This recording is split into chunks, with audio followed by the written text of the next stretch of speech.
Good afternoon and welcome to the November 16th, 2021 County Board recessed meeting. I'm joined by my colleagues, Takis Karantonis, Libby Garvey, Christian Dorsey, and Katie Crystal. I'm Matt DeFranti. We'll begin with recognitions and reports from board members as we typically do at this time on Tuesday afternoons. And we'll come quickly we have just a couple of items, and then we'll come quickly to a active duty personnel and veterans resolution as well.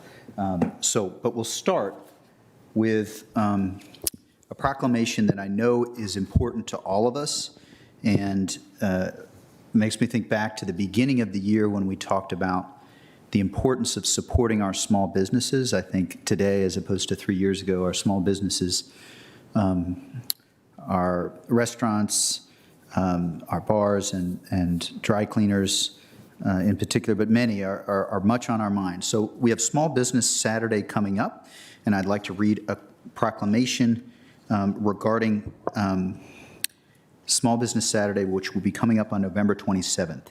Whereas, according to the U.S. Small Business Administration, there are 31.7 million small businesses in the United States. They represent 99.7% of firms with paid employees, and they are responsible for 65.1% of net new jobs created from 2000 to 2019.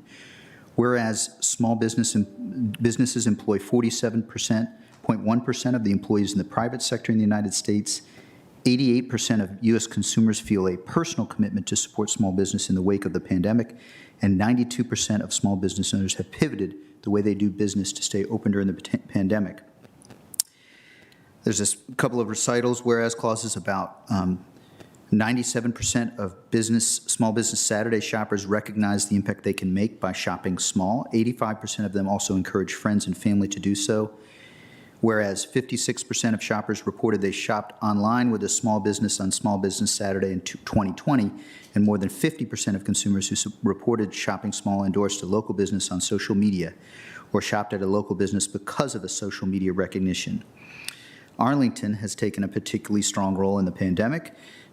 Here's a recital, whereas clause. Since 2002, Arlington has supported over 70,523 small business enterprises through its entrepreneurial program, Biz Launch, which created approximately 187,000 jobs, with Biz Launch and Espanol dedicated to supporting over 5,000 businesses each year by developing an entrepreneurial ecosystem. And whereas Arlington is comprised of nearly 200 certified small women-owned and minority-owned businesses, is committed to working with diverse businesses equally throughout the county, and supports our local businesses that create jobs, boost our economy, and local economy, and preserve our neighborhoods. Now, therefore, I, Matt DeFranti, Chair of the County Board of Arlington, Virginia, do hereby proclaim November 27, 2021 as Small Business Saturday, and urge the residents of our community to support our small businesses and merchants on Small Business Saturday and throughout the year.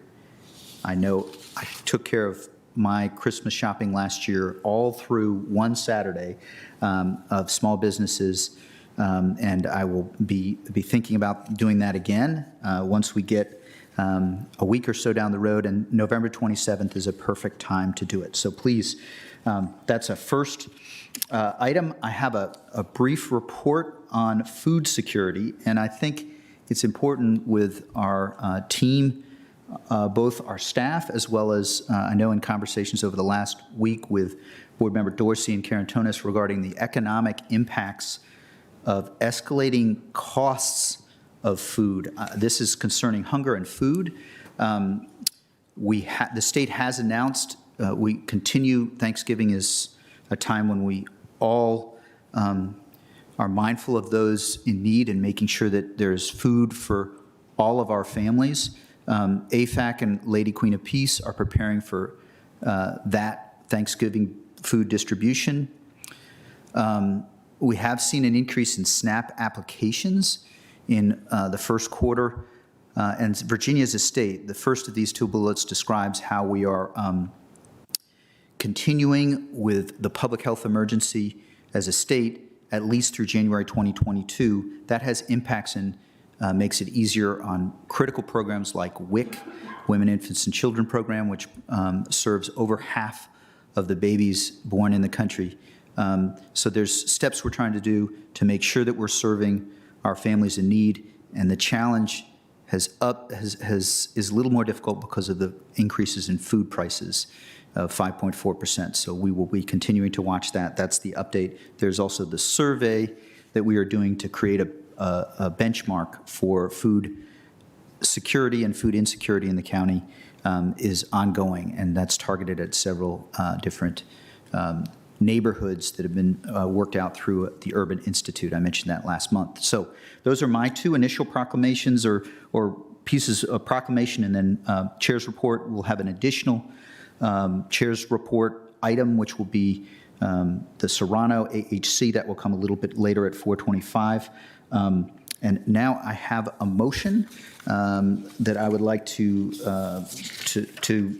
regarding our appointments, and then we'll move to Ms. Crystal for active duty personnel and veterans resolution. But first, I move that the county board make the following appointments: Yasmin Bandali Alvarado for a term ending on November 30th, 2023 to the Clarendon Alliance; Carol Fuller for a term ending on November 30th, 2023 to the Crystal City Citizens Review Council; Elizabeth Prilo, I believe, as chair of the Disability Advisory Commission for a term ending December 31st, 2022. My apologies on the pronunciation.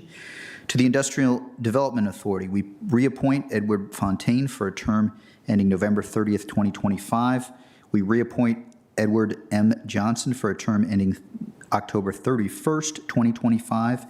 To the Neighborhood Complete Streets Commission, we appoint David Cheek for a term ending on November 30th, 2024. We reappoint Richard Gibson for a term ending on November 30th, 2024. We reappoint Kim Deblow for a term ending November 30th, 2023 to the Partnership for Children, Youth, and Families. To that same commission, we reappoint Anne Marie Douglas for a term ending November 30th, 2023, and we designate Megan Mack as chair for a term ending December 31st, 2022. To the Planning Commission, we reappoint Daniel Weir for a term ending April 30th, 2025. For that motion, there does not need to be a second. All those in favor say aye. Aye. Aye. Any opposed? Congratulations and thank you to our appointees. So much appreciate your serving Arlington, and look forward to the benefits of your service as we move forward. Now we'll go to board member reports, and we'll start with Ms. Crystal, as I mentioned. Thank you so much, Mr. Chair. Of course, we just celebrated Veterans Day, and November is an opportunity to honor and appreciate our active duty personnel, as well as the many veterans who live in Arlington County. I'm so pleased that we're joined today by Colonel Joseph Simonelli, who is the chair of our Military and Veterans Affairs Committee, for a recognition. Certainly we appreciate every year and every month the service of the 13,000 veterans who call Arlington County home, the 1,700 active duty personnel who are committed to their service actively while living in Arlington. And I think this has been a year in particular for so many Americans to reflect on how much we owe the men and women who serve this nation. Certainly with the chaotic end to the war in Afghanistan, we saw firsthand the bravery and the immense sacrifice of our military personnel, and we also saw the commitment and the loyalty of so many veterans as they fought on the front lines to help resettle the Afghans with whom they had worked closely during their tours of duty here in the United States or places abroad. It is an opportunity for us to really reflect, I think, with particular appreciation on how fortunate we are that so many active duty personnel and retired military have chosen to make Arlington County home and continue their service not only to country, but to community here in Arlington. So I'm pleased to have this opportunity to share part of a resolution to present Colonel Simonelli with it. And if there's anything you'd like to add on behalf of the MVAC, any opportunities that you'd like to share with the community for supporting beyond just the usual words of recognition, our neighbors, we'd welcome it. So whereas the County Board and Arlington have a deep appreciation for our nation's military personnel and veterans, and Arlington is the home of an estimated 13,000 veterans, Arlington National Cemetery, the Pentagon, many other military installations, and the employer of many veterans, and the people of Arlington feel a special connection to our veterans. And whereas Arlington is further home to 1,700 active duty military members who are honorably committed to service, And whereas the Military and Veterans Affairs Committee, MVAC, supports and strengthens the relationship between local active duty, National Guard, Reserve, and civilian military commands, the local veterans community, Arlington County government, residents and business community, and coordinates county resources in support of the local military community in carrying out their mission. And the bravery and whereas the bravery and sacrifices of military personnel during the end of the United States war in Afghanistan in 2021 and the commitment shown by veterans in the ensuing Afghan refugee resettlement efforts shone a light this year on the values embodied by American service members. Therefore, be it resolved that the County Board honors the immeasurable sacrifices of and extends our deepest gratitude to Arlington's active duty, National Guard, Reserve personnel and veterans, and to the Military and Veterans Affairs Committee. So thank you so much.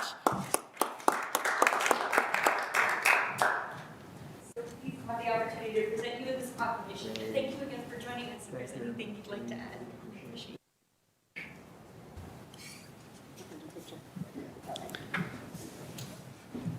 Madam Vice Chair and members of the board, on behalf of all the veterans, active duty, and family members who call Arlington home, we want to thank you very much for this resolution. There is no doubt the support, unwavering support of Arlington County, starting from the county manager, Mark, who set this up several years ago, to each and every one of you who constantly reach out to us to ensure that we're getting everything that we need, to the business community, to Arlington Public Schools, to everything. We have a saying that every year, people thank us for our service, but few show us that thanks for service. There's no doubt in my mind, every day, Arlington County, from the leadership all the way down, shows thank you for your service for our military and their veterans and their families, and we thank you very much. Thank you. Thank you very much, Mr. Simonelli. And it's been a couple of years since I sat in on an MVAC meeting. And I know it's the managers, but I wanted to do so. It's also 13,000 is a large number of veterans in our community, and it was an honor to get to speak a little bit as we did our Veterans Day ceremony a week ago. But your leadership and so many veterans who continue service here in our community, well said. Ms. Crystal, thank you for leading us on this. I think all of us would have wanted to do the reading, but very much appreciate this one you're taking the lead on. Thank you. And thank you. You are welcome to stay, Mr. Simonelli. You are not required. So, but thank you very much for your leadership. You might want to stay for the next one. Exactly. Well, over to you, Ms. Garvey. Thank you so much. And it's Colonel Simonelli, right, Joe? Yeah, thank you. It's great to have you here. So continuing our kind of, honoring our veterans, I had quite a privilege. Just on October 24th, our sister cities with France, and the unknown soldier who was the first, whose body was the first in the Tomb of the Unknown Soldier and placed there 100 years ago. That body was selected exactly 100 years ago on October 24th, 2021 in France. We got quite a spread, apparently a 4-page spread in this article, which has a huge timeline on it. I had apparently several quotes. I kind of like the one here. I said, I wasn't quite sure how to say small but mighty or punch above our weight. So I said Arlington is the smallest county in the United States. I believe we're the smallest, but we are small, but we're very strong. And I had a great time meeting with the folks who came. Next slide, please. So let's see, I think there's another one that I'd prefer. Yes, we'll go back to that one. So we had veterans who came from France, including the former mayor of Chalon, and it was in the battlefield at Chalon, or from that cemetery the body was chosen. And it was chosen by Edward Younger, and he is now interred in Arlington Cemetery as well. So we gathered there, and with representatives from the French military and our own, and it was really quite a gathering, and knowing that it was 100 years ago, and really thinking about, again, the sacrifice that people make. I mean, I think that's what these ceremonies do, is really recognize the price of war, which is really incredible. Some pay just huge price for it. So we gathered there and took a picture. This meant a lot to our friends from France. And then if we can go to, I think the next slide, I hope this one comes out. Yeah. So we got to lay a wreath. That is the former mayor of Chalon and myself in the honor guard, and the wreath right there with the ribbons on it. It was quite an experience for me. And our French friends were really impressed with how seriously it was all taken. They had a special tour by the honor guard afterwards, and it meant a lot to them. And again, they were really kind of blown away at how much we honor, and the fact that they, he said, is it really 24/7? And he said, yes, it is. Since the 1930s, it's been a long time. And I'll just say one of the former guards spoke with us and talked about how when he was older, he had done this some years ago, there was a mother who would come every night, I don't want to get choked up, and talk to the tomb. She was sure it was her son in there, and she would come every night to talk to him. It just is such a meaningful thing. And then the next slide, please. And this is just my favorite. This could be a poster as far as I'm concerned. It's a beautiful picture. Hannah Oon, who is the president of our Arlington Sister Cities, took that for us. And you can see the ribbons that have the city of Reims, Chalon, and Arlington County there, which is just, anyway, very moving. And it was a beautiful day, as you can see. It was really an honor and a privilege to be able to do that. And it meant a lot to everybody. So thank you for letting me be your liaison. It was quite a time. I thank you for leading that, and I have been to Normandy, but not to the beaches, and so I'm really grateful that you were able to lead us there. And I know there was a little lunch after the ceremony. Yeah, we had a night. Yeah, and actually, I should say it was quite a tour for our friends from France, because one of them had heard that there was going to be a rally the next day with President Biden and Terry McAuliffe running for governor, and he wondered, could we go? And I said, well, we might make that work. Anyway, I did not go myself, but they got to go sit in the stands, and one of our French friends got to have a selfie taken with President Biden. I'm not sure we will ever top that for our sister cities, but it was quite a visit for them. And yeah, you're correct with our sister cities. We also celebrate World War II as well. I mean, we have quite a history of our young men, the French coming over here, obviously during the Revolutionary War, and our young men going over there in World War I and II and giving their lives for each other. It was quite something. So again, thank you for the honor of doing that. Great, and I just want to note one thing. I had not known Mr. Carantonis has the red poppy for Armistice Day. And yes, I appreciate you want to just explain. It's November. It's Armistice Day. It commemorates the end of World War I, and the fallen. One of the most deadly wars we ever fought, and so what a real butchery, to be frank and blunt. So the poppies remind that. It has been a habit in the United States as well. It's mostly a habit in the United Kingdom, Australia, and other parts of the English-speaking world. So I carry that in remembrance of my own uncles. So. Yeah. Great. And that's great. Thank you. uncles who fell in the battlefields of World War I. Yes. Thank you so much. I have mine, and I appreciate you giving mine. It's back in my office. I couldn't quite figure out how to put it on my jacket without putting a hole in it, so I did not do that. But thank you. In Flanders, my own grandfather fought in Flanders, and there is that wonderful poem in Flanders Fields. The poppies grow among the crosses in Flanders. Flanders Fields. That's the initial inspiration for the poppy. Yeah. Among the crosses, row on row. So good to remember. Thank you, Mr. Carantonis, And by the way, for bringing that. most of the deadliest battlefields of that conflict were close to the city of Reims and the city of Chalon. So where there are cemeteries there with hundreds of thousands of people buried there. Like the Arlington Cemetery, which is also almost 400,000. Sure. And growing. I think we thank you very much for that report. We'll go back to you in a minute.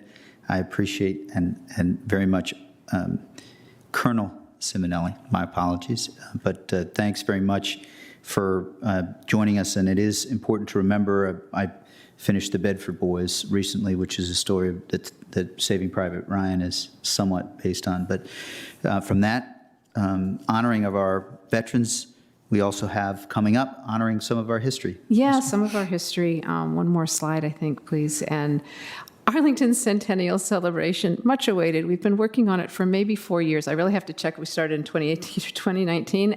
Postponed from March of 2020. And it has gone through a number of changes since then, actually, which has been pretty interesting. I'm really excited about the event. You can sign up online. I think there's maybe the next slide has a little information on registering. Registrations are very limited. The space is limited because of COVID, but we are going to live stream it. And there is going to be an exhibit ahead of time that people can self-guide and go through with some folks there to answer questions. I really can't thank enough Diane Kresh and our whole library team. Just amazing work that she has done. She's really made it happen, working with Cynthia Lisa's Torres and her history folks who have been incredibly helpful. I've got a great little team, and I may thank them at our next meeting. I won't go into all of the names now, but a great team working on it. I think we may keep going, which I may talk about again next month. And also from AED, we have Angela Adams, who's just done an incredible amount of work, and there are lots of people behind them. Many things happening. Hoping, I think all my board colleagues can be there. We're going to put our own letter in the time capsule that'll be sealed up, and or time trunk because it's larger. But it will be live streamed, and so folks who can't actually be there in person can watch it. There'll be a program that won't go too terribly long, starting at about 6.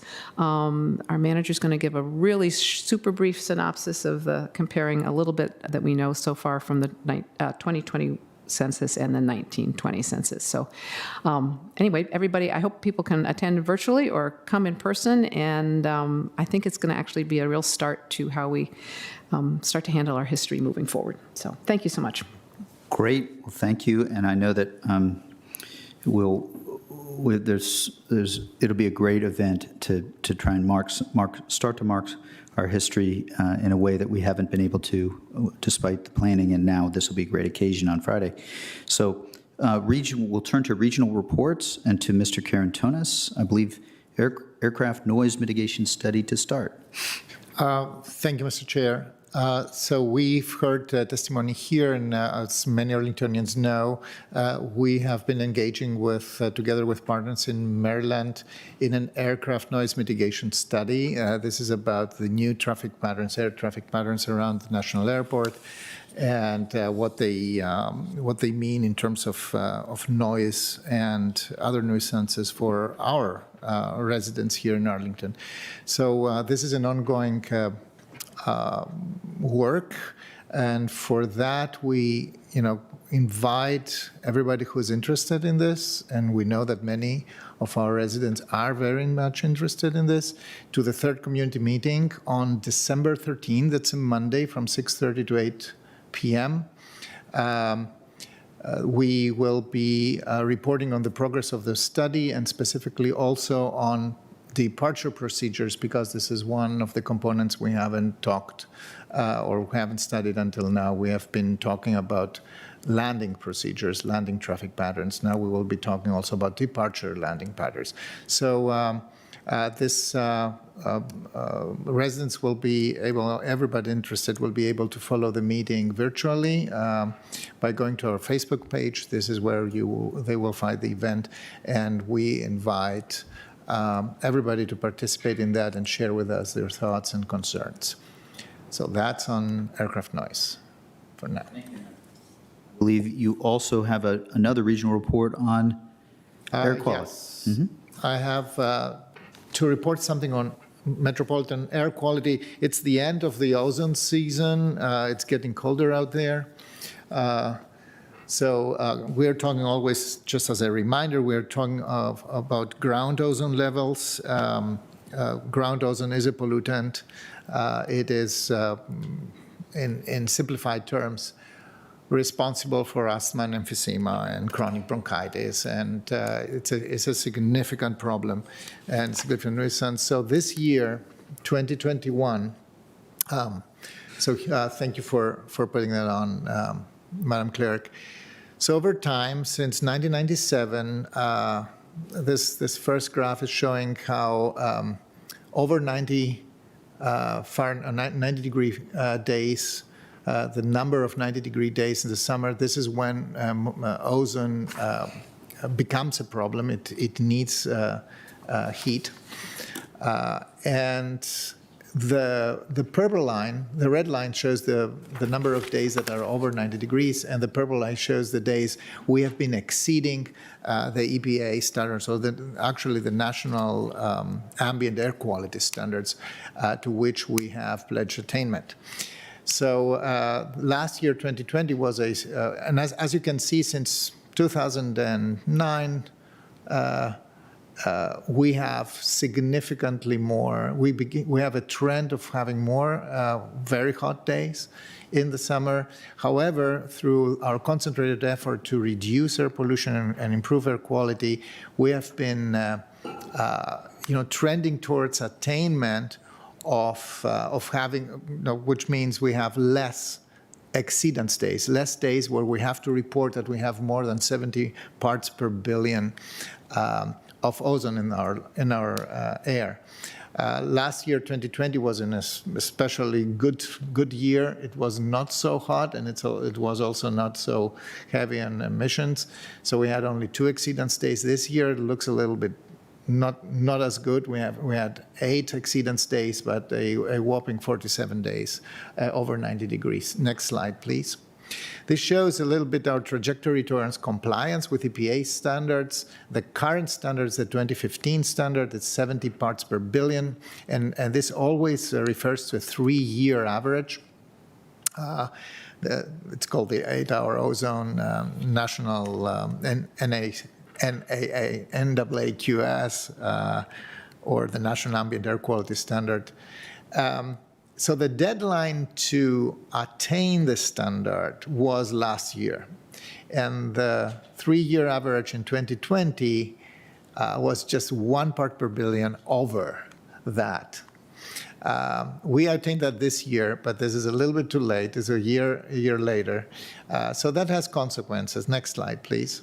So again, here you see that the exceedance days, code orange, code red, and code purple days.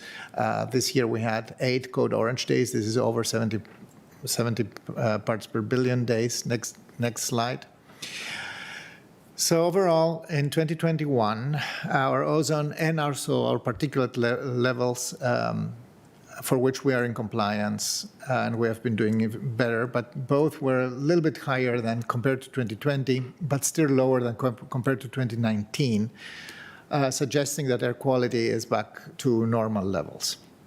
Relatively warmer weather and higher emissions this year contributed towards higher pollutant levels. And so the Washington region attained the 2015 EPA ozone standard this year, because of last year's low emissions. We were not in a non-attainment by the EPA deadline in 2020. And that has, and we will continue to trend towards borderline non-attainment if we don't strengthen our commitment to control emissions. Next slide, please. So we are in general agreement that we still need to focus on emission control. But there is an additional factor which begins to be really concerning. There are emissions that are transported from upwind states. This is especially from coal-fired power plants in Pennsylvania, and Kentucky, and West Virginia. How do we know that? We actually measure that.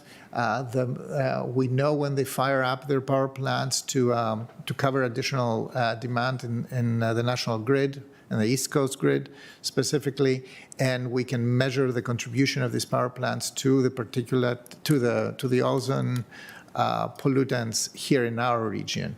So they play a significant role in our local air quality, and therefore we are curbing these emissions in Pennsylvania, Kentucky, and West Virginia is an important component of our own compliance strategy. So emission limits in these, we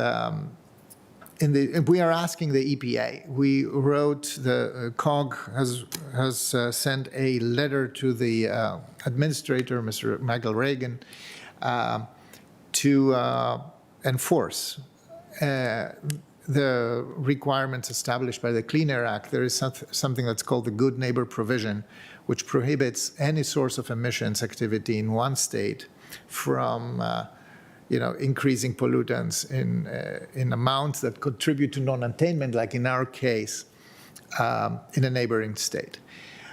So that means that we are asking the EPA to help us here, but this doesn't mean that we are not in non-attainment.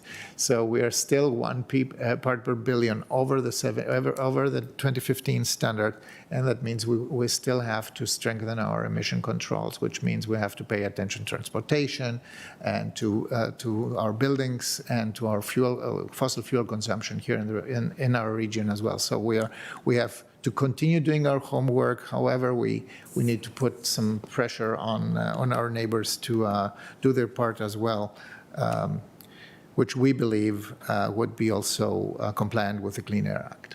That is the report from this. Thank you, Mr. Karantonis. I believe, are you set to chair this committee for COG next year? I hope so. This needs to be decided still. Sure. Well, it's certainly important, and I think back to 1997, and that some of those summers I was definitely outside and probably breathing in air that was regularly not so wonderful. But thank you for your work on that. Still, we have a lot of asthma that's attributable to ground ozone. This is still going on, and it's the lower income areas, and these are those who have less access to healthcare. Sure. Who suffer the longest consequences from this. Yeah. Well, thank you. It's very important work for the region and for Arlington, and so appreciate that work. We'll now turn to our manager for his report. Mr. Schwartz.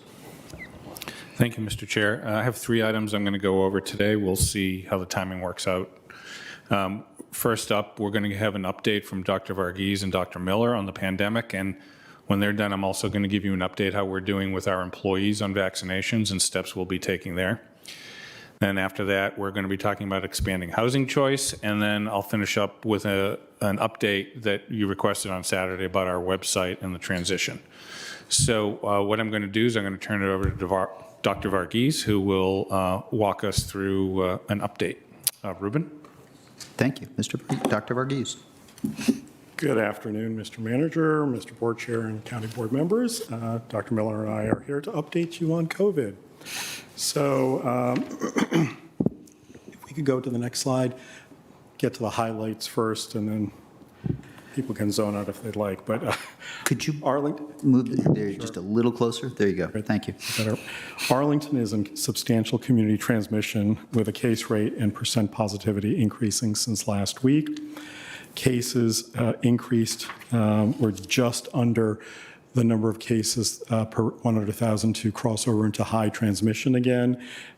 Testing remains at low community transmission levels. Whichever one is the higher one is the level that CDC declares.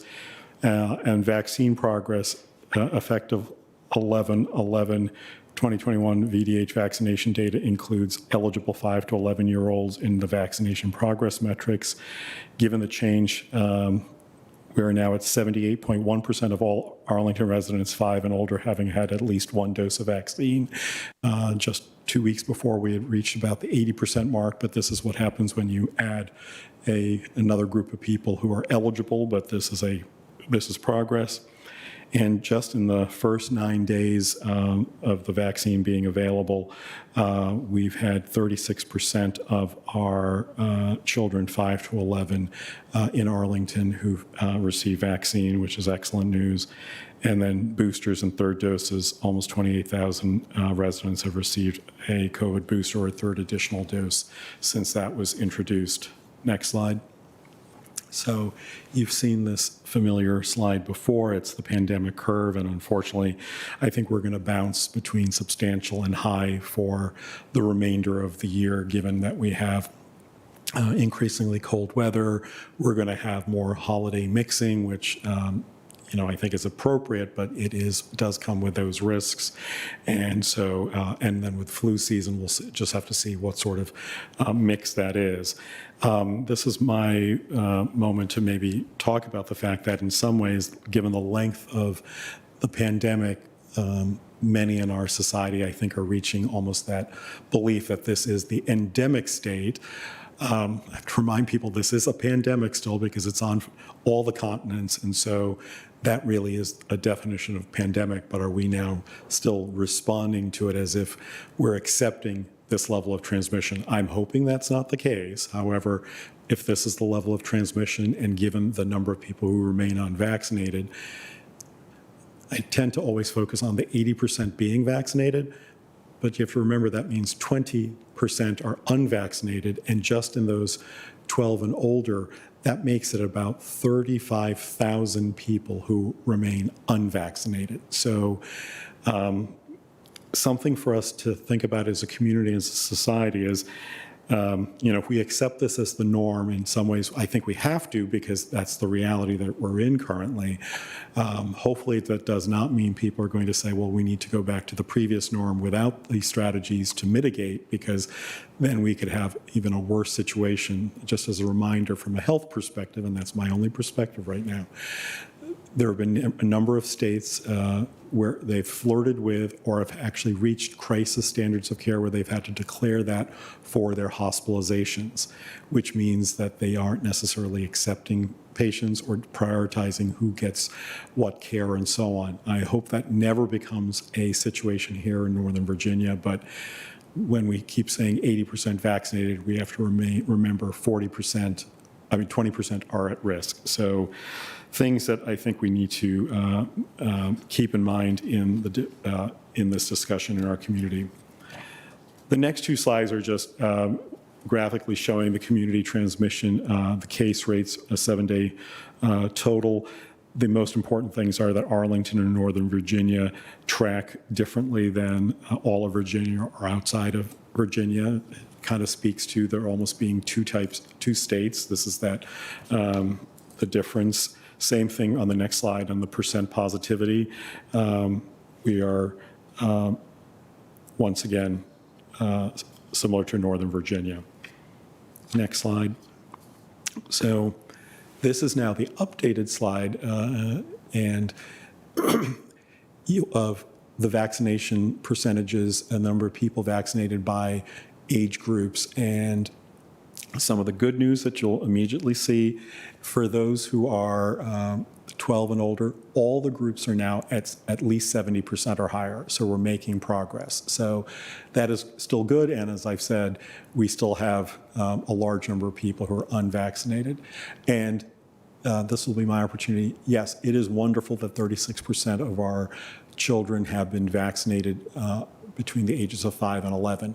I don't think we're going to see that same quickness to get vaccinating the next group of people. This is likely similar to what we had with the adults. Those who are early adopters, quite motivated to get the vaccine.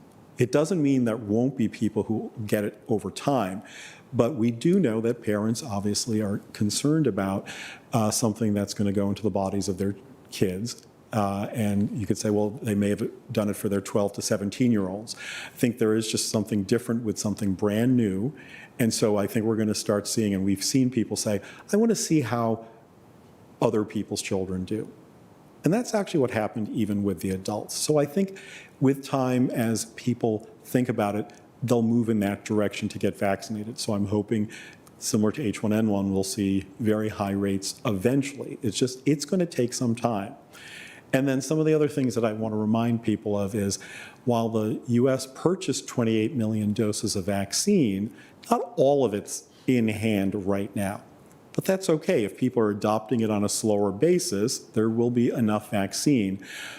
But the other piece is the likelihood of more and more people coming to the public clinics, which will continue to run, may be less. They may want to go to their pediatrician. And it's not that pediatricians aren't going to be willing to do it, but they only have so much capacity on a daily basis. And so it's going to take time if that becomes a mechanism. Having said that, we're also going to be doing things similar in the Public Health Division with the support of DIPSM and others, what we did in the summer for the 12 to 15-year-olds.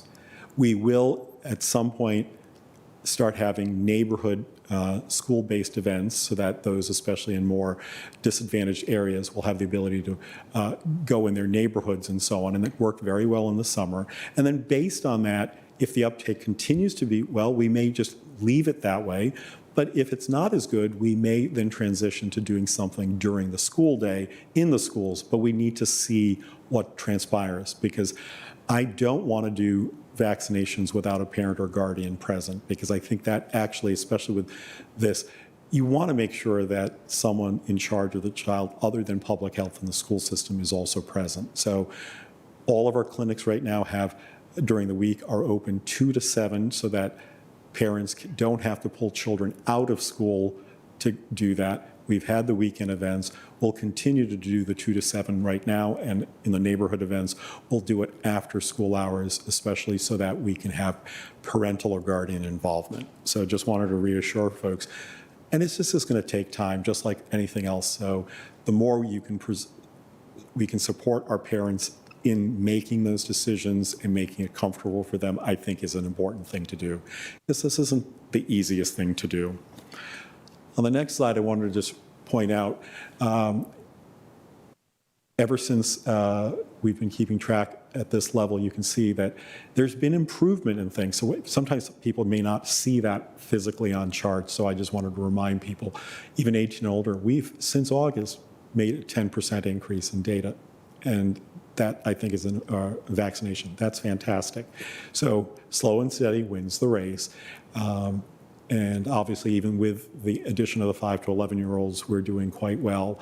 And so things for us to be proud of, and we have a ways to go.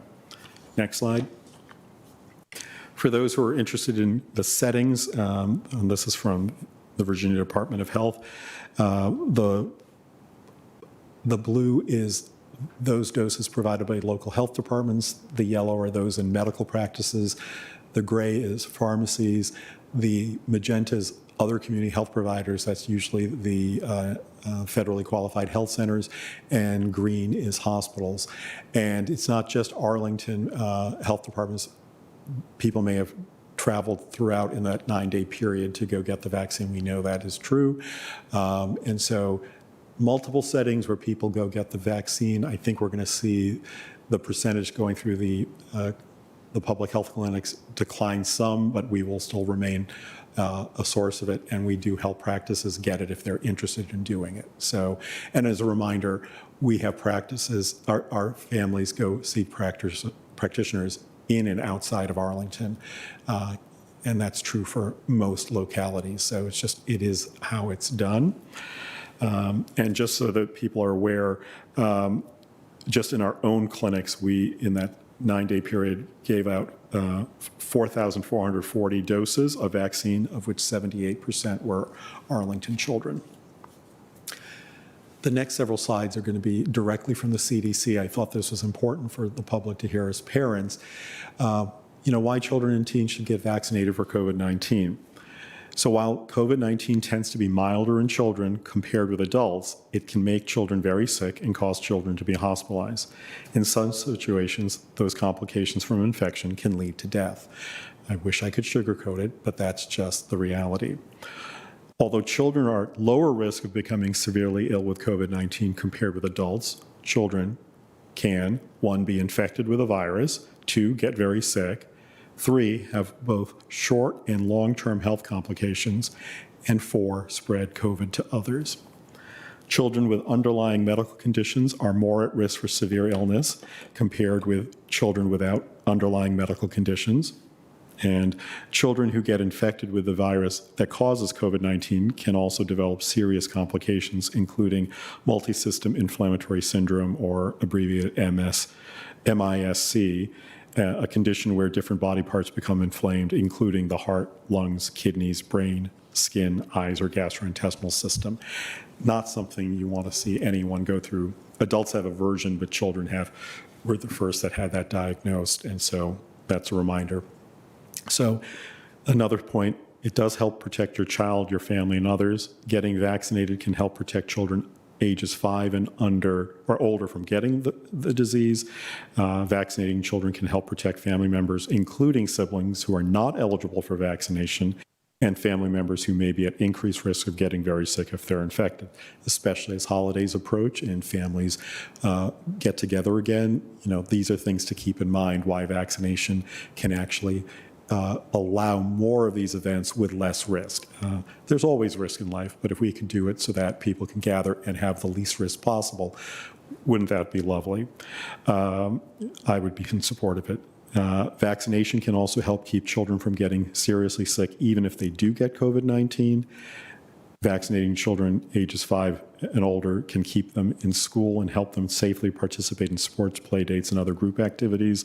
As you may remember, in schools, even though the distance has been reduced, that it's 3 to 6 feet, depending on the school system, it's vaccinated children, if they're in close contact with a case, that if they don't have symptoms, are allowed to stay in school. So it's another incentive that people may want to think about, but they have to get to that point. And then help protect your whole family and slow the spread in your community. Because the more we do it in our own families, we're also reducing the burden in the community, which is really, I think, one of the things we have to. We can selfishly protect ourselves, and it will allow us to return to what we consider to be more normal faster. I think this is the last slide on that, but no, actually, there are a couple more. COVID-19 vaccines are safe for children and teens. Before recommending COVID-19 vaccination for children, scientists conducted clinical trials. The FDA gave Pfizer the vaccine emergency use authorization for those 5 to 15 years old and full approval to those 16 and older. Their assessment of their medical experts, the benefits of COVID-19 vaccination outweigh the known and potential risks. Get a COVID-19 vaccine for children ages 5 and older as soon as you can. And there is a monitoring system for safety that the CDC monitors and manages, and it's how they got to quickly identify some of the issues with the Johnson & Johnson vaccine, here and elsewhere in the world, the same thing for the myocarditis issue. So we do have systems in place, so hopefully that'll reassure more people. Continuing on the issue for safety for children and teens, they're being monitored. Your child may get a COVID-19 vaccine, and other vaccines include flu vaccine at the same time. That is officially a position of the CDC, so it is okay to get multiple vaccines. Serious health effects are rare. Cases like myocarditis and pericarditis have been reported, but they're also rare, and I'll make another point on this on the next several slides. Severe allergic reactions like anaphylaxis have always been a risk for any vaccine, and those have also been rare. And your child, no adult, can get COVID-19 from any of the COVID-19 vaccines out there. And there is no evidence that COVID-19 vaccines cause fertility problems. One of the ways that they know this is, even though the original studies excluded women who were pregnant, for the length of the trial, women became pregnant during that period of time and actually successfully delivered. And so it's data like that, and then, of course, ongoing data collection. So there's been no evidence for this. On this slide, just as a reminder, the possible side effects. I'm not going to go through the whole thing here, but the entire point is these are similar to the side effects that adults get. It'll just be on a smaller scale. And, you can think of this as these side effects are signs that your body is building protection. Because that's really, in a sense, without giving the whole virus, we're giving a portion of the virus so your body learns how to recognize it as foreign, and so it should be appropriately attacking. So if you feel these side effects with a vaccine, think about what it would actually be like if you had actually gotten the virus. And this is my final slide that I wanted to reiterate some important points that I did in my video last year, thinking about benefits and risks of infection versus vaccine. When we think of benefit and risk, we typically only think of it in terms of the vaccine being administered, which then means, in a sense, we put our thumb on the risk side on the vaccine. And if you're going to do this, you have to think of the benefit and risk from infection as well as the vaccine to have a true apple-to-apples comparator.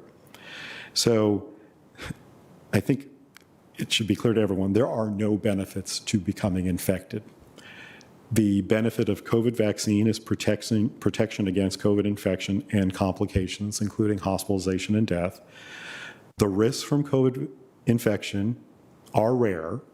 However, they do exist. Long COVID is a risk, myocarditis and pericarditis, and I don't think people recognize COVID infection can give you myocarditis and pericarditis. It's not just the vaccine, and in fact, the risk is believed to be higher from the infection than it is from the vaccine.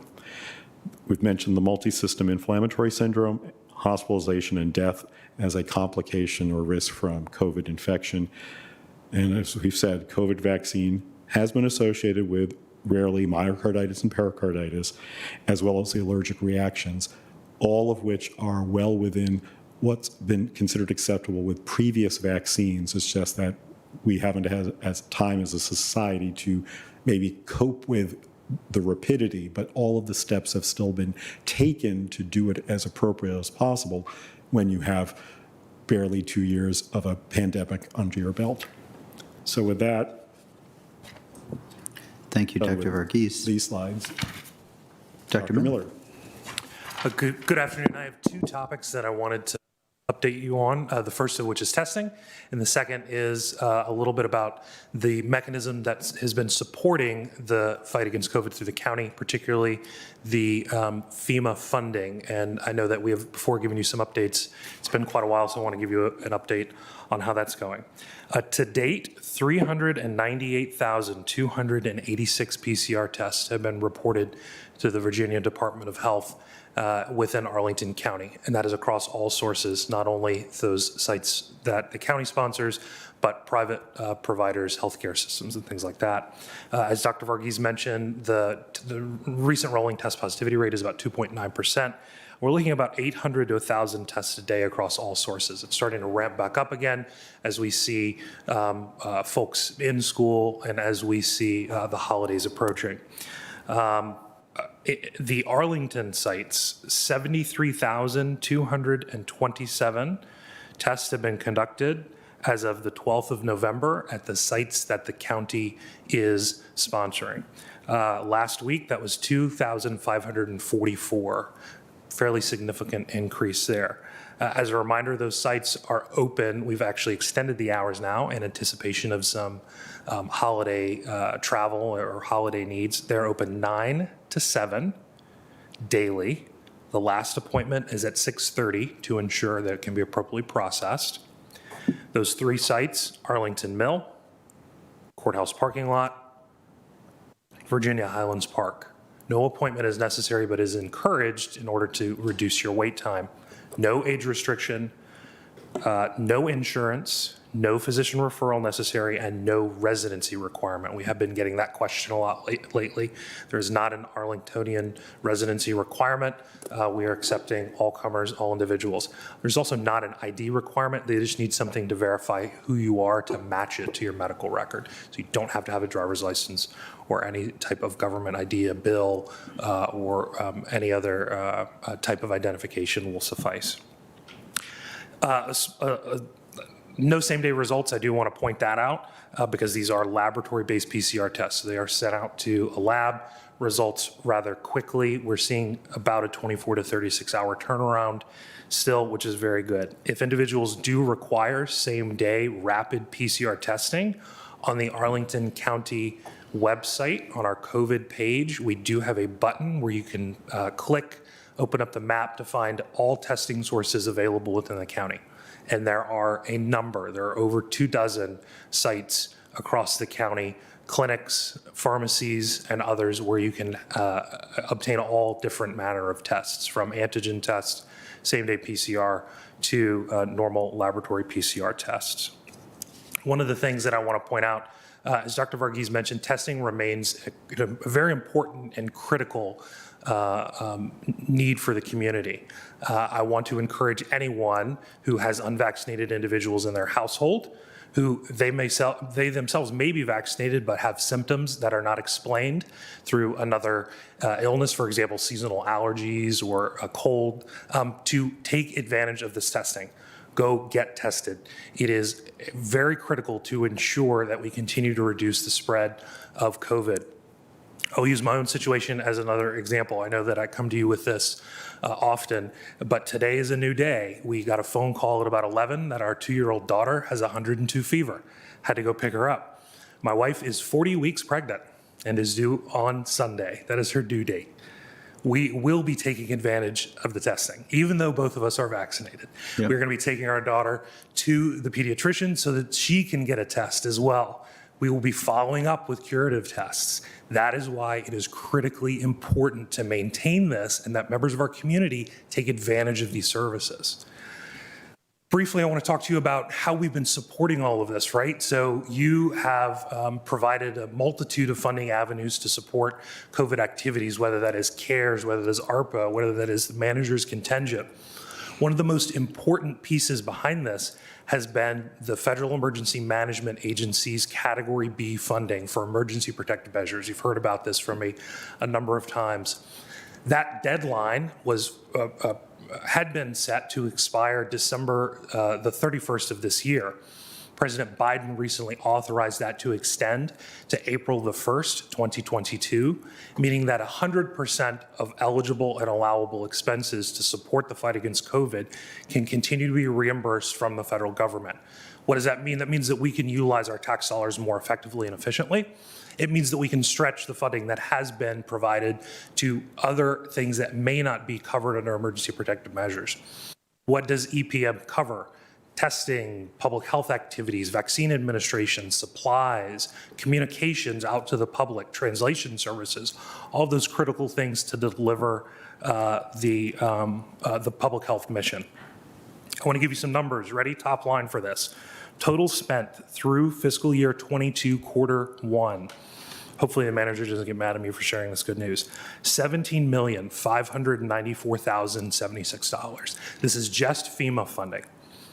Total submitted to FEMA to date, $16,005,511. 91% of our eligible expenses have already been submitted to FEMA.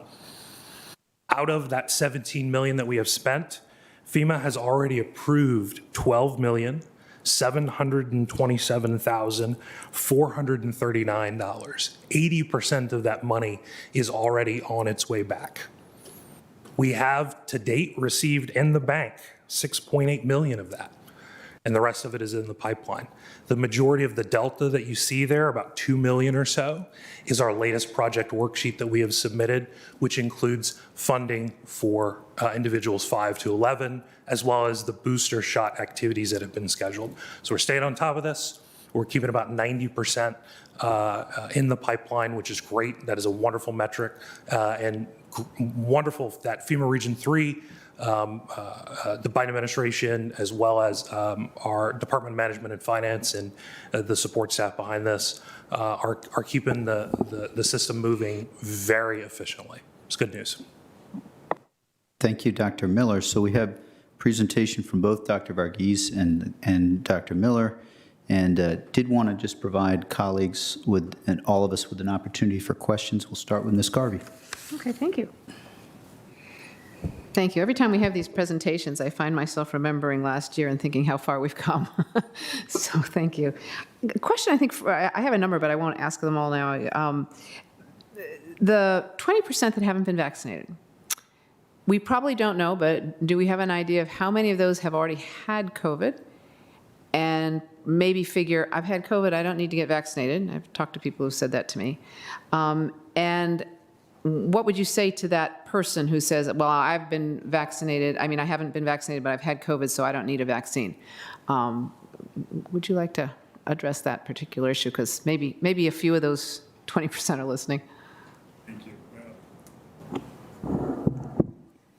Thank you. That's an excellent question. Let me frame this. We won't know who has had COVID and who has been vaccinated. We can't link that sort of information. So there is that. However, to those listening and to those who love those individuals who may be proximate to them, COVID infection does provide protection. It's felt to last for about 90 days. There is always an argument, well, isn't natural infection protective? And we will say there's probably some protection. The difference of why we recommend vaccine over natural infection as the way to protect yourself is we actually know the dose of, in a sense, fake infection we're creating. We don't know if each of you had a different level of virus that attacked you.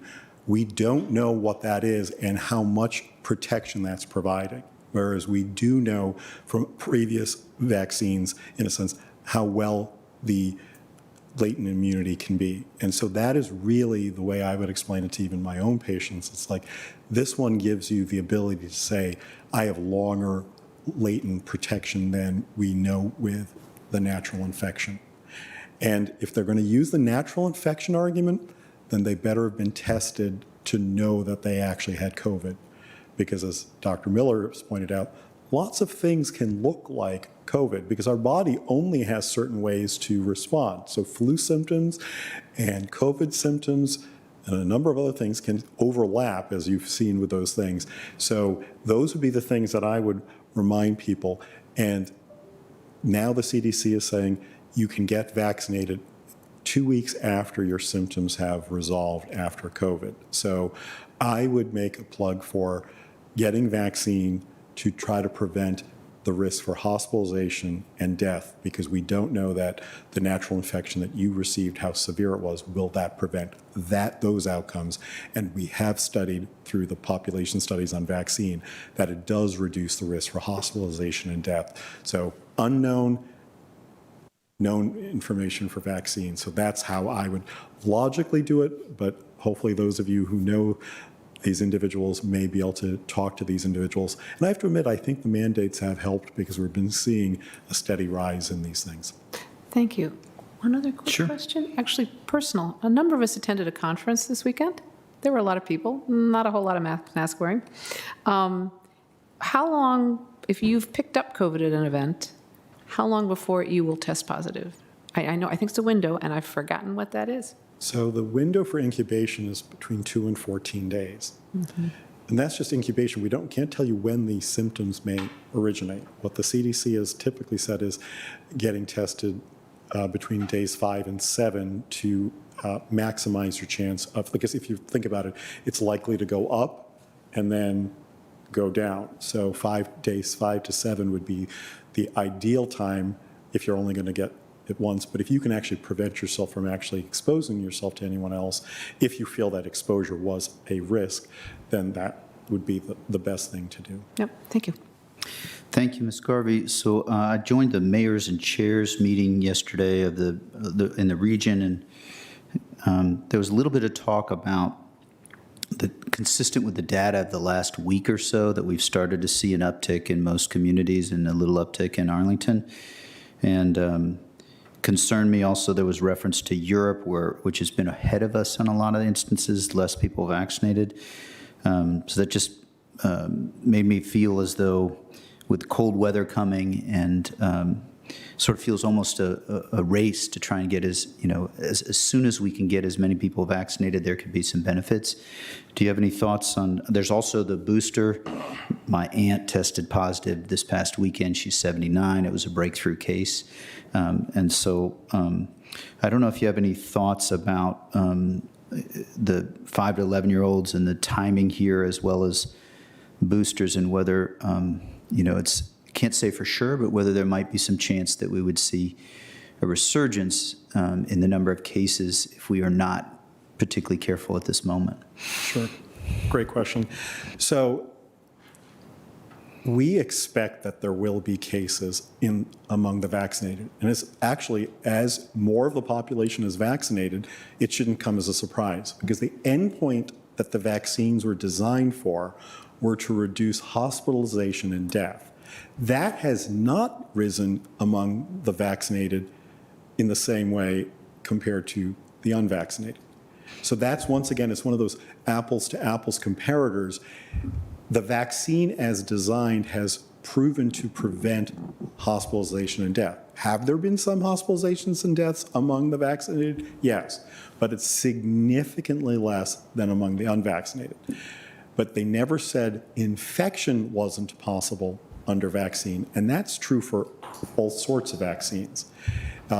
We never say it's 100% no infection, although just like with even measles and mumps, it's like 95% protective, which then means 5% may not have a response. So I think we have to pay attention to those sorts of things. So that's why this is a great opportunity to remind people, just because you're vaccinated and you become infected, it doesn't mean it's a vaccine failure, because the vaccine was designed for a different endpoint to prevent hospitalization and death. That's great. That's very helpful. She actually is feeling better after having felt badly and was glad to get tested. But it's very helpful information. Mr. Dorsey. Thank you. I do hope, was your aunt? Yeah. I hope she feels better soon. I'm really glad we're having this briefing today because it's a needed public service announcement. We've been getting letters and comments from people who want to declare victory, mission accomplished, return to whatever. And you know, the reality is it's not appropriate. It's not possible. You know, we're dealing with the health effects from this, and it's not going to go away until it's eradicated. And clearly, the measures that we've taken to support better public health have been successful to the extent that they could be, and stopping them would just lead to a degradation of that success. So I just appreciate that we have this opportunity to have a public conversation to hopefully remind individuals that although we would all desire to be able to shed the masks permanently and not think about COVID, that's not going to be possible while the virus can still spread. And we're seeing all evidence that that's going to be the case for the rest of this year. And it's sobering, but I think it is also a time to reflect on how different this is from, you know, the summer of 2020, when we were dealing with quite different challenges in terms of hospitalizations and deaths. And we should applaud that success while recognizing declaring victory prematurely is just going to make us worse off. So thank you both. Thank you both for everything you brought to us and reminding us of the public policy challenge and the public health challenge that we still have ahead. Thank you, Mr. Dorsey. 274 is the number that I most remember of Arlingtonians we've lost. And the rate has come down, but every single one, if you think about, you know, the few number of fatalities we often have from other causes, every one is a challenge. Thank you very much for that, Mr. Dorsey. Ms. Crystal. Thanks so much for the presentation and for being the bearer of good news and the hard work on those FEMA reimbursements, as we have a lot of conversations about allocation of resources later tonight. It's just really, it's so important to know that the fact that these things are reimbursable is not the same thing as being reimbursed for them. That takes a tremendous amount of work, internal auditing and various other processes. So really appreciate that. And thank you to Dr. Verghese for the update and that really helpful presentation about the relative risks of the vaccine and the relative risks of the vaccine and contracting the virus, especially for the younger populations. Just a data collection presentation query. We had been waiting, I think last we checked in, we'd received finally, right, from the data of Arlingtonians vaccinated in Maryland, but not the district, if I got that right. Have we heard anything from the district? And I'll go ahead and ask my second question along with the first.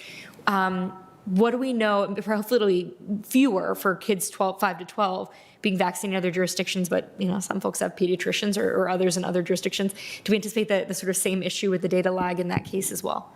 Sure, great questions. So the Maryland data has been received by Virginia. They've done the data sharing agreements.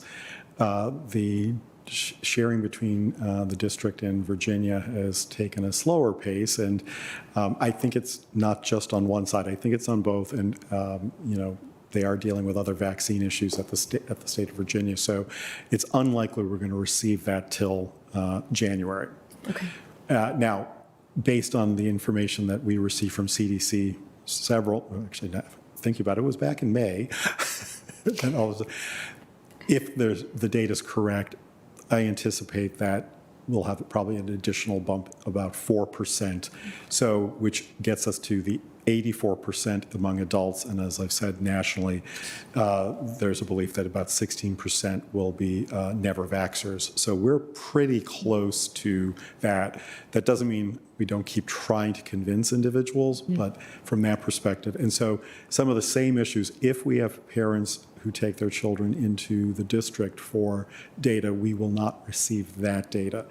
However, we would receive it from Maryland. And we do know that some of our parents went westward, and just like we've actually vaccinated 25% of individuals outside of Arlington, including from the district.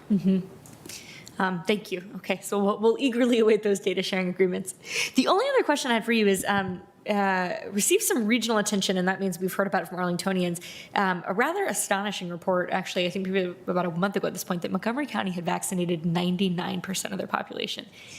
So could you correct, because this is circulating, right? Have you heard about this? I mean, as sort of in public health circles, what should we know about that stat, if you know anything? I am not aware of that statistic. I think they've done a very good job at vaccinating, but I do not believe it's at 99%. It's been reported by NPR and the Washington Post, so this is not a spurious gossip. I don't know. No, it's widely reported in the Washington Post, but it's not a number that the public health officials in Montgomery County believe to be correct. It was the compilation of sources of data, and it was shared politically before it was fully vetted. So I wouldn't necessarily assume that is okay, the so if it validated seemed number. like there was some too good to be true reality that we could learn from across the river, it's probably too good to be Right. true. They published that when they were officially on their website at 78.1%. Okay, all right. Thank you very much. Thank you. Thank you, Dr. Varghese. Maybe additional question, and we'll wrap up here shortly. I know we have the manager also. Go ahead, Ms. Garvey. Oh, all right. I said I had one, and I guess I left my light on. I did. It's actually for Mr. Miller, and I realized you gave us all those great numbers on all of the reimbursement and the extension until April 1st, which is great. Is that to spend the money that you outlined, the total sums, or is it actually more, we could get more money than I think it was $17,594,000? The latter, you are correct. We can continue to submit eligible and allowable activities for reimbursement until April the 1st, and they will be paid at 100% federal share. At that time, the president may change, as you know, the Stafford Act normally for disasters is a 75-25%, with 25% of a local share. And so we anticipate that there may be perhaps a change in cost share, or depending upon the status, and another extension. So what it means is between now and April 1st, we can continue to submit eligible activities for 100% reimbursement.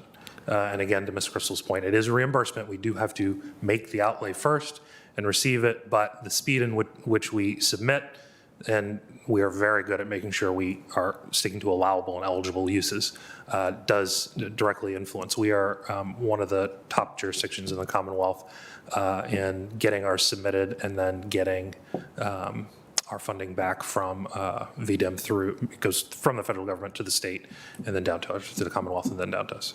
That's great. I know we have a lot of practice submitting for other things as well. So it's not exactly a blank check, but in a lot of federal funds, you can go up to a certain amount, but there's no cap. So that's just great. Thank you so much. Thank you, Dr. Miller and Ms. Garvey. We are enacting the manager to you with respect to employment or our employees. Go ahead. Right. So I'd be remiss if I didn't take the opportunity publicly to again thank Dr. Varghese and Dr. Miller, who have been indefatigable, one of my favorite words. And we should wish your wife and your wish and your 2-year-old and health and safety right now. I would just say that Aaron's 2-year-old refers to Ruben and I as Uncle Ruben and Uncle Mark because we've been on so many phone calls, but that's For employees, I had announced effective the middle of September that the employees were either to show proof of vaccination or to submit to weekly testing, and that has been going on for the last 2 months.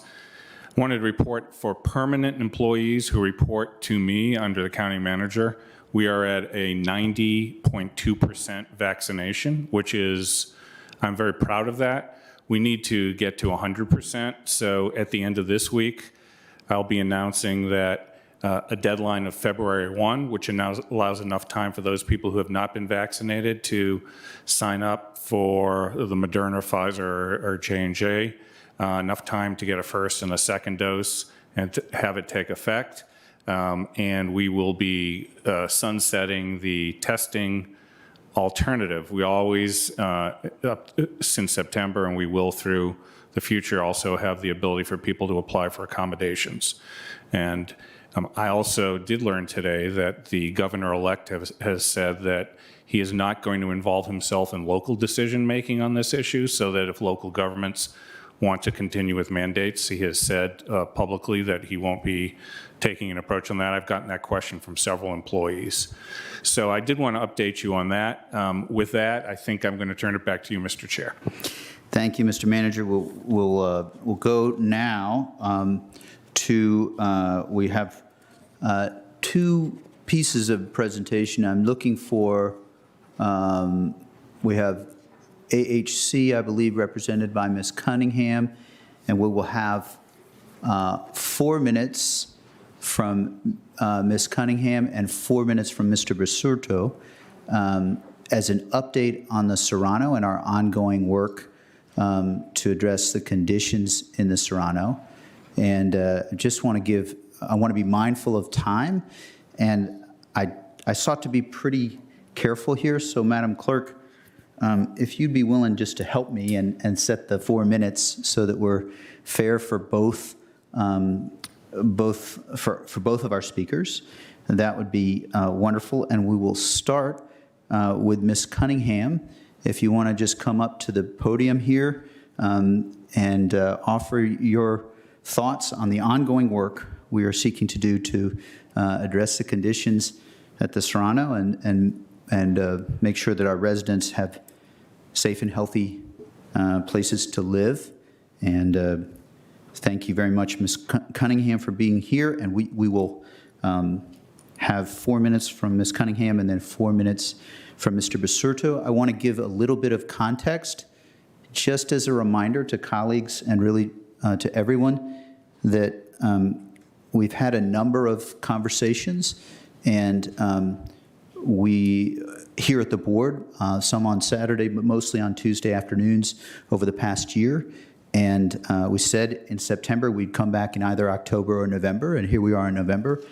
I also do want to just flag for colleagues and everyone that I think that we will find, based on conversations with both Ms. Cunningham as well as Serrano residents, that there's some ongoing work, and that's why I've sort of focused 4 minutes and 4 minutes for this month, and it is likely we will be back in December, and I am hopeful that there will be more steps that may have been taken by December. So that is the current plan, and we'll hear first from Ms. Cunningham.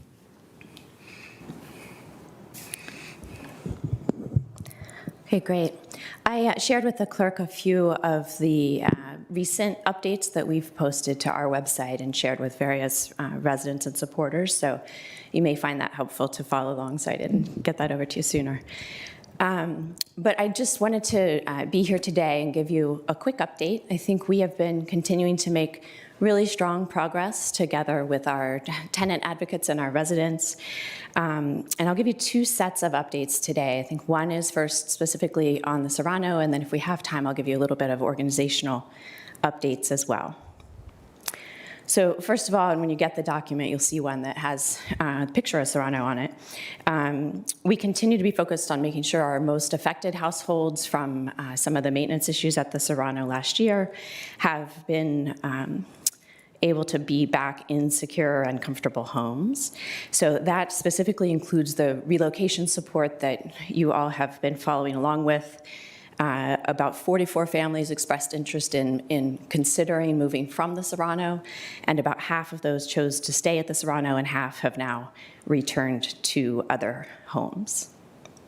In addition, we had about 30 families who initially spent some time in a hotel to consider their options, and 2/3 of those have returned home to the Serrano, and 1/3 have moved on to other homes. And I'll just give you one note on that. I know we had talked last time about finalizing the accounting for some of those temporary stays, and we are looking forward to doing that once we get an invoice from the county. We continue to work with residents to access rental assistance during difficult financial times. So we have worked with about 1/3 of the residents at Serrano to access over $600,000 in rental assistance. And we have continued forward with what was just getting started when we were here last time, the voluntary claims process that we put in place to help those Serrano residents who may have experienced some property loss and were not insured through renter's insurance. So that process was created in close collaboration with the tenant advocates in the summer. Throughout September, Voice, several residents, the AHC staff and board all worked with tenants to prepare claims. In October, we received claims from 19 households. One was retracted, so only 18 claims moved forward. And as of this weekend, we have 5 of those that are moving on to the mediation process at the tenant's request. 5 are in final review, and we hope will be completed before Thanksgiving, and 8 are fully resolved. And as a reminder, that process, which again, you have a summary of what went to residents about that process, had 2 voluntary options. One was to essentially follow a very simple process that you would have as if you had renter's insurance, what an insurance adjuster manages, and that would be straight with the insurance adjuster. The second one would be an actual mediation process where AHC and the resident could talk together and work through the resolution.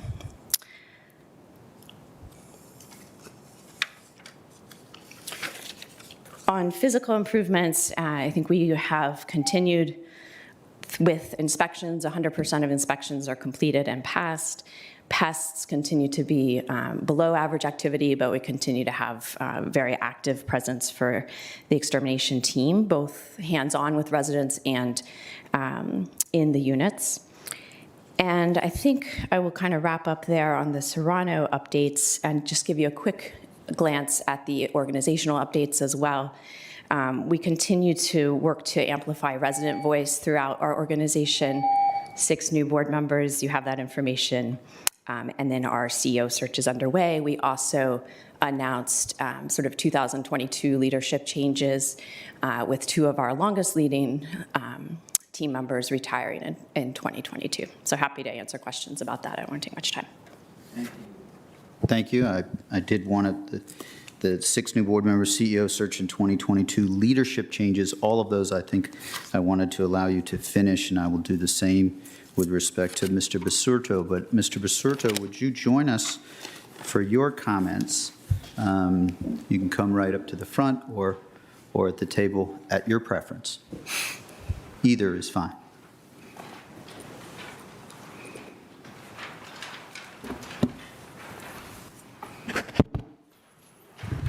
Hi, good afternoon, board members. I first of all want to say thank you. I said this on Sunday at the AHS Awards. Thank you for your support. Thank you for the progress that we have made. And I want to tell you that there are fewer health concerns. There are fewer complaints, but there's still a lot of work to be done. Thank you for that. Thank you for sticking with us. We continue to meet with Susan every 2 weeks. We have reviewed the ledgers. They are completed by Drucker and Falk already. There's still some delinquent accounts that have been reported, but it's because of rental assistance that is delayed. We ask the county to continue to be present, watching that these accounts be reconciled. Residents are still concerned about trust at AHC Incorporated, at Serrano specifically. We ask that you guys be present during that process. Our biggest concern right now is the compensation process that is not just. It is our most significant and you have a number of people here, some of them, many of them are residents who have put in their claim in.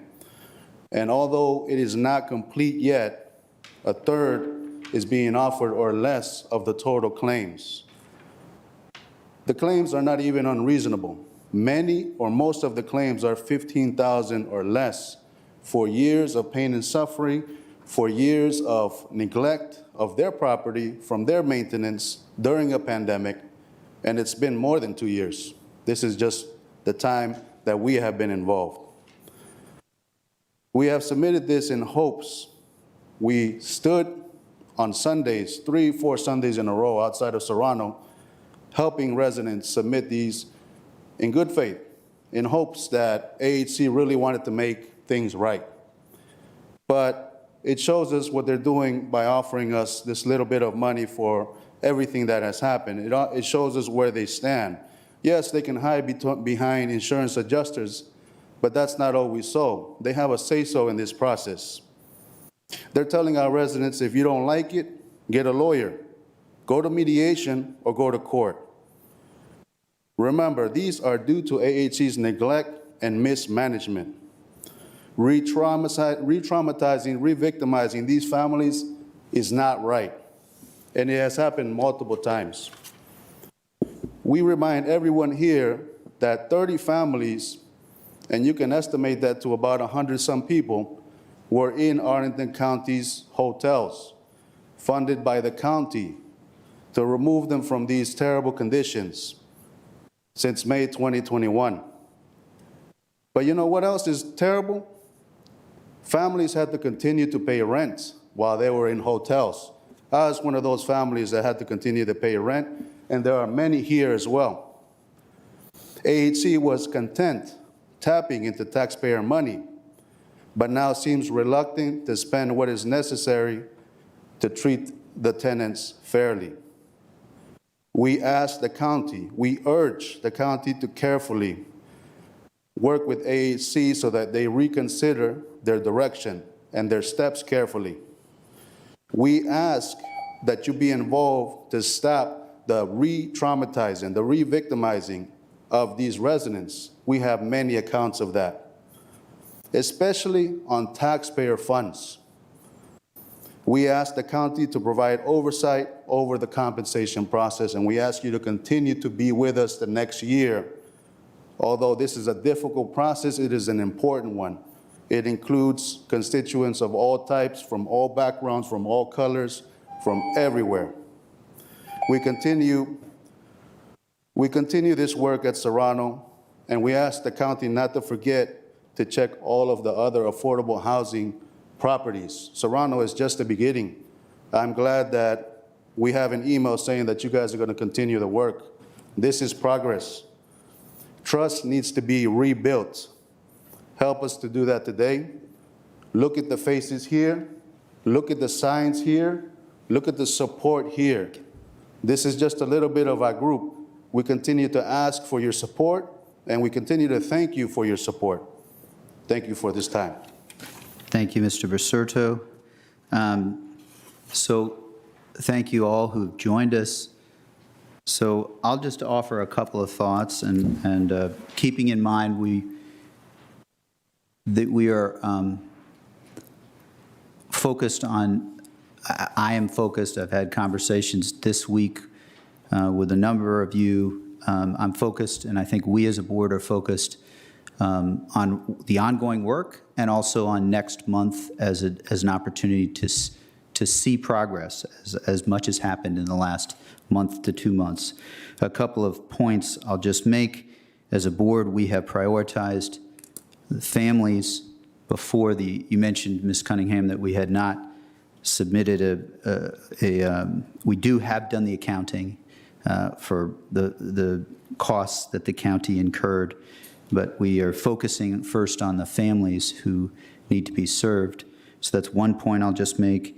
And then with respect to the others, the other points that Mr. Basurto, you and Ms. Cunningham made, we are not a party.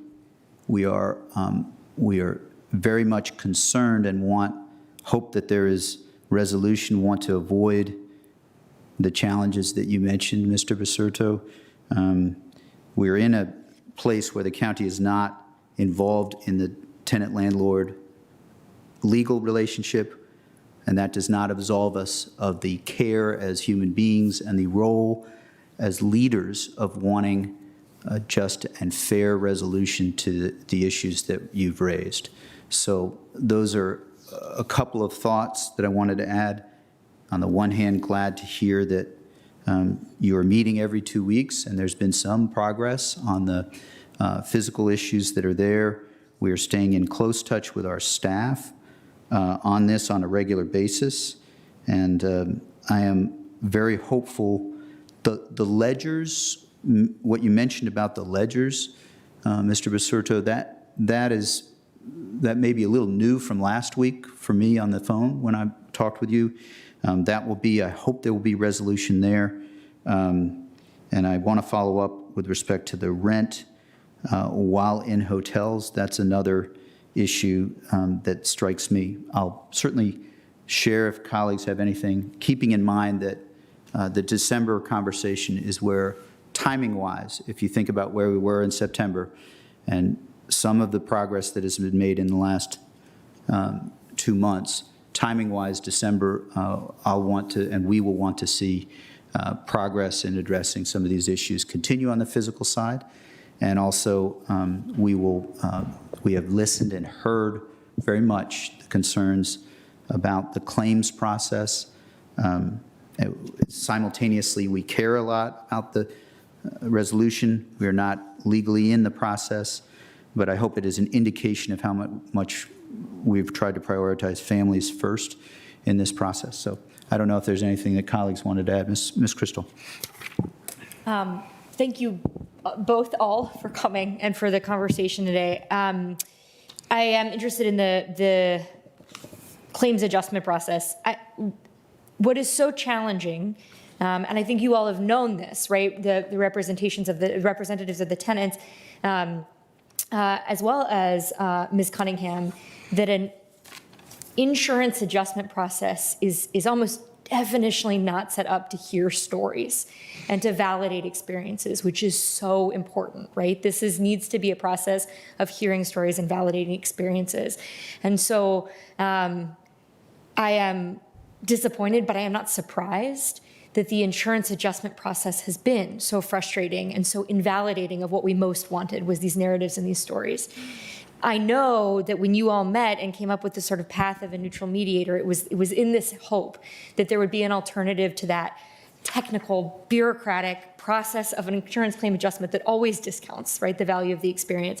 But I know that presents some challenges, that mediation has presented challenges in terms of both parties needing to be represented by a lawyer, which is, of course, an obstacle to those who have concerns about interacting with the justice system or the courts for any reason, let alone lack of familiarity with that. I'm hoping we could maybe just tease out for a minute some of these obstacles and see if there's any way around it. So maybe, Ms. Cunningham, you had talked about the challenge of finding mediators who would engage in mediation without attorneys. Could you share a little more about that and any efforts you all had made, or any hope you'd had of identifying mediators who would feel comfortable with both a tenant and a representative of AHC to come to the table to tell those stories, to hear the whole of the experience without requiring attorneys present? What are some of the obstacles to that? Sure. Yeah, I think back in August when we had this conversation with the Voice team, several of the most impacted residents and NAACP, we focused on what mediation would look like. You know, again, as you know, that can be sort of more of a restorative process where you have a conversation, where there's dialogue, and where there's healing to some extent. Most mediators, particularly those in Virginia, do require representation by both parties. And I think that's both to protect and to ease the process and to make sure communication is clear. There are a handful, particularly in DC, we did identify a few that have done mediation directly. So back in August, we shared those with the Voice team and the NAACP team for them to explore if they'd like. as we move into this mediation phase, the intent is to have a mutually agreeable mediator, and certainly AHC is open to either of those paths. We hope that with 5 families, and there may be a couple more out of those last 5 that are still to be resolved, that we could end up with 1 or 2 mediators, not one, not one for each person, just to ease it, and also to help ensure that it's as equitable across as possible. Okay. But that will be a conversation. I think those who've I think only one family elected to go straight to mediation. The others just decided in the last week, and so they'll be receiving a letter explaining how that will go forward. And the goal would be in December to kind of gather and to agree on the mediator. Okay, thank you. And Elder Preserto, if you wouldn't mind sharing, you had shared the sort of the way that the sort of offer of mediation has landed with folks sort of feels like, well, lawyer up, right? I think to sort of use your phrase.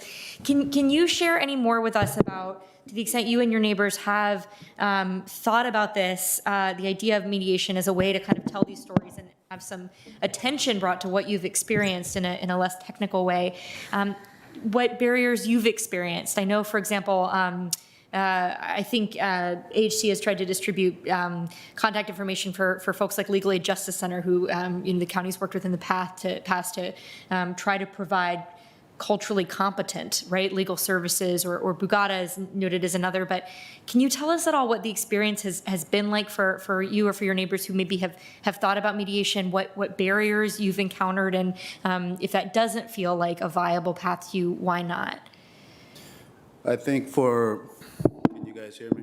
Yeah. I think for myself, I'm not worried too much about myself. I only had one phone call come to me. They asked me for pictures and if I had receipts. That wasn't part of what we had agreed on. Yeah. I told them I didn't have it, and they said that they would call me back.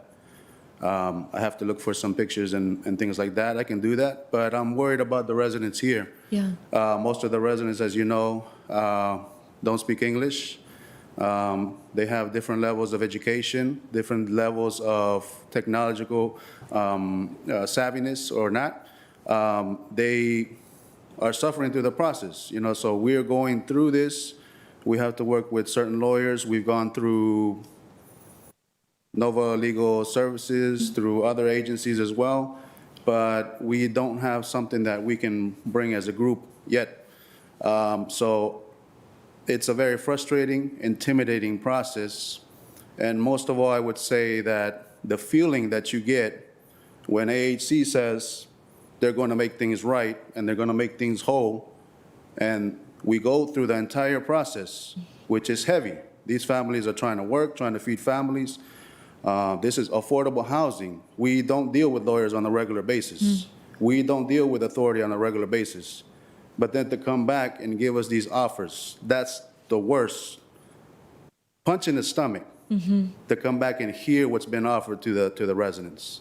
So if you're going to make somebody whole, you need to be true to your word.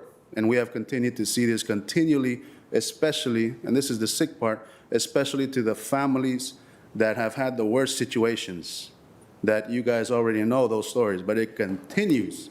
If I were to put this in a physical, I would stomp on the floor each time. And that's what continues to happen to these families. Yeah. That's been my experience right now.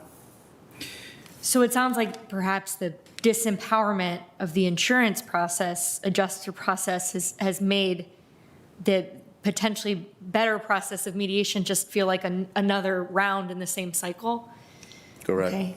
All right. Correct. Well, thank you. I don't have a solution at this time, but I think that the sort of recognition of both of those insights is helpful. Please. And thank you, Ms. Katie Crystal. I would like to say, yes, there are some things that are legal. We understand that. We understand this whole entire process can be legal, but there are some things that are right and some things that are wrong, ethical, or not ethical. And that's where we're at right here. There's some things that they should have not done. AHC should not have done. We should not have been charged for rent. We should not have been charged for rent while we were in the hotels.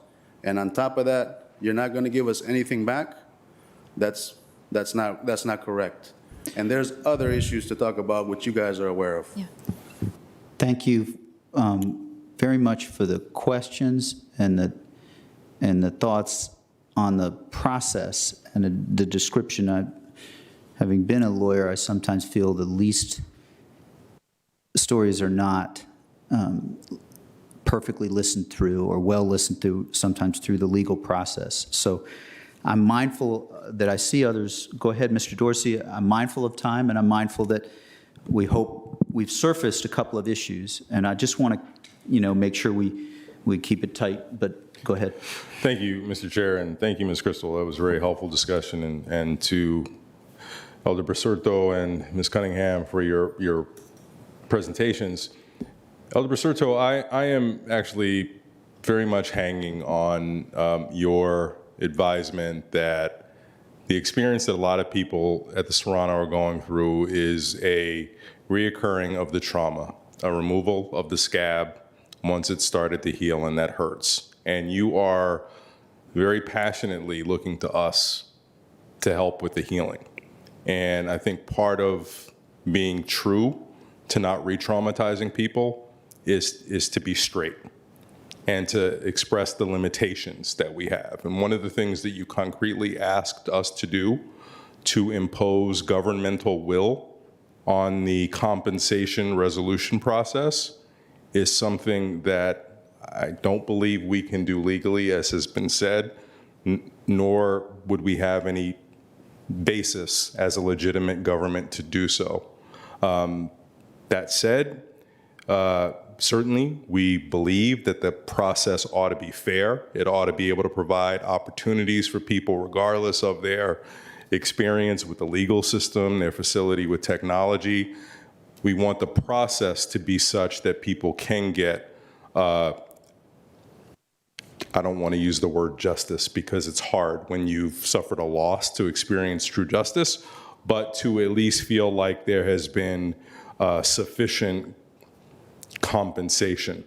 The process that has been described to us seems on paper to be a good one, but you've surfaced some ways in which it's not working well in actuality. So I think that is an area where we could at least look to make sure that the process is working well. But I just want to be very clear that if there is a thought, a perspective that somehow the county board can go ahead and look at what an adjuster has offered or a mediator is proposing and impose a different judgment or substitute our judgment for theirs, that's not something that we're able to do. And I don't want anyone to walk away with the impression that we do. Thank you, Mr. Dorsey. And I think it's important to say, and I want to I have a couple of concluding thoughts, but I want to give Mr. Carantonis, if you have a question or a point, go for it. Thank you, Mr. Chair. I have to say that I hear all this with a very heavy knot in my stomach.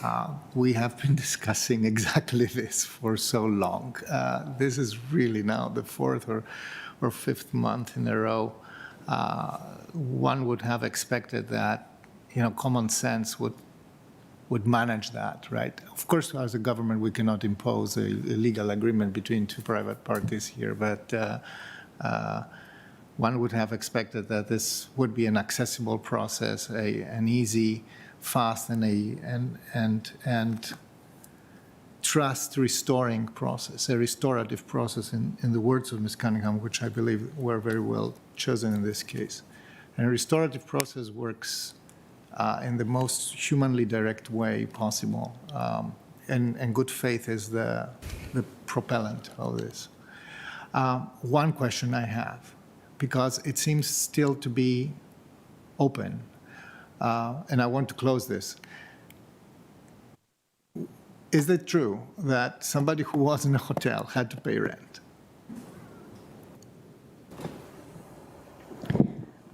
Yes, I would say that if you had a rental contract with AHC and you did not have deficient housing conditions that were confirmed, then you would be legally responsible for that rental contract. Now, you guys were here, actually I wasn't, but you all were through many of those conversations. The county offered alternative housing. AHC offered to release people from those contracts to assist with moving and relocation expenses. And some people took us up on those opportunities. So thank you for the question, Mr. Karantonis. Okay. Is a great one, and thank you for answering the question. This is something that I think, Ms. Crystal, we all would want to, I want to understand that more deeply, and the history of people, my experience, the history of people worrying about precedent, it can sometimes be an obstacle to doing the right thing. So I'll let Ms. Garvey go ahead, and then I have a couple of quick concluding points. Go ahead. Thank you. I just have a quick question for myself. I can't quite recall. I think it's for Ms. Cunningham. So who was paying for the hotel rooms? I believe it was a combination of ourselves and AHC. Is that correct? Yes, at this point, the county paid for the first month and a half or 5 weeks, and the AHC paid for the following, in some cases, 4 months. Okay, all right, thank you. I think I'll leave it at that, and we've had a lot of discussion. It's been very helpful. I really want to thank everybody for coming. It's cold out there, and you've given up a lot of time to get here. I'm sure for some of you it wasn't easy to get here, so thank you very much for coming. I appreciate kind of the regular reports. I do sense progress. I think it's frustratingly slow for everybody, but at least there is some progress being made, and I'm pleased at that and look forward to following this process. Again, as Mr. Dorsey pointed out and others have, we sort of have a removed role, but we are trying very hard to follow things and make sure that it moves forward as well as it can. Thank you so much. Yeah, that's it. Thank you, Ms. Garvey. So the truths that Ms. Crystal mentioned about the legal process, not always hearing your stories, are also true this afternoon, because we have just heard from 2 people, because December is the moment when I personally will want to see more measurable progress. We will be doing things we will be following up with our staff, and we will be taking steps over the coming days and weeks. But I want first to acknowledge that you may feel that we are not hearing your stories, and I hope you have heard in each of our voices that we are very much trying to and continue to try to. A couple of quick points. Tonight, I believe it's $300,000 that we're putting of American Rescue Plan funding into this question that you raised, Mr. Basurto, of other units that are not there, the systemic question of what we need to be doing. That is not going to fix everything, but it is an indication that we care very much about the concern. Yes. I would note, in addition, that I do think it is relevant and important to note that there are 6 new board members, and there will be, as I heard, 2 additional members of AHC's team who will be retiring. I'll note that. And then I'll say thank you for the work on the physical items that you've been doing every 2 weeks. That's very, very important. And last, the fact that you are here tonight and that we are working on this in November and preparing to hear more from both groups in December is not meant to say that we know that will be the end, but we are unable, as Mr. Dorsey said, unable to fix all things, but we are very much paying attention, and in December we will want to have a good, structured, additional conversation to move us forward. And so are there any concluding, give me 2 or 3 sentences if there are any concluding comments you had, Mr. Basurto, and then Ms. Cunningham. You don't have to, but I did want to give you a chance to say a point or 2 succinctly, and I will, for sure, we will be back in December. I'm speechless about the legal part.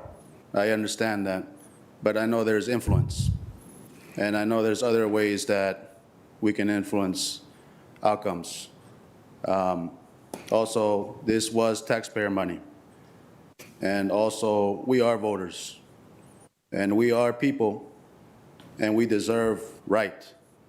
And we have a lot of people. We have there was about 300 units that were at risk at Serrano Apartments. So I want to say, don't forget those residents. Don't forget the 22204 area, And please continue this work to inspect the rest of the units, especially the AHC units. We'll be there. Thank you. Appreciate both how deeply felt that was, and also we take seriously the need to continue to listen and engage. Anything, Ms. Cunningham? I'll just leave it at that. Thank you. We will be back on this issue in December. Thank you to each one of you who came. I hope you know how much we're wrestling with this, and this is the center of what we're trying to do as a county to best serve all of our residents in many ways. Thank you. You're welcome to stay, but you do not have to. We will go on to other items. Thank you each for being here. Thank you.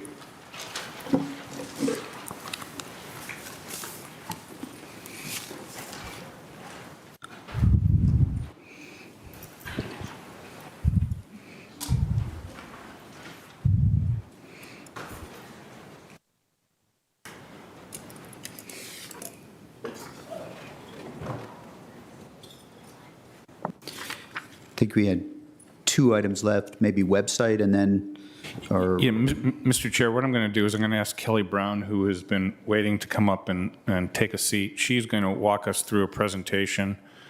I think that we have a lot of information. We've just posted the results of our first phase work on missing middle housing, and we're also describing that not just as missing middle housing, but also expanding housing choice. So I'm going to turn it over to Ms. Brown for a slide presentation. Ms. Brown. Thank you very much. So this presentation summarizes highlights from the Phase 1 report, Expanding Housing Choice, the Missing Middle Housing Study. It summarizes the priorities and concerns that have been shared by the community and recommendations for a scope of work and specific housing types to study in Phase 2 of this effort. I'll also provide an update on community feedback we received on the Phase 1 report and recommendations for next steps. So what is the Expanding Housing Choice Missing Middle Housing Study? Well, it's important to understand that while Arlington has a range of housing options, options for housing other than single household homes and apartments in mid-rise and high-rises are limited. So this study is exploring how allowing other choices could meet a wider range of housing needs, such as smaller housing options with lower housing costs, starter homes, more bedrooms, better accessibility, or private open space. The study is also about managing change already happening. The supply of existing smaller single household homes is shrinking as smaller homes are torn down and replaced with larger homes. While these new homes are meeting the needs of some households, the results also include loss of less expensive homes, loss of trees, and stormwater management issues due to increased impervious surface. So this study is exploring how change, if managed thoughtfully, could positively impact Arlington's future. The study has been divided into 3 phases. First, to build a common understanding of key priorities and concerns, as well as housing types to study. And then in Phase 2, diving into more focused study, and Phase 3, recommendations to enable more housing choice and supply. We are here at the end of Phase 1, and Phase 1 has included several community engagement opportunities, including a study kickoff last year around this time, online engagement opportunities on the Missing Middle Housing Study Research Compendium, a listening tour of the community to get feedback on key priorities and concerns, informal information sharing with our community partwork and stakeholders at large, as well as online engagement this past spring on preferences for housing types to study in Phase 2. It's important to note that a significant majority of respondents to online feedback tools are homeowners, and so we continue to look for ways to connect with renters and others that are harder to reach. So what have we learned through Phase 1? Well, Phase 1 has resulted in a common understanding of several key priorities and concerns for enabling more housing choice and supply. Key priorities include reducing housing costs, adding more housing supply, and adding housing options that reflect the needs of the whole community. Conserving tree canopy and creating and maintaining connections to nature, achieving sustainable land use and construction, investing in schools and infrastructure to keep pace with growth, and maintaining and expanding valued neighborhood features such as diversity, neighborhood connections, and walkability. Significant concerns have also been noted in the feedback we've received. These include the impacts of growth on quality of life, such as school and infrastructure investment leading to higher taxes, concerns about potential for both higher or lower property taxes as a result of expanding housing choice, more demand for parks and open space, and loss of trees and increased flooding. We've also heard about concerns of loss of existing housing stock and diversity, and the suitability of other housing options with existing neighborhoods. So this brings us to where we are now, getting ready to move into phase 2 with board direction. And that would be a focused study of how different housing types could address the communities and priorities and concerns identified in phase 1. We'll seek to answer several key questions. How should missing middle housing types be designed to be compatible with Arlington neighborhoods? Where should housing types be allowed within Arlington? How could expanded housing choice meet community priorities? And what are the trade-offs between the benefits of expanding housing choice and concerns we've heard from the community? And then finally, how do these expected outcomes of possible new policies compare with today's business as usual approach to housing? Community review and feedback on preliminary recommendations is anticipated for the first quarter of 2022, and we hope to bring recommendations to the county board by the summer of next year. So this brings us to the recommendations that we have in the report for our phase 2. And this graphic shows our family tree of missing middle housing with 4 categories and 10 types overall. These 10 types were presented during our online engagement last spring with more than 400 people participating.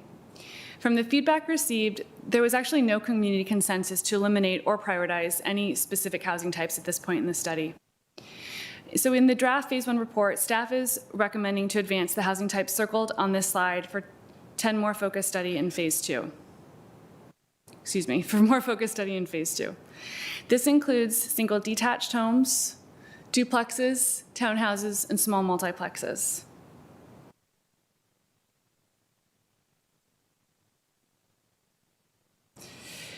We believe that evaluating a range of options countywide provides the greatest opportunity to balance the community priorities and concerns articulated through phase 1. That said, the resources and time needed to complete the study are not limitless, so there are 2 housing types that staff proposes should not advance to phase 2. Cottage clusters are just like they sound, a cluster of small single detached homes that share common space. These are not recommended for phase 2 because they typically require larger lots that would be available for development in an Arlington infill context. Accessory dwellings are a housing type that is already permitted in Arlington, and the zoning ordinance was recently amended to support the construction of new accessory homes. So staff is recommending to allow these recent amendments to be implemented and evaluated before considering additional changes. Recommendations for the phase 2 scope of analysis. So for each housing type recommended for study, we're recommending an iterative process that will have 4 main components. The first will be considering design alternatives for each housing type and how they could physically fit within the Arlington context. Some of the variables that would be considered are lot size and lot dimensions. What are the appropriate setbacks, building height, and lot coverage? What are the appropriate parking ratios and locations? Housing unit sizes and number of bedrooms that could be accommodated, accessibility, and tree canopy and stormwater requirements. We will also look at how each housing type provides opportunities to meet community priorities and what the impacts of expanding housing choice would be. One of the main questions to be answered in phase 2 is what prices or rents would we expect for missing middle housing types in different neighborhoods within Arlington? With the aid of our economic consultants, we'll answer this question and also estimate the likely pace of construction throughout the county under different scenarios. We recognize that not every housing type might be appropriate to build within Arlington, so we will consider various locational factors, such as proximity to transportation options and others based on findings from the impact analysis. The outcomes of phase 2 will result in preliminary recommendations for design parameters and locations for different housing types. Staff will likely identify trade-offs between community priorities and concerns, and thus this analysis will be considered against the status quo, where only large, single detached homes can be built today in many Arlington neighborhoods. So in terms of the schedule, as I mentioned earlier, we are concluding phase 1 and with board direction recommending to move forward into phase 2 later this year. The analysis and initial community engagement would last through the first quarter of next year. This would include engagement with our community partner network, the broader public, commissions, and we will also seek advice from community professionals with expertise in areas such as zoning, design, construction, and real estate. And based on that analysis and community feedback, staff will bring forward recommendations for expanding housing choice and supply in the second quarter of 2022. Then based on county board direction, the study would move forward into phase 3, where we would consider actual zoning text to implement the phase 2 recommendations and other areas of policy. We expect to complete the study by the end of 2022. So prior to finalizing the phase 1 report, the study team sought community feedback. Staff presented at various commissions and also reached out in other ways as well, prioritizing outreach to those hardest to reach and study newcomers, as well as reaching the broadest array of stakeholders possible. So there were several key takeaways from our engagement on the phase 1 report. First, there was continued strong support to study opportunities to expand housing choice.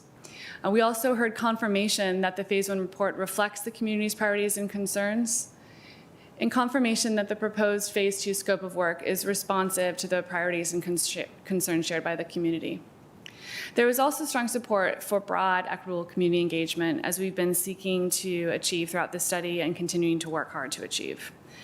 So moving forward, and as we have been doing so far, we'll focus on hard-to-reach populations, renters, and those that don't traditionally participate in our planning processes.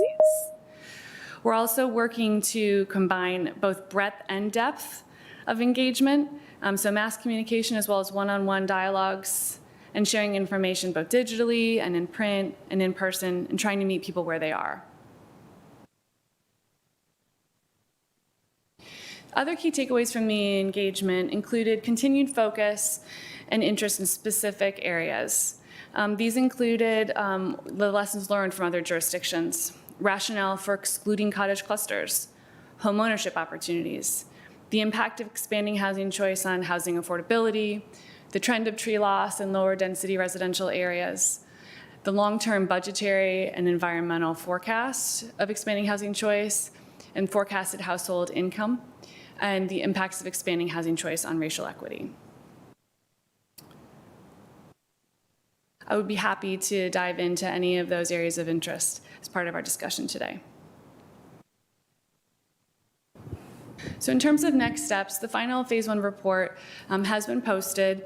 It's been updated to respond to those areas of interest identified by the community, how phase 2 will address those areas of interest. And based on board direction, we are recommending to proceed with phase 2, focused study of the recommended housing types. We look forward to developing a comprehensive community engagement plan for phase 2, so stay tuned for details. And again, we'll be focusing on opportunities to really reach the broadest array of stakeholders possible. So with that, happy to respond to any questions you might have. Thank you, Ms. Brown, for the work. And I know that there's colleagues from the Housing Division that are also with us virtually. I know that there's a lot of work that has happened between this presentation and our last. And I'm certainly open to questions. Start with Ms. Crystal. I don't have a question. I just don't want to let the presentation go unremarked upon without saying just how incredibly enthusiastic I am about it. I know that all of us have had an opportunity to participate in some of the really extensive engagement that you and your colleagues have done. I think, you know, the only knock against this I've got is just that I'd love to see us move faster, but I am mindful of the aphorism that you go slow to go far, and knowing that we are trying to make enduring change in Arlington, I understand the importance of engaging such a broad base of stakeholders. And I think actually the very thoughtful parameters that have now been set around this next phase is a reflection of the thoughtful feedback that we did receive through all of that engagement. So I'm so pleased to get this update. I appreciate Ms. Brown and you and your colleagues' effort to keep us apprised throughout, as you've done with so many members of the community. You don't just have to be a board member to get frequent briefings on this housing study. And I'm very much looking forward to moving into phase 2. I see nods from everyone, myself included. I think you hit the right notes. Thank you. We're eager and mindful that it's a ton of work as we go to this next phase, but looking forward to this continuing. Mr. Karantonis. Only seconding that. This is a lot of work, and it's actually not always appreciated how much work goes into that and how much work is still to be incorporated in these 4 areas that you have lined out. This is really awesome. I have one question though. The engagement plan for phase 2. So in which ways would we expect this to be, delivered or be ready for sharing? So thank you for the question. You were asking about the engagement plan for phase 2. So I would anticipate that a lot of the details would become available through our webpage. We'll also continue to use our community partner network to get word out about ways that you can engage in the next phase of this work, as well as our general distribution list. We'll be working closely with our consultant team on the key milestones of analysis, when those line up over the next several months, working closely with our communication team as well, on how we can accomplish those goals for broad equitable engagement. Thank you. Thank you. Just because you haven't gotten a series of questions doesn't mean that we aren't deeply, deeply appreciative. And you know that we tend to ask for briefings in addition. So thanks very much, Ms. Brown, as well as the rest of the team working on this issue. We look forward to staying updated over the coming weeks and months as we get into the phase 2. And I noted, we're working towards a second quarter phase 2 report, if I'm not mistaken. So next year this is a big issue. It will be a big issue for consideration as we continue to engage next year, for sure. Thank you so much. Thank you. Mr. Manager, I think you had one more item. Yes, thank you, Kelly. Wanted to update the community, a point that was specifically raised by Ms. Crystal at the Saturday board meeting about the status of our website. Let me start at a point, I'll just say the facts as of today. We have 187,000 links on our county site. And as of about 3 or 4 days ago when we went back and checked, we had 6,634 links that were broken. We've repaired a number of those. It's my expectation that most, and with one exception, most of those links will be repaired by Thanksgiving, with the exception of our news releases, which make up about close to half of those links that are broken. There's a specific problem with old news releases. I don't think that at the end of the day that we have limited resources. Focusing on linking to old news releases is our highest priority. But 2 things. One is, not only are members of the community frustrated, I'm frustrated because, and as are a lot of county employees, we use the website all the time. And so I do not suffer from paranoia, but I was wondering whether people were out to drive me crazy over the last 2 weeks. But the thing that we went through here is we delayed going over to a new website by 2 weeks because we knew we would have some challenges with broken links. But we didn't do it on a whim. Our old platform was, this is not an IT term, wobbly and about to fall over. And so we have the focus on stability and especially security. Our old website didn't have it.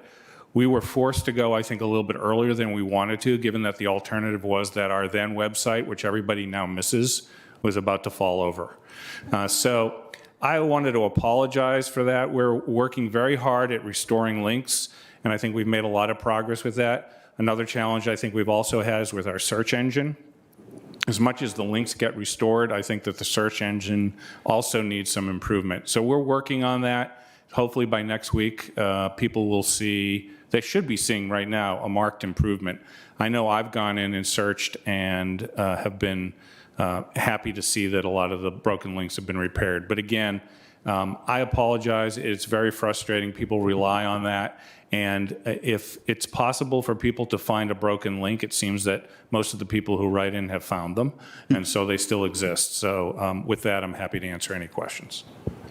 Just I'll start with a thank you. The specific number of links missing and links fixed, as well as the description of the old press releases, and then the time framing of when we'll try to finish many of them. That's all very helpful. Go ahead, Mr. Schwartz. I did actually want to say something which, if it didn't make me cry, it was funny. In Arl Now, there was an article published today saying there were 900,000 broken links on our website. I'd just like to emphasize again, we only have 187,000 links. So I think that there's something broken in that All Now article. Thank you for raising that, as difficult as it is and may be. Ms. Garvey, and then Ms. Crystal and Mr. Dorsey. Yeah, thank you. Yeah, I had a few adventures on the website, too, trying to find something. I said, oh, right, we're having troubles. And this reminds me, I mean, I want to thank all the people that are writing in. I know they're upset, but actually, if we've got 187,000 links. We might have trouble finding them all, and there might be something else that, we don't know about. And as our residents find them and send them in, that helps us improve. So, it reminds me a little bit of the snow plowing when we don't quite know what, there might be a little cul-de-sac or something somewhere we've missed, and people let us know, and I know they're often upset, but that really helps us get in there because we really don't know everything all the time, and it's very helpful. So thank you for the work, and I'm sure we'll be better soon. Thanks. Thank you, Ms. Crystal and Ms. Dorsey. Yeah, that was actually my question. Are all of our unbroken links known? Or if people discover broken links, should they notify? Preferably not the county board, because we have broken links of our own. So is there somewhere people should highlight, or we know, staff knows about all of the broken links and don't need to be reminded? Well, we have the 6,000 plus links. We know what they are. We use a software program that goes through and identifies them. Okay. I would just state, though, that I don't think that anything like that is foolproof. So if people, and it's not just to feel better, if people want to send us, I would encourage them to continue to send us information about broken links, and we will cross-reference them with our list. It's very possible that, we don't have the exhaustive list, though I think we do. So that is still something that they should do. And again, some of those may reside in the news links, which I say that it'll be a while until some of those are fixed. And where should they send them? Asking for myself. What's the email address? I think, or via the website? Or? Yeah, I will. Bryna, do you know the email address? She's going to find that for us right now. That sounds great. You can always send something to the county manager mailbox, county.manager@arlingtonva.us. That's great. I appreciate I really actually especially appreciate the explanation of why it was necessary to make the move. People, are board members included, expect a high level of service from Arlington and are disappointed when it's not met. And so understanding that there was some urgency and security reasons being part of that is a really helpful context. So thank you for presenting. Thank you, Ms. Helfer. Where should people email if they find a broken link? Who should they email? When someone gets a broken link, they get a page not found. And if they scroll to the bottom of that, there's actually a link to report challenges right there on the website. Great. So we hope that people will follow that. And it also provides insights on how to search in other ways. So just throw that out there. The one thing that Mark mentioned is on our search capabilities is that we're still having issues with searching PDFs specifically, and that will take longer than the broken links. So, but we're working through the challenges. So, thanks. Great. Thank you, Dr. Helfer. Really appreciate it. So when you have a broken link, scroll to the bottom of that page, and it will tell you how to report that. Mr. Dorsey. Thank you. So, yeah, some of this is also about expectations. It's helpful to know the reason we had to make a switch, perhaps before we may have been ready, but I know for many people in the public, the notices that they were seeing on the website indicated that this was sort of a planned refresh and there were exciting things to come. And you heighten people's expectations that they were going to get a fully finished product.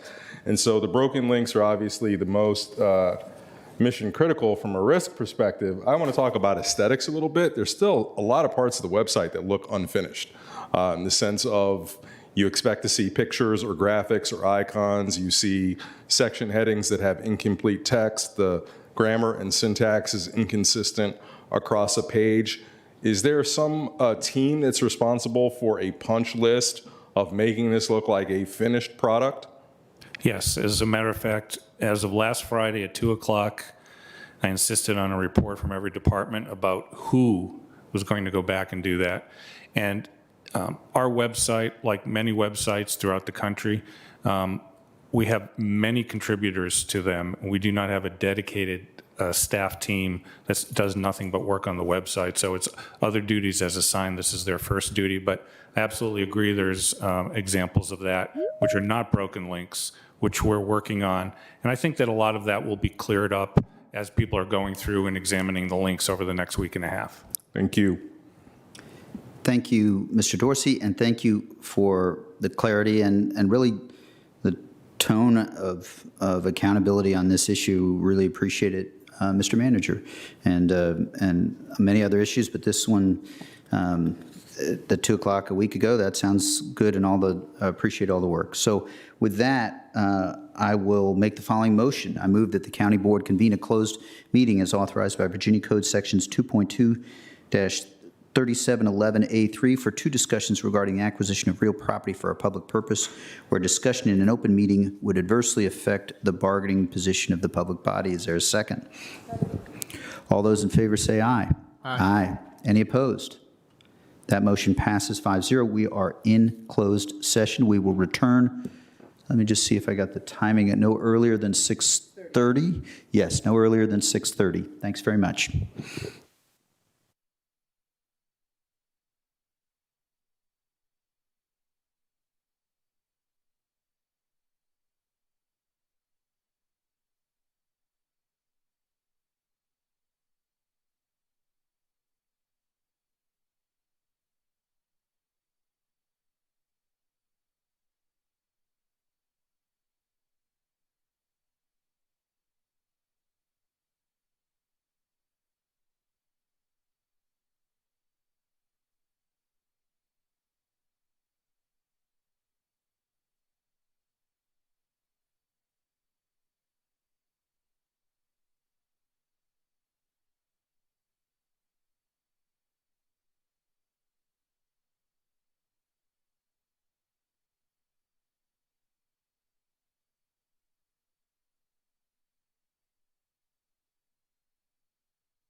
We'll be right with you.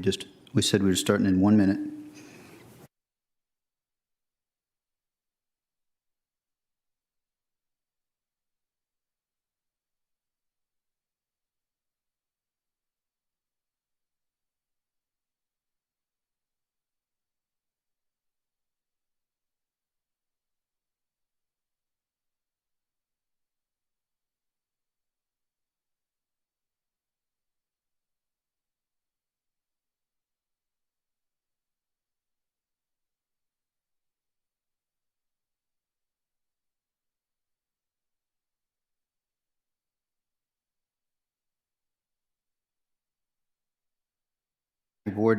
Arlington County Board back in session.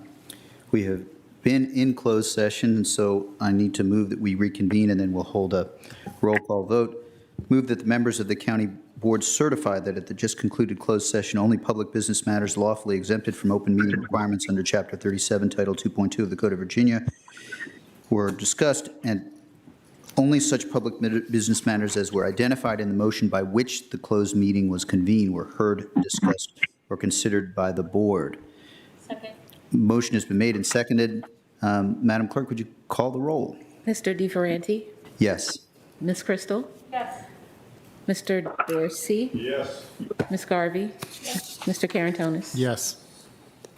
Thank you very much. So we're now moved on to our carryover agenda, and we have 2 items also listed.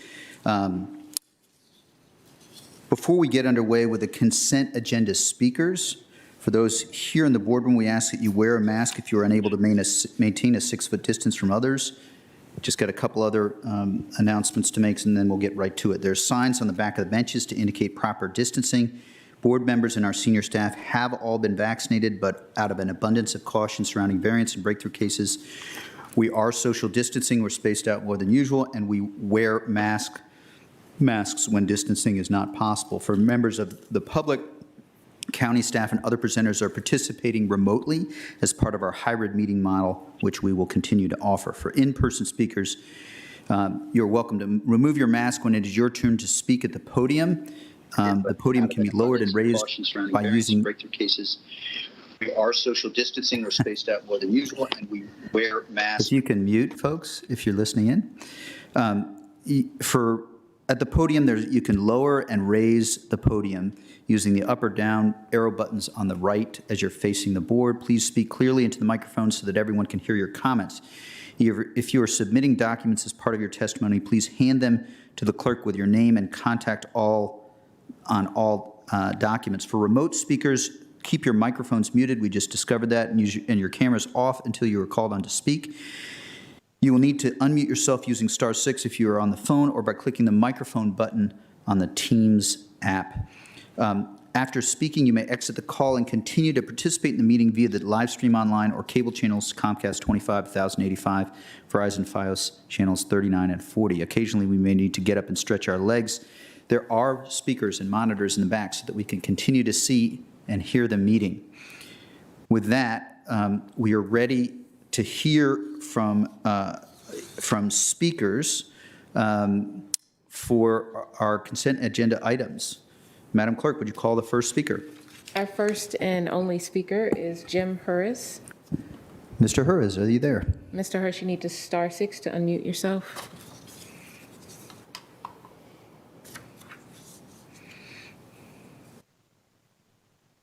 Can you hear me? We can. Go ahead, Mr. Hurris. Can you hear me? Yes, we can. So I and others question why county government needs to bail out Courthouse Subway. Where's Arlington's economic development? Where's the Chamber of Commerce? Subway is a multinational corporation with more than 41,000 franchisees worldwide. But what we see, whether on Wikipedia or last week in the Washington Post, is the Subway Corporation has multiple public relations problems with service, with the food, with everything. We also see the county board and county government are apparently intent on gentrifying anything and anyone related to the workforce and middle class out of the county. So where do you go from here with Courthouse Subway? Courthouse Subway gentrified out to Bailey's Crossroads. Like so many other essential workforce and middle class neighborhood amenities. Mr. Karatonis, where is that immediate care in Westmont Plaza going to be relocated? Someone jokingly asked me, maybe we should rehire our former Arlington Economic Development Director, given the fact that the Gold's Gym relocation just outside Arlington, adjacent to Dick's Sporting Goods, is such a huge success. How much more can you gentrify out of this county that's essential to our needs, our neighborhood needs? Back to you. Thank you, Mr. Jerez. With that, that's our only speaker, consent agenda items speaker that has been pulled. That would be item 14, I believe. Madam Clerk, would you call the first item? Item 14 is First Amendment to the deed of lease between the County Board of Arlington as landlord and Subway Realty of Richmond as tenant for a space located at 1435 North Courthouse Road. Thank you. Over to the manager for the staff presentation. Go ahead. Thank you, Mr. Chair. Doug Radin will have a brief verbal presentation. Mr. Radin. Are you there, Mr. Reddy?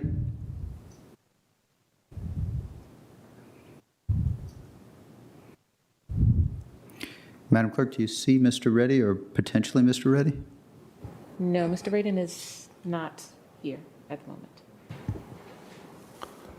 Okay. Okay. Since apparently Mr. Radin is not here, I'm going to either ask if Mr. Arkin is present, or if not, I'll go through sort of a thumbnail sketch of the presentation. Sure. The board report reflects that this is meant to, we're treating the Subway lessee here, which is not the multinational corporation, but the individual lessee, with the same approach that we have with other county-owned assets. Similar, we did a similar deal with Ragtime Restaurant and Courthouse Deli. The goal here is to maintain the business viability of this particular restaurant, and it's consistent with the deals that we've made previously. And Mr. Radin would know specifically, but the goal here is to actually get payments from them. They have been unable to pay anything towards their rent since the beginning of the pandemic. They've agreed to a certain percentage. I think it's 95% of gross receipts. When they hit that, they'll also increase their payments. But that's all included in the board report, and I'm happy to answer any other questions. Thank you, Mr. Schwartz, and thank you for the presentation. This is consistent with other, some of the challenges that we've been facing since the pandemic and how we've handled other properties. Certainly open to any questions. This is an effort to be consistent and also not result in deeper economic challenges under the circumstances, but happy to answer any questions, and I'll turn to Mr. Karantonis if you have thoughts or have a question or have a motion. Mr. Chair, I would like to make a motion just to get this discussion going. So I move the county manager's recommendation of this item to approve, first, to approve the attached First Amendment to deed of lease between the County Board of Arlington County, Virginia, as a landlord and Subway Realty of Richmond Incorporated, a Virginia corporation, as tenant for approximately 1,360 square feet of space located at 1435 North Courthouse Road, Suite 10, Arlington, Virginia, RPC number 17-015-PLA.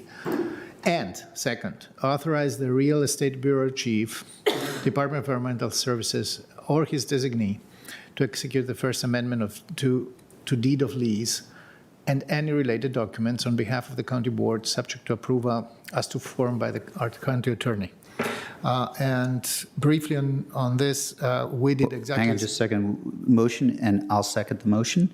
And speak to your motion, please. And we did exactly the same with others. And it's a temporary, thankfully, it's a temporary arrangement for as long as the pandemic treats this business in a way that it cannot make the rent. They had, according to the staff report, they have suffered significant loss. At some point they couldn't pay any rent, or they closed altogether during the spring months. So and it's also an arrangement that otherwise is also limited to a maximum of 1 year. So this is exactly the same. The bottom line here, the business bottom line here is it's far better and far more it's a better deal for the taxpayer to keep these tenants in, keep their viability a possibility, than to empty these places and not have any revenue at all. So that in short, I think this is a good deal for. Thank you, Mr. Karantonis. I'll just add from the staff report, you said close to this, but it's the case, and in the attachment, which is the modification, 2 consecutive months in which 9.5% of the gross sales is involved would render this, would move the rent back up. So I agree with your reasoning. Agree with the concept here of you don't want to exacerbate some of the economic challenges we're having. Don't know if there's any other comments. Mr. Dorsey. Brief one, reiterate everything that you both have said, and we'll support the motion. 9.5% is always greater than 0. And so anytime you're able to actually start receiving funds from a tenant is better than not, which has been the case since the pandemic began. And certainly I would hope that our community would not stomach eliminating the tenancy for a small business during the middle of a pandemic, and doing so only for the express purpose of having that space proudly be vacant for nobody else to lease. So hopefully that's not what we're about here in Arlington County. Hopefully it's about figuring out how we recognize the circumstances that exist, get the best possible deal for the public dollars that are invested in it. And in this case, we've successfully done this now a couple of times before. Last report I think we got was that it was a significant aid in those businesses getting back above water. So hopefully that'll be the case here. Thank you, Mr. Dorsey. I think that covers it from my perspective, all perspective. The question is on Mr. Karantonis' motion. All those in favor say aye. Aye. Aye. Any opposed? Motion passes 5-0. On to our next item. Next item, Madam Clerk. I believe it's item 33. Item 33 is adoption of the 2022 General Assembly Session legislative priorities. Mr. Schwartz for the relay over to for our staff report. Over to Ms. Cranen, who just flew in from Norfolk. Ms. Cranen. There you go. Hi there.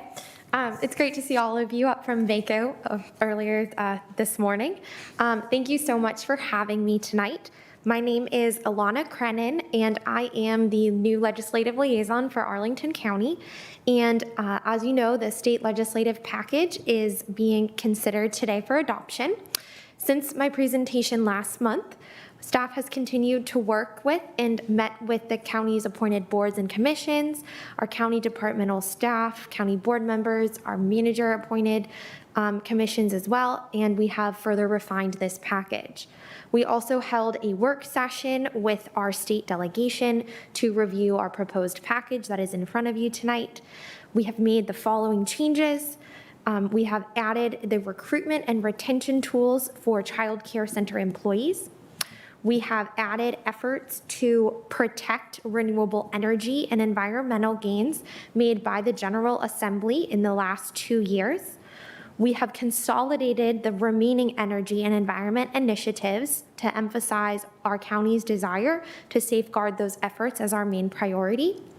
We have removed the authority to install speed cameras beyond school and work zones to better match our county implementation plan. And finally, we have removed building inspections to prevent building collapse to match the timeline for the release of study data that will come out in the next few years. Please let me know if you have any questions or amendments to make to the package as you consider adoption. I appreciate your time tonight and will yield my time. Thank you, Ms. Kreinen. There is one slight change to the staff report, and I just want to bring that to colleagues' attention, and I've tried to, I think it concerns this issue, just to highlight it. It's of the retention. For years, cities had more authority to raise revenues than counties, and recently we were able to address that. So that slightly changed the final wording, and I've sent it just to Ms. Jacobs, the clerk, in case you haven't seen it, just to clarify. It's trying to see which portion of the it's in the finance section, and I think that would be page 5, and Ms. Jacobs, you can probably at some point, if you're able to just pull that up, really it's just a small change under number 4C, finance, under number 4. Currently, the section is equal taxing authority. It reads, grant counties the same taxing authority as cities to provide a level playing field among localities, and we would change it to retain and grant counties the same taxing authority as cities to provide a level playing field among localities. And that's based on 2020 legislation, and it sort of reframes, as we've done with a lot of the legislative package, to protect what we're doing. So are there any questions about Mr. Dorsey?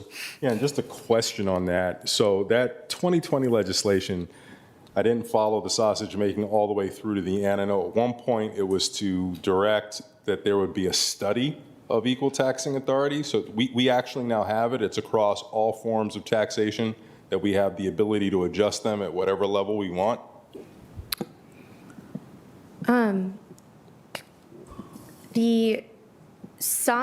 For some taxes, yes. For other taxes, there's still a little bit more work that needs to be done, which is why we have both the retention and the granting of authority. Got it. Okay.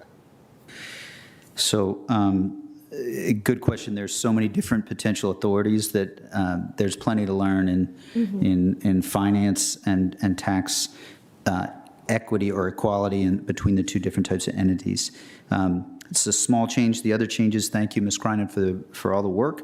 And open it up. I don't know if I'm happy to go entertain motions if we are ready. I'd be happy to make a motion, see if we have any discussion. We've obviously had a hearing and done a lot of talking about it. So I'll just simply move that we adopt the 2022 General Assembly legislative priorities as laid out in the board report of November 9, and including the small change to section C4 as mentioned in the meeting. I don't know if we have it. I'll second it. Go ahead. Speak to your motion. No, yeah, we've obviously worked through this a lot. We've got a challenging, this was put together and we didn't know quite what the flavor of the General Assembly was going to be. Now we know. It's got a challenging year ahead. But I don't know how many of us have been, anyway, I've been here before with a different, General Assembly. It doesn't always go our way. I'm sure we will do well. And I just want to thank Ms. Kreinen. It's her first year out of the box here with us as our legislative liaison, and I think she's done a great job, and you're going to have an exciting year to come, I think. So I'm pleased to, move this and hope we can go ahead and move forward. Thank you, Ms. Garvey. Ms. Crystal. Just a brief recognition of thanks. This is the final leg of a long relay. We've really appreciated the opportunity to engage with so many members of our community, really stakeholders on issues as varied as civil rights, childcare, certainly energy and the environment, with a major change in the political landscape, as Ms. Garvey indicated, about halfway through this process. So a big thank you to our legislative liaison, who's certainly been thrown into the deep end, and to the many members of our community, and indeed from our staff, who also are very involved in setting these legislative priorities that we hope, if passed, will allow Arlington to operate at our best capacity. Thank you. With that, Mr. Karantonis. Nothing. That's just about the the thanks also to Ms. Crane and also to the County Manager's Office for starting this conversation earlier than in previous years. I think this paid off. We got more engagement, more people understanding that. It's definitely a different year than some of us may have expected. So I think that the packet is still very robust, and it addresses very important things where there is a lot of bipartisan, the Venn diagram has some opportunities there, and I pretty much hope that this will be seen like this also in Richmond. So thank you. Thank you, Mr. Karantonis. Question is on Ms. Garvey's motion. All those and passage of our legislative package. All those in favor say aye. Aye. Any opposed? Passes 5-0. Madam Clerk, we'll move on to the next item. Thank you, Ms. Kreinen. Item number 34 is adoption of recommendations for the allocation of American Rescue Plan Act funds. Over to the manager for the staff report. Yes, thank you, Mr. Chair. Mr. Stevenson will have a brief presentation. Mr. Stevenson. Thank you, Mr. Manager. So, as we presented last month, we went into detail on each of the projects and program recommendations by the manager for the allocation of the federal American Rescue Plan Act monies, which Arlington will receive. In total, $46 million will come to Arlington in 2 tranches. $23 million came in last May, and we'll receive another $23 million this coming May. So as we prepared the recommendations to the board adopted several goals and guiding principles. And on the slide, you can see they included COVID-19 response, housing assistance, fiscal resilience, workforce sustainability, community recovery, equity in disadvantaged neighborhoods, and transit and transportation. And under those, you can see some examples of the types of programs or projects that fall into those various guiding principle buckets. So on the next slide here, similar to what we presented last month, there are various recommendations. These various recommendations are organized in the guiding principle buckets that I just showed you on the previous slide. And the projects here listed are one-time or short-term in nature. We have a number of recommendations for community recovery, as you can see, which include some economic development programs, the relaunch and back to work, several programs that are included in the equity and disadvantaged neighborhoods, some studies on disparity study and a broadband study, and monies allocated to housing assistance for some things like property oversight and tenant support, along with eviction prevention. And for these projects and others on the next slide, which I'll go through, they may fall into more than one bucket. As we noted here with fiscal resiliency, they may fall into a community recovery bucket, but also fall into our fiscal resilience bucket. So for a number of projects that stretch longer than 1 or 2 years for a variety of reasons, we are showing the FY22 cost in the out years. There are 2 transit programs, which would assist our Arlington school students taking public transportation to school, and assistance to low-income individuals in utilizing our transportation network. Last month, we had some questions from the board on the school student fareless pilot, as it's being called. This pilot assumes 2,400 participants, representing about 20% of the targeted student population. These students are currently assigned to school bus hubs stops and travel outside of school boundary zones to option programs housed in neighborhood or middle and high schools, or those students that live in the outer margin of the school walk zone. This program would provide preloaded iRide student smart trip cards, and the pilot's proposed duration is for the second half of this school year and the next full school year beginning next fall. And if you'd like, we can discuss this program in more detail at the conclusion of the presentation. Another significant investment on this slide is in the equity and disadvantaged neighborhood category. That's the needed investment in the Crisis Intervention Center, which the manager first highlighted in September. to address the acute needs in the mental health area.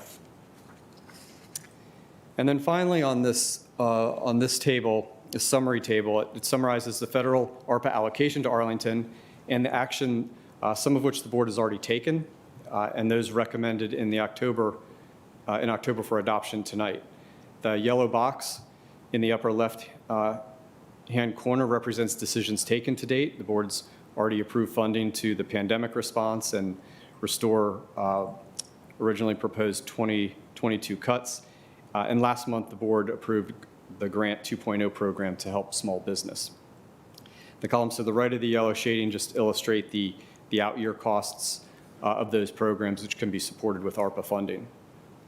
And then below that is a projected fiscal impact of the revised manager recommendations, some of which I mentioned earlier are one-time and others are considered longer-term for future funding decisions.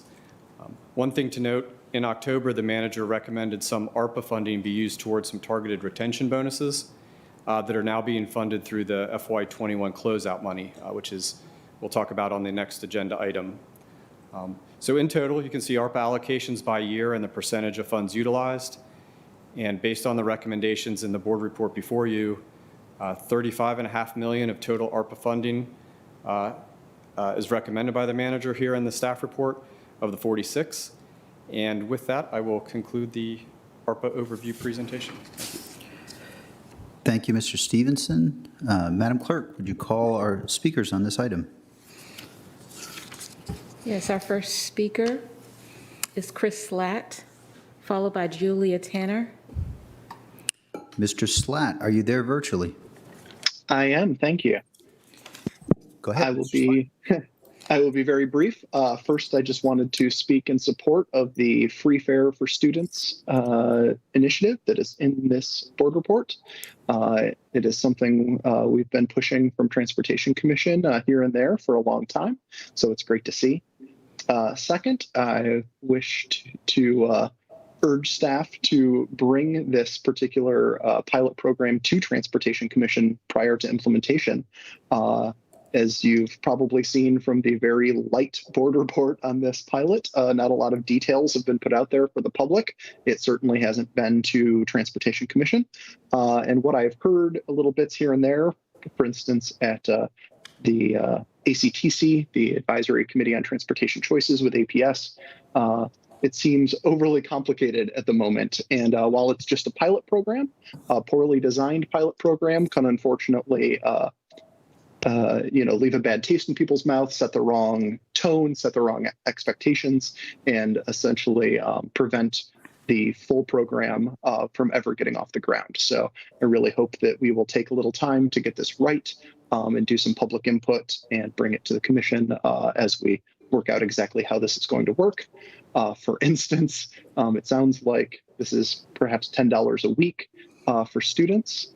Which is great. That's, 2 rides a day on ART free of charge, or a nice discount on a couple of Metro bus or Metro rail rides. But a regional bus pass is only $12 a week. So it seems like maybe there's an opportunity there to raise that amount just a little bit and give people, a hugely improved ability to get around free of charge. So I will leave it at that because I think there is a lot more that we can get into on this in the future. Support the program. Hope we can work as a community to get the implementation right. Thank you very much. Thank you, Mr. Slatt. Next speaker. Good morning, Chair DeFronte and members of the board. This is to support. Go ahead, Ms. Just 1 second. Let us get now. Go ahead. Thank you, Ms. Tanner. Go ahead. So much. I'm Julia Tanner, and I'm the chair of the county's Commission on the Status of Women. I am speaking in support of prioritizing childcare for the use of ARPA funds in Arlington. The commission is prioritizing childcare in our policy goals this year, and I'm also speaking as an Arlington parent. Childcare in Arlington comes at a high price. The cost of rents and mortgages in our livable urban village has naturally led us to this place. Many childcare providers in the county have wait lists that stretch years long. Many Arlington parents need to go back to work, full-time or in person, and their employers want them to return to work, but the cost of childcare is insupportable on many levels often. These affordable childcare slots are scarce. Using ARPA to decrease provider costs and increase childcare affordability would even out economic effects and support small businesses that have been impacted by the pandemic. It will also support communities that have been disproportionately impacted by the pandemic, where the effects of the childcare affordability crisis are the most felt. I would urge you to support the use of ARPA funds for childcare in Arlington. The need is dire, and prioritizing this use of funds will also support employers, the return of employees to work, the communities that cannot otherwise afford childcare, and support local small businesses. Thank you for your attention to this request. Thank you, Ms. Tanner. Next speaker, Our next speaker is Alyssa Marlowe, Ms. Marlowe. followed by Manira Mizrahi. I think this is it. Ms. Marlowe's, we do 3 minutes. There we go. This is Manira. Just 1 second, ma'am. We have one more speaker before you, and then we'll be right with you. And Ms. Marlowe, go ahead.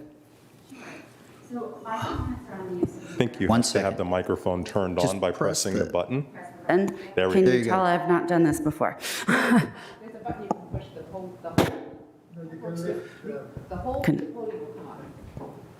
I don't mind if you don't.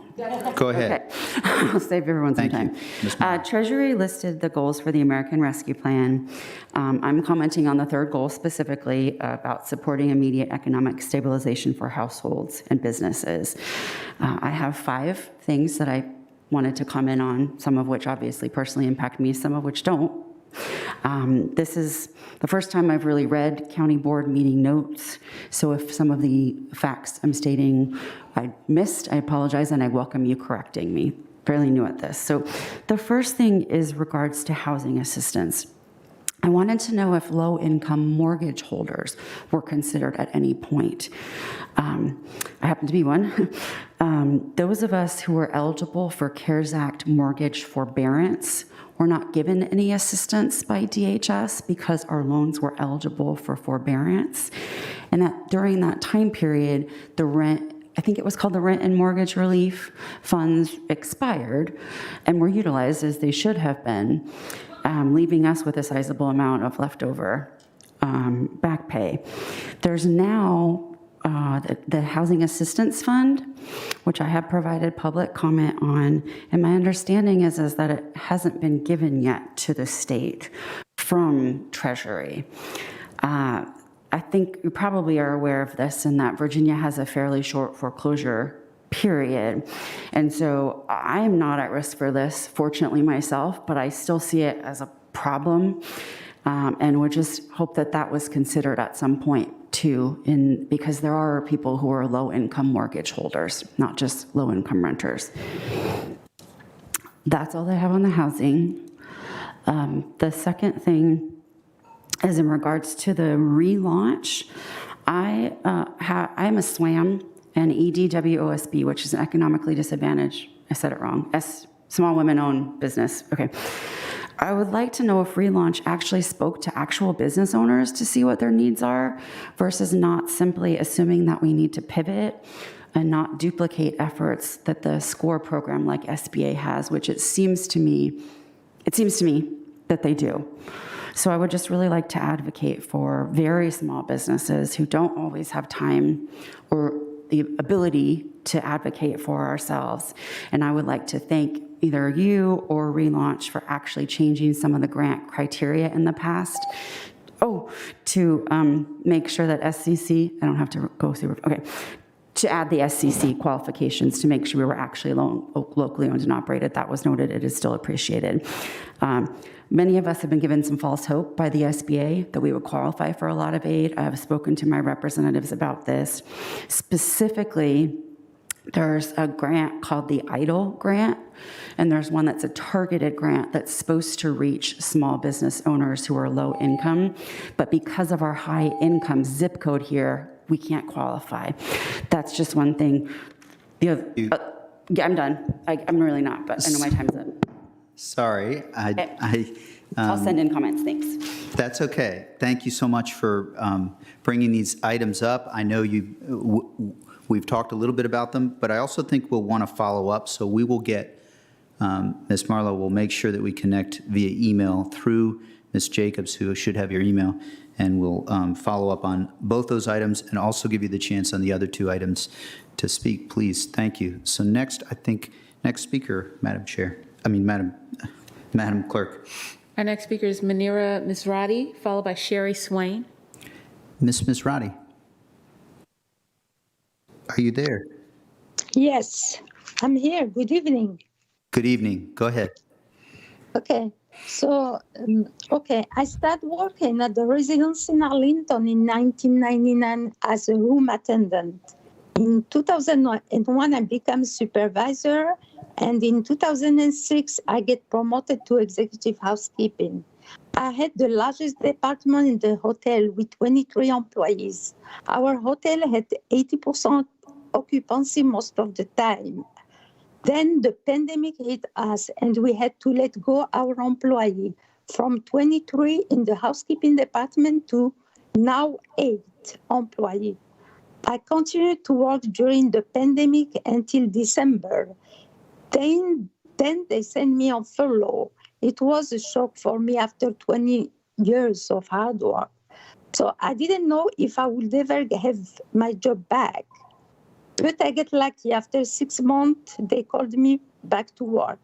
Since I came back to work, the job became very stressful for everyone. The few employees that are still working are very tired emotionally and physically.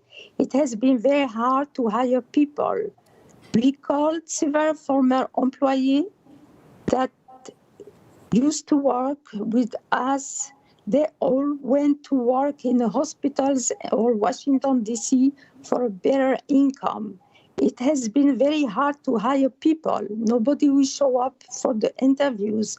Just last week, another housekeeper who has been working at the hotel for 20 years left the job for a job in the hospital. So I'm very concerned for the future of the hospitality industry. I will appreciate that the Arlington County Board will pay close attention to the hotel industry, and we can have help to keep the hotel industry moving forward. Thank you. Thank you very much, Ms. Misrati. You're welcome. Next speaker, Next speaker is Sherry Swain, followed by Roger Aberth. Ms. Swain. Good evening. Thank you for allowing me the opportunity to discuss the need for funding for the hotels in Arlington County. I'm Sherry Swain, Area General Manager for the 3 Residence Inns along the Arlington corridor, the Residence Inn Roslyn, Courthouse, and Ballston. These 3 hotels together provide 535 hotel rooms in the county. The pandemic and recovery has had a significant impact on our business, our employees, and our guests. Starting with the business numbers, these 3 hotels had an average occupancy in 2019 of 80%. In 2020, occupancy dropped to 40%, half of what it was in 2019. In 2021, occupancy is projected to finish the year at 51%, almost 30% down from 2019. Today, instead of city popularity, travelers are seeking out destination communities such as beaches, mountains, or more rural communities. Business is returning, but much slower than predicted or imagined. And with business being down 30 to 50% over the past 2 years, there hasn't been revenues to pay the bills, purchase guest room amenities, complete preventative maintenance improvements, fix broken equipment, pay our vendors, and keep all of our employees employed. Now to tell you about our employees, the heart of our business. I've been in the hospitality industry for 27 years. And by far the hardest thing I've had to do as a general manager in my professional career was to tell many of my employees that we had to permanently let them go because we didn't have the business nor the revenues to keep them employed. I felt like I was divorcing my work family. I was upending their lives and taking their livelihoods. For all the pain this caused, the choices were few. Keep the lights on, pay the water bill, or keep all of the employees on payroll. In the beginning, we tried to keep everyone on the payroll. These 3 hotels employed approximately 120 employees. As the pandemic continued and travel severely declined, in August of 2020, our hotels had to let many of our employees go. Today, we only have approximately 70 employees between our 3 hotels. And the employees we have aren't always guaranteed 40 hours a week anymore, depending on the occupancy. Now that business is slowly returning, we have reached out to those employees that we let go. Many have found other positions, some in other hotels, some in completely different industries. We have been successful with bringing back a few at each hotel, but not nearly the numbers that we wanted or needed. Now our hotels struggle to find hotel candidates. We, the hotels in Arlington County, would be grateful for any funding assistance that Arlington County would provide. All of our neighboring communities have provided at least one, if not multiple grants for the hotels. We ask that Arlington County do the same. Thank you. Thank you, Ms. Swain. Our next speaker is Roger Eberth, followed by Jillian Burgess. Mr. Evers.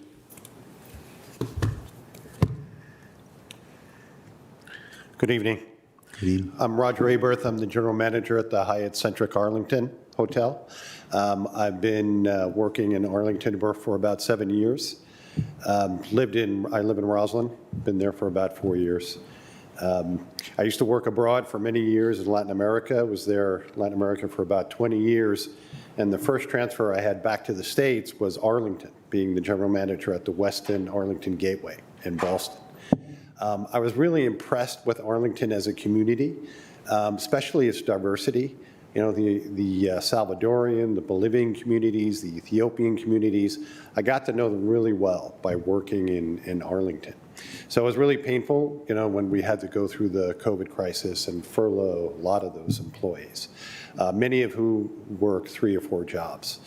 The great thing about hotels, though, and in Arlington, is they offer opportunities to a lot of the residents and people to develop their personal lives and also their careers. One great example of that is our director of finance. Her name is Nora Rostroska, and she emigrated here from Macedonia in September 2004. She first spent about 3 months in Detroit and then moved to Arlington. She started as an admin in engineering and then moved into the accounting department and worked her way up. As an accounting clerk, she worked in accounts receivable, in accounts payable, assistant director of finance, and finally was the director of finance for the hotel. She she moved to first an apartment on North Quinn Street, and then now she lives in North Rolfe Street. So she moved here in 2006 and has been here ever since. She has 2 daughters. One was born in Virginia Hospital here in Arlington, and both daughters now go to high school at Washington Liberty. So, you know, it's a great example, you know, and there's tons of examples in the hotel that I could go through that, you know, offer people opportunities to develop not only their lives, but also their careers. Another great example is the director of engineering in the hotel that's been with the hotel for 25 years. He immigrated here about 30 years ago, and he came from Vietnam, and he came here with $20 in his pocket, and again, you know, found jobs throughout DC and landed at the Hyatt Centric Arlington Hotel. And again, was started in housekeeping and worked all his way up to director of engineering. So another great example of how the hospitality industry can really offer people to improve their lives. Thank you. Thank you very much. Thanks also for your patience as we got to you as our speaker, one of our speakers. Madam Clerk, the next speaker, please. Our next speaker is Jillian Burgess, followed by Scott Pedowitz. Ms. Burgess, are you there virtually? Yes, I am. Thank you. I'm Jillian Burgess, and I'm here to enthusiastically support Arlington allocating part of its American Rescue Act funding to the Arlington Transit APS Student Fareless Initiative. Enabling APS students to use ART buses for free and other transit service for reduced fare will have many benefits. It'll help reduce demand on the school bus system, which has seen difficulty recruiting drivers this year and is running out of space to store buses long term. It'll reduce driving to schools, which supports both our sustainability and our safety goals. It will teach children essential life skills, navigating a travel system on their own, building confidence and independence, which is so vital for them. And it will reduce the stress on families of getting kids around, which is especially strong for car-free and car-light families in Arlington. Importantly, this program also supports the county's focus on equity, as providing free transit service addresses a significant cost borne by many families in need. However, the success of this program will be determined by the details of how it's administered. I urge you to improve the program that's described in the board report in two important ways. First, open the program to all students, including elementary age students. And second, fund, as Mr. Slatt said, $12 per week of school to allow students to purchase a regional bus pass. I've talked to many families and even conducted a survey to gauge interest in this program. I've heard a lot of enthusiasm for getting APS students on transit, and I've heard from a lot of families. It was clear that some elementary age students would use this program. For example, APS does not provide school buses to kids who use the extended day services. This program would ease the burden on those families, including many at Escuela Key, where my kids go to school, which was moved from Courthouse over to near Ballston. A lot of families use extended day and then have to take transit all the way back to the courthouse area. Also, I expect that including elementary age kids will actually increase farebox revenue, as many families would find transit trips more attractive if the kids that they had to accompany were free. The bus pass is a small increase in the subsidy per student, and clearly paying $12 a week for an unlimited bus pass is a better deal for both the students and the county than $2 per day for just art. And finally, while this program is a great first step, it is only a first step. There's a lot of enthusiasm for getting students on transit, but some families can't use this program because of the way the current ART buses operate. I urge you to, we need to look at ART routes and make sure they serve the school system, possibly on a faster schedule than we're looking at in the next update. Thank you for your time and your service. Thank you, Ms. Burgess. Next speaker. Our next speaker is Scott Pedowitz, followed by Joan McIntyre. Ms. Pedowitz, Mr. Pedowitz.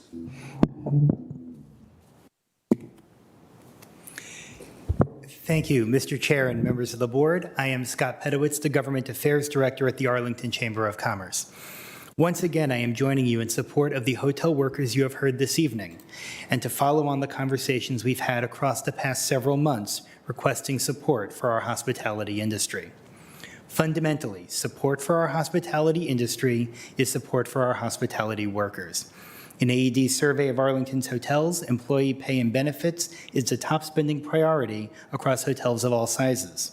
Moreover, employment data show that Arlington has lost about half of its hotel workforce during the pandemic. Arlington's hospitality workers are the first impression that visitors have of Arlington, and their service is often the lasting impression that our guests take from Arlington. Look no further than the citations from the Chamber's Hospitality Awards, which honor frontline hospitality workers who go above and beyond for our guests.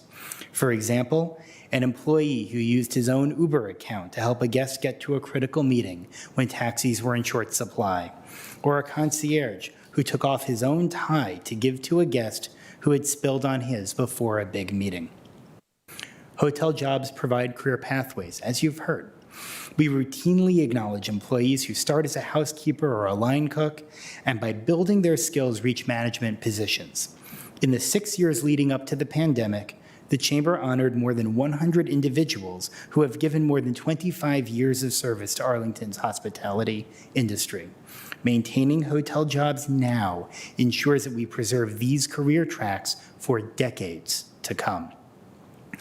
There has been some conversation about where our hospitality workforce lives and what our responsibilities are vis-a-vis Arlington workers who are or who are not also Arlington residents.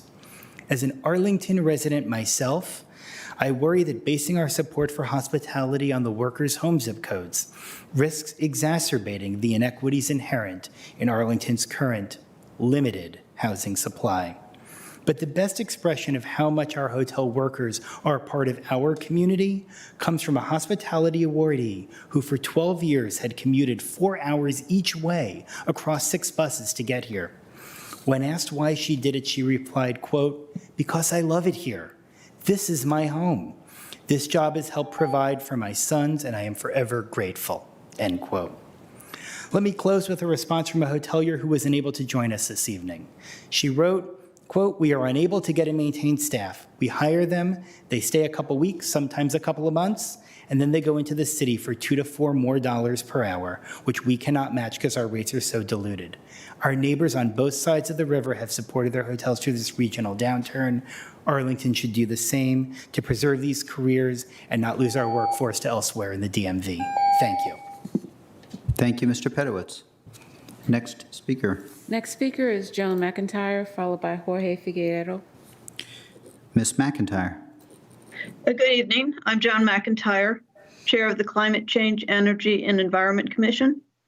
In our recent letter, C2E2 urged the County Board to declare a climate emergency, move forward on a whole-of-government approach, and prioritize spending in the upcoming FY23 budget to address climate change. Directing some of the funds from the American Recovery Plan Act, as well as the FY21 closeout funds, to address climate change would serve as a down payment to the County Board's strongly expressed commitment to addressing climate change. Moreover, climate solutions can be very compatible with ARPA and the county's guiding principles addressing inequalities and enhancing resiliency.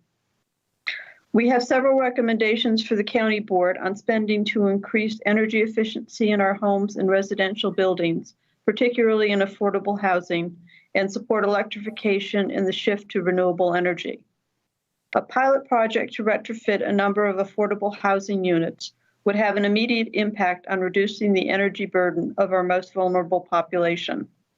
Weatherization, upgrading HVAC systems, hot water heaters, and appliances to be highly energy efficient and electric, and adding solar panels where feasible will not only reduce costs, but also improve comfort and air quality for the residents. A pilot program could build on existing relationship with APA and AHC and allow the county to gain valuable experience and develop partnerships with nonprofits that support such retrofits in affordable housing, as well as with associated businesses. With buildings accounting for almost 60% of the county's greenhouse gas emissions, retrofits of existing buildings will be crucial to meeting the CEP goals. The county will need a robust program that can provide some technical support and help match property owners with available resources to make the transition. A retrofit pilot would help pave the way for a more ambitious initiative. Similarly, we recommend that the County Board allocate funding for consultants to assist the AIR team in holding workshops or webinars on home energy upgrades that provide information about the options available for energy efficiency and electric HVAC systems, hot water heaters, and appliances, as well as with the available for financing options and rebates. Consultants could also develop display materials and handouts for air booths at the county fair and other public venues and festivals. At a recent program put on by Eco Action Arlington, Faith Alliance for Climate Solutions Arlington Hub, and the Potomac River chapter of the Sierra Club on zero carbon buildings, attendees showed a hunger for detailed information on best strategies for improving energy efficiency, available systems and appliances, and financial options. The AIR team already has extensive expertise in these topics, and additional expertise is readily available in the community. So some additional support will expand the team's ability to educate and assist homeowners in navigating the necessary upgrades. The CEP identifies education and behavior change as a key implementation component. As we recommended in our recent letter, a program comparable to the car-free diet program is warranted, and spending on consulting funds would help seed the expansion while providing valuable information to residents. As we promoted in other occasions, funds could be used to expand EV charging infrastructure at government facilities and garages undergoing renovations, and to support transition to EV vehicles in the government fleet. Expanding the school bus fleet would have a particular value by reducing exposure of school children to diesel emissions. And then on that front with schools is support. We would support the transit program as a way of also strengthening the transit system, as already been mentioned. And finally, PV solar arrays could be added to buildings deemed to be solar ready. Addressing the climate crisis is urgent. Solutions are complex, and action across the board is critical for Arlington to reach its goals. Arlington County should take this opportunity to advance efforts to make progress in meeting the CEP goals for carbon neutrality and more globally preventing the worst consequences of climate crisis. Thank you. Thank you, Ms. McIntyre. Next speaker. Our next speaker is Jorge Figueredo, and final speaker. Mr. Figueredo. Good evening. Good evening. Good evening.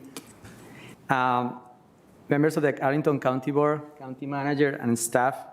My name is Jorge Figueredo. I'm the Executive Director of EduFuturo, a nonprofit organization founded in Arlington County in 1998. After 23 years of growth and development, EduFuturo has become one of the largest immigrant-led organizations in Northern Virginia, serving over 3,200 unduplicated individuals annually, of which during fiscal year 2021, 729 were Arlington County residents. We focus on delivering free English-Spanish bilingual programs to immigrant children, youth, and families in Arlington, Fairfax, Prince William, the City of Alexandria, and the City of Roanoke. Our interconnected continuum of services works to break the cycle of poverty among immigrant families, providing vulnerable youth with a path to becoming the first generation to become and go to college, while empowering parents to navigate the public school system, improve relationships with their children, and obtain better jobs. From the beginning of the coronavirus crisis, the Latino community has accounted for the largest numbers of coronavirus cases and hospitalizations throughout Northern Virginia. Immigrant families have not only shouldered the greatest burdens of the pandemic, but are also disproportionately represented in the essential workforce, which continues to maintain our hospitals, grocery stores, pharmacies, and many other critical institutions.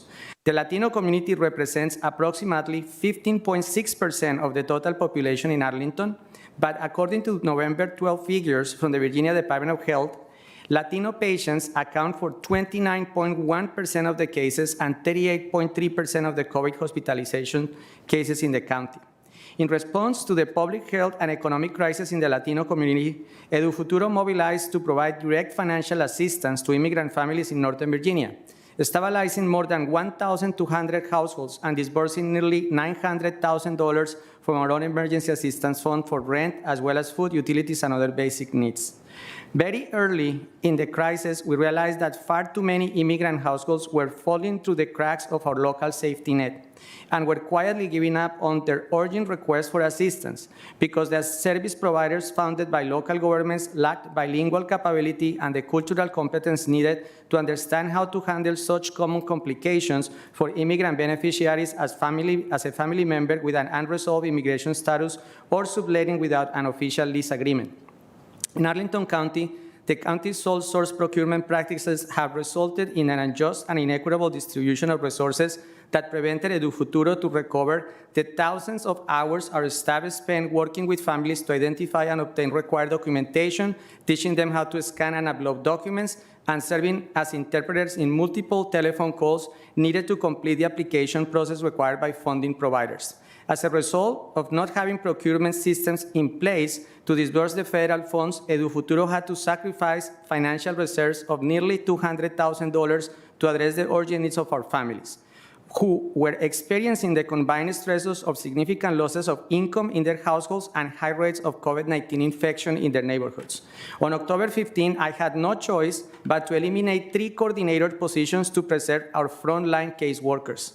As an immigrant-led organization, EduFuturo respectfully requests that $140,000 of our ARPA funds are allocated to support the hiring of 2 full-time positions to support the Arlington families we serve for eviction prevention. This will be one-time temporary allocation for the remaining of FY 2022 and FY 2023. In sharp contrast on how federal dollars have been allocated in other localities, the Montgomery County Council approved the Health and Wellbeing Initiative on July 2020 that disbursed $5.5 million directly to respected immigrant-led organizations for the fight against COVID-19. The project has been such an outstanding success that Latino families now have the higher rate of vaccination rates than those in the white community. And the Montgomery Council just approved additional $2.5 million to this initiative. I understand that tonight the county board is receiving the recommendations for the allocation of ARPA funds, and it is my hope that the members of the board consider Edu Futuro's request to restore equity and justice in the distribution of ARPA funds. Equity will not occur only when procurement dollars are open to fair competition among all nonprofit organizations, including immigrant-led and minority-led nonprofit organizations that truly represent the families they serve. Otherwise, systemic change will not happen and existing inequities will continue to be perpetuated. Thank you. Thank you, Mr. Figueredo. With that, the conversation is now with the board. I think that is all of our public speakers. A number of different issues mentioned. I think it's worth just emphasizing that this first discussion, these are both budget related. This first discussion is regarding ARPA dollars. And I think there are a couple of issues raised just in big, broad terms. There was childcare, transportation, hotels, and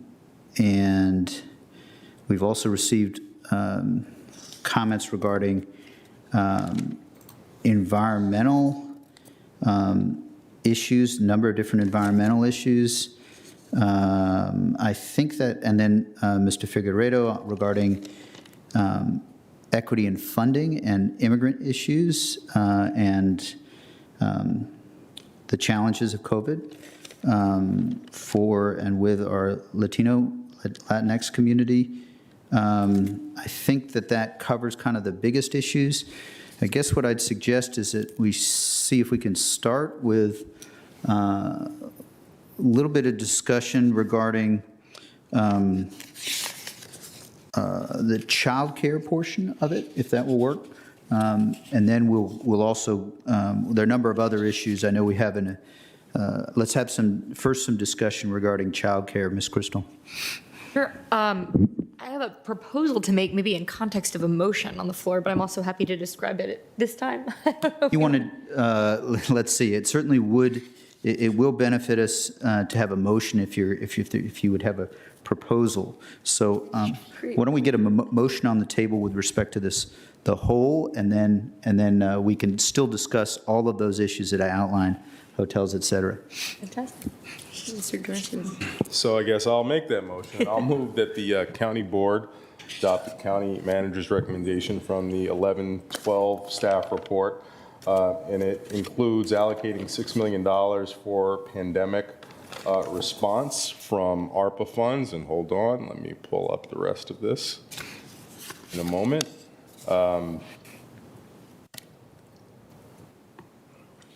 You caught me off guard, Mr. Chair. My apologies, Mr. Dorsey. We can. That's okay. Give me a second.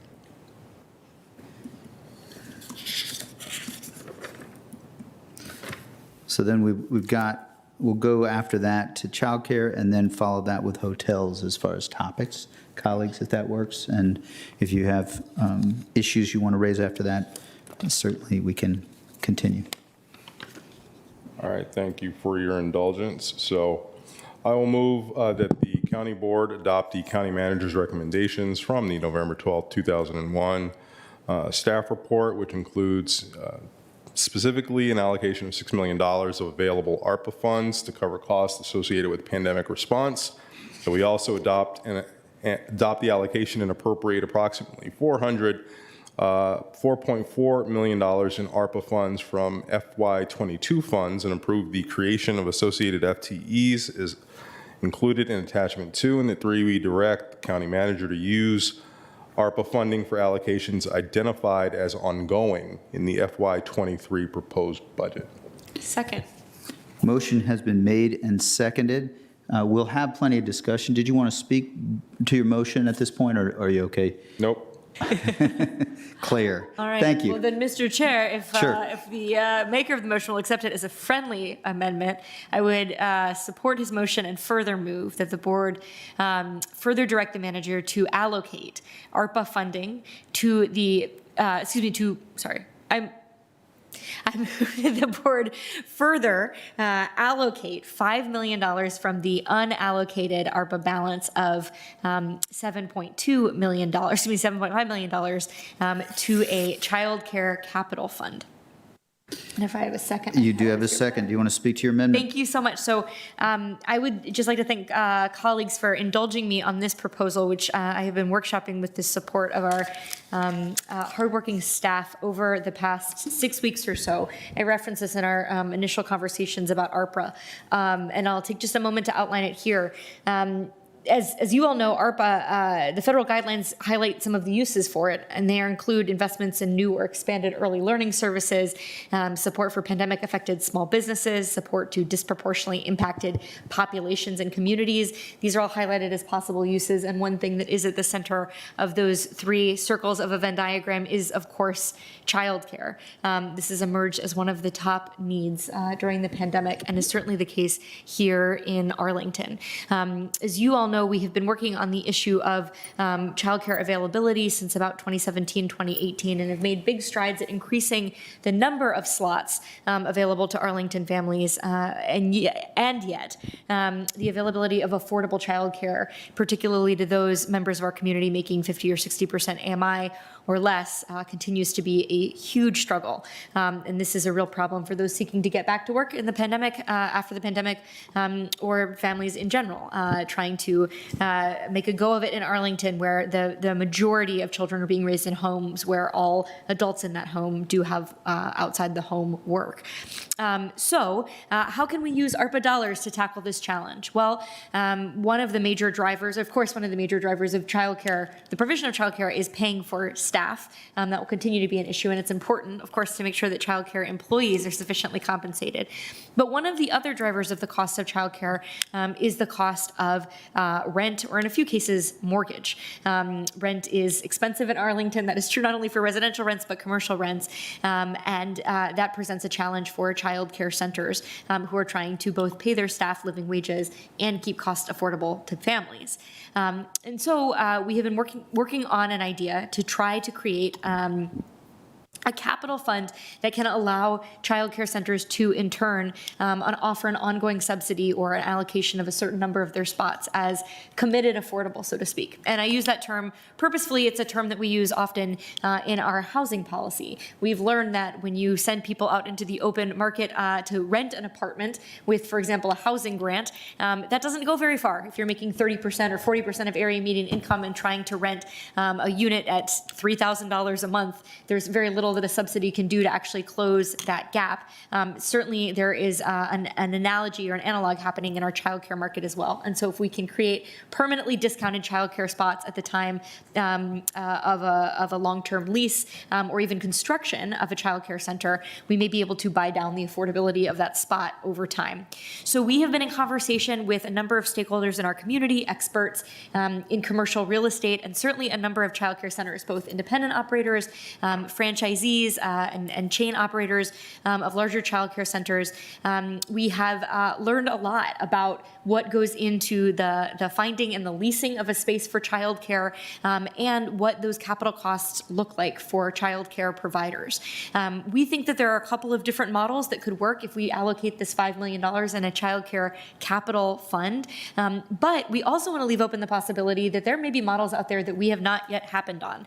And so the proposal that I'm making tonight is that we allocate this $5 million in ARPA fund, and that we further ask the manager to come back to us with more specifics in the coming months on a call for projects, call for partners, sometimes called a request for information, to ask childcare providers, affordable housing developers, potentially those players in the commercial markets or others, to come forward with a proposal to take a one-time infusion of capital dollars, and in return commit a certain number of affordable spots for childcare on an ongoing basis. What would be potentially especially exciting about this. Could be a one-time cost that could help us realize committed affordable childcare spots for, in some cases, maybe up to 10, 15 or more years. So we are really excited about this opportunity. It is a little creative, a little bit different, but we think this could be a great way to tackle what has been one of our biggest challenges. The final note that I'll add is that we, just like housing grants have to work in tandem with committed affordable housing units, we suspect or we know rather, that subsidies will increasingly be an important part of our childcare landscape to make sure that there are affordable options for lower income families. And so I have been working with staff, and we are excited to kind of reconvene some of the stakeholders from our childcare initiative that worked so hard throughout the 2018 year to start looking at this question of subsidies, to better understand why it's hard for our providers to take those largely at this time state-provided subsidies and look for opportunities that Arlington may have to smooth the challenges in participation and get more providers participating, as well as more families participating in the subsidy program, because there are some obstacles to the recipients of subsidies as well as to the centers who would take them. So I think there's an exciting body of work ahead, and I'm really excited about this potential to use ARPA dollars to really jumpstart this, and I hope, again, bring some creative new capital approaches to a much needed use in our community. Thank you, Ms. Crystal. So open to discussion on childcare. Ms. Garvey. Yeah, thank you. I really appreciate, Ms. Crystal, all the work you've done on childcare, bringing this forward, all the work you've done with staff, and I know a lot of work has gone into this. When I had small children, which is now a long time ago, I remember one of my friends who married a man in Denmark and lived in Denmark, absolutely shocked that I was planning to need to quit work because I couldn't figure out where my daughter would go. And I watched people, my compatriots, struggling with this. I used to get really pretty upset about it, and I somehow assumed that things would get better for the next generation, and they have not. It's absolutely appalling what this country does. I often have thought if we really looked and did a sort of an overall look at major areas that we needed as a community to thrive, that childcare would really rise to the top. It just is kind of built in systemically, that with something that women worry about and it's children, and we don't worry about it too much. So if you want different results, you got to do something different. We've been doing the same thing for 50 years or more. It's time to do something different. I'm really excited that we're going to give it a try. I think this is a time to kind of go somewhat big and really try some things that are different. People who are most vulnerable, who need affordable housing, they've got three major costs. It's housing, which we work on a lot, it's transportation, and it's childcare. If we can address childcare, that would help a lot with some of the people who are struggling the most. And I also think that a community in this country particularly that's going to really thrive, what do you have to set yourself apart? Now anybody can live wherever they want. If we had low-cost quality childcare available for everybody needed, all income levels, I think it would do a lot for Arlington's reputation and our economic benefits. So I've probably gone on too long for someone who's just simply agreeing, but I'm delighted it's here. It's something I actually feel pretty strongly about, and I will admit, I gave up. I mean, kind of worked, I was upset about this for 40 years and nothing ever happened, and I just kind of said, well, this is just not, I just kind of gave up. And it's really exciting to see it coming forward again, and younger folks making a push, because it's time. Thank you. Yeah. Thank you, Ms. Garvey. Mr. Karantonis. Thank you, Mr. Chair. I couldn't be more supportive of this. I think this is the right amount also, because it's a bold amount that can buy a lot. There is no question about how important it is to find a way to provide attainable, not only affordable childcare, especially for those, I mean, it's also core equity deliverable here. We don't even know exactly how many households are really burdened about that, how many women, how many men actually are staying home or have to make arrangements or have to make big discounts in their ability or availability as a workforce to make, to provide the child care to their kids. So I do think that this is the right thing to do. We have seen during the pandemic that actually we were really hard pressed to provide these services. We couldn't find the money, or we couldn't find the appropriate conduit, financial or business conduit, to provide sufficient affordable child care places. And now we seem to have found an opportunity that I very much hope that in the business perspective of this money, that we can leverage more money, because 5 million won't buy so much, but maybe will buy the investment of others as well. So I'm excited to see that. What I would really like to see is a follow-up on, what this money actually does. Because when we talk about housing dollars, we kind of have a grasp of how they produce. This is another one. I don't really know what the measures will be. I'm absolutely certain that it will not be very difficult to figure that out. But it would be good, because we need to know how far this goes. This is an investment that we really think that will keep giving beyond the prospect of recovery after the pandemic. So this is really creating an infrastructure, a social infrastructure in this case. So I'm very excited to support that. Thank you, Mr. Karantonis. Mr. Dorsey. Sure. In my role as wet blanket Dorsey, I just want to point out that while I view this as an exceptional effort, I'm glad to do it. I just don't want anybody who's listening to believe that somehow we know exactly how the money is going to be delivered and that we're going to be able to produce slots by a time certain. None of that is done tonight. We are putting the resources behind earnest work to hopefully leverage various actors in the space to come up with a program soon. We want that to happen quickly, but I don't want people to hear from the tenor and tone that somehow coming online tomorrow we've got something that's going to change in the childcare space. That's not the case. But I think we've set the prerequisites, thanks to your good work, to do something really cool. And even though I think you have a model for how it might work, my suspicion is what we're going to get is going to be something very different, and that's a good thing. So I look forward to seeing that as it gets across the finish line. Thank you, Mr. Dorsey. Go ahead, Ms. Crystal. Yeah, I really appreciate the point. I actually agree with it. If we could just turn ARPA money into permanent childcare, affordable childcare spots, that would really be the goal. But notwithstanding that, and the other thing I just wanted to mention too that I failed to mention in my comments about some of that ongoing work, one of the biggest obstacles, unsurprisingly to anybody who's been following the deliberations on the board on a variety of issues, is staffing. And that is one of the things, as we've talked to childcare providers as part of this research, that we are repeatedly hearing that this is a really challenging time to be starting something new in childcare. And so I do, to Mr. Dorsey's point, know that that's going to be a headwind that we experience in trying to find some creative investments. And I hope that'll be an area we can put our heads together as a multi-stakeholder collaborative with the childcare initiative. You all saw, for example, in our legislative package, we've called on the state to work with us where they can to help create pooled benefit programs, encouraging recruiting opportunities for childcare centers to participate in the state VRS program. We think there may be some work that we can do as a community to help more childcare centers purchase low-cost insurance programs, health insurance that they can offer to their staff, anything that can really help create an edge or an opportunity for childcare centers in recruiting.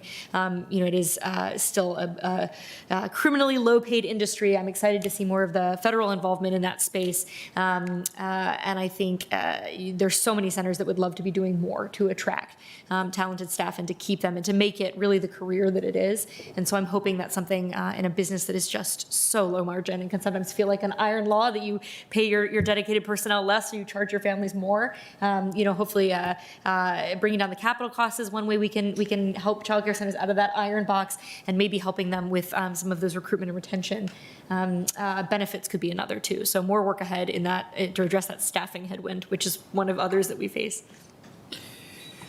Thank you for that context, and I'm not sure. I'm sort of along the same lines. Not sure I'm quite wet blanket. I support the effort. I'm trying to just see if I can kind of understand the specifics here, because you sit around a memo, and there's a lot of work that you've done. I really appreciate that.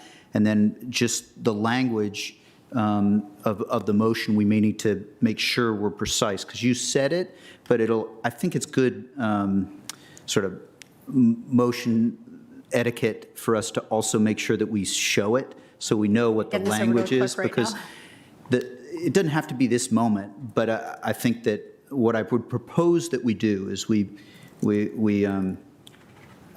you said language regarding a motion. The proper way would be to adopt it as part of the main motion and then move on to the other subjects.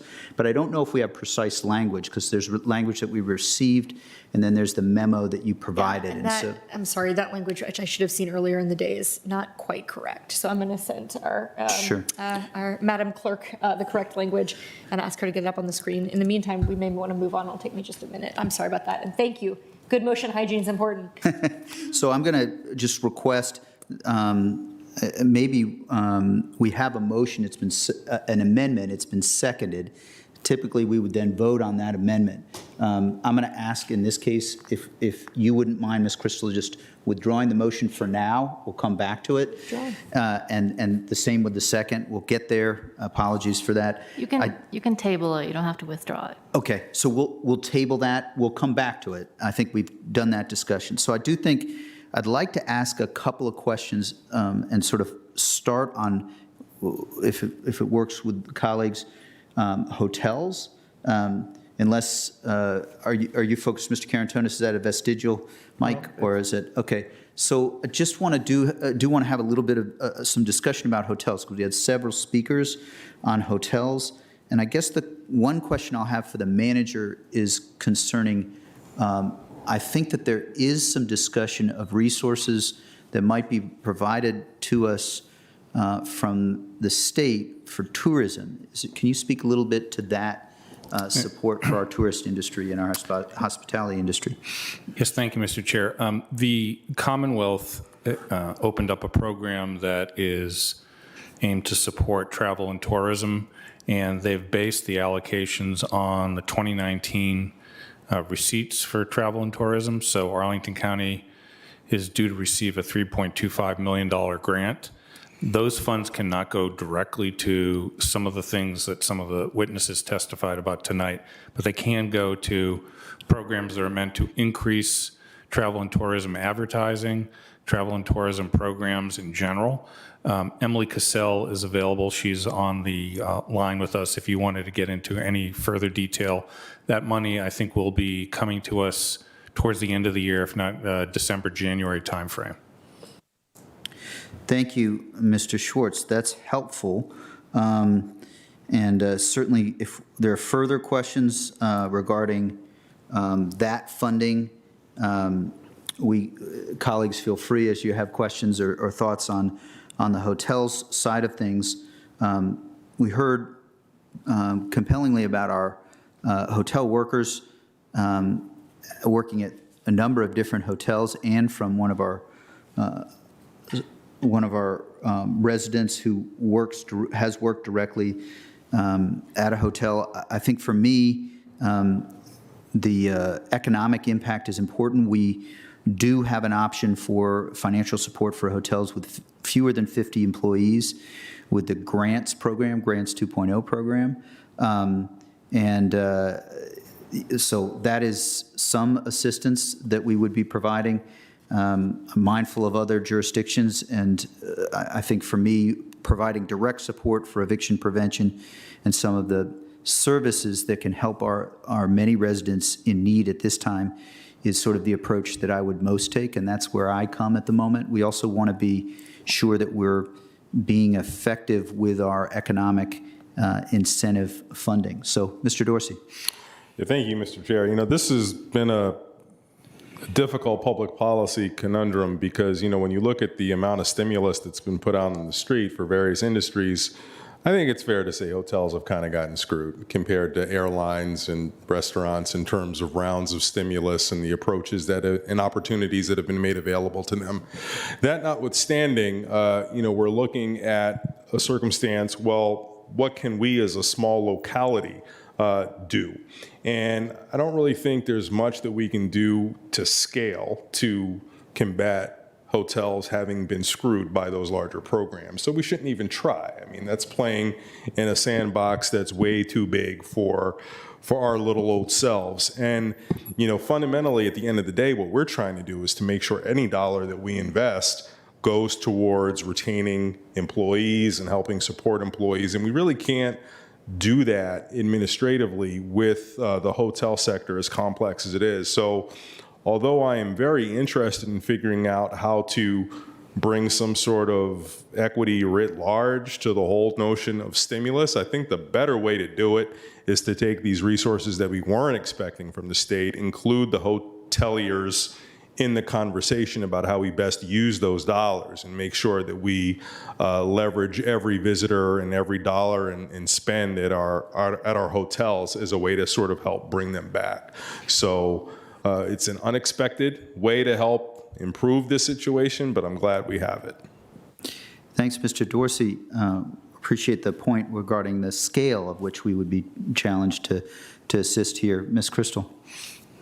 I agree, and I think I wanted to highlight just one other program or approach. I think Mr. Dorsey put it well. The point is, what is the, not just how do we help a constituency or a sector that's really important to Arlington? And I think undoubtedly our hotel industry and the hospitality industry is. The question is not just whether we help, but how we help and how we help effectively. I think we've seen, for example, the scale of the losses that the hospitality industry has sustained throughout the Commonwealth on the order, I believe it was over $1 billion we talked about last month. And so how can, a program, most of our spending has been at highest single-digit millions, more likely, 500,000 here or there, really make an impact on that. So I do appreciate the opportunity to spend these Commonwealth travel and tourism dollars. Very much agree with Mr. Dorsey's intent that be spent in a way that is determined in close collaboration with our hotel and hospitality partners.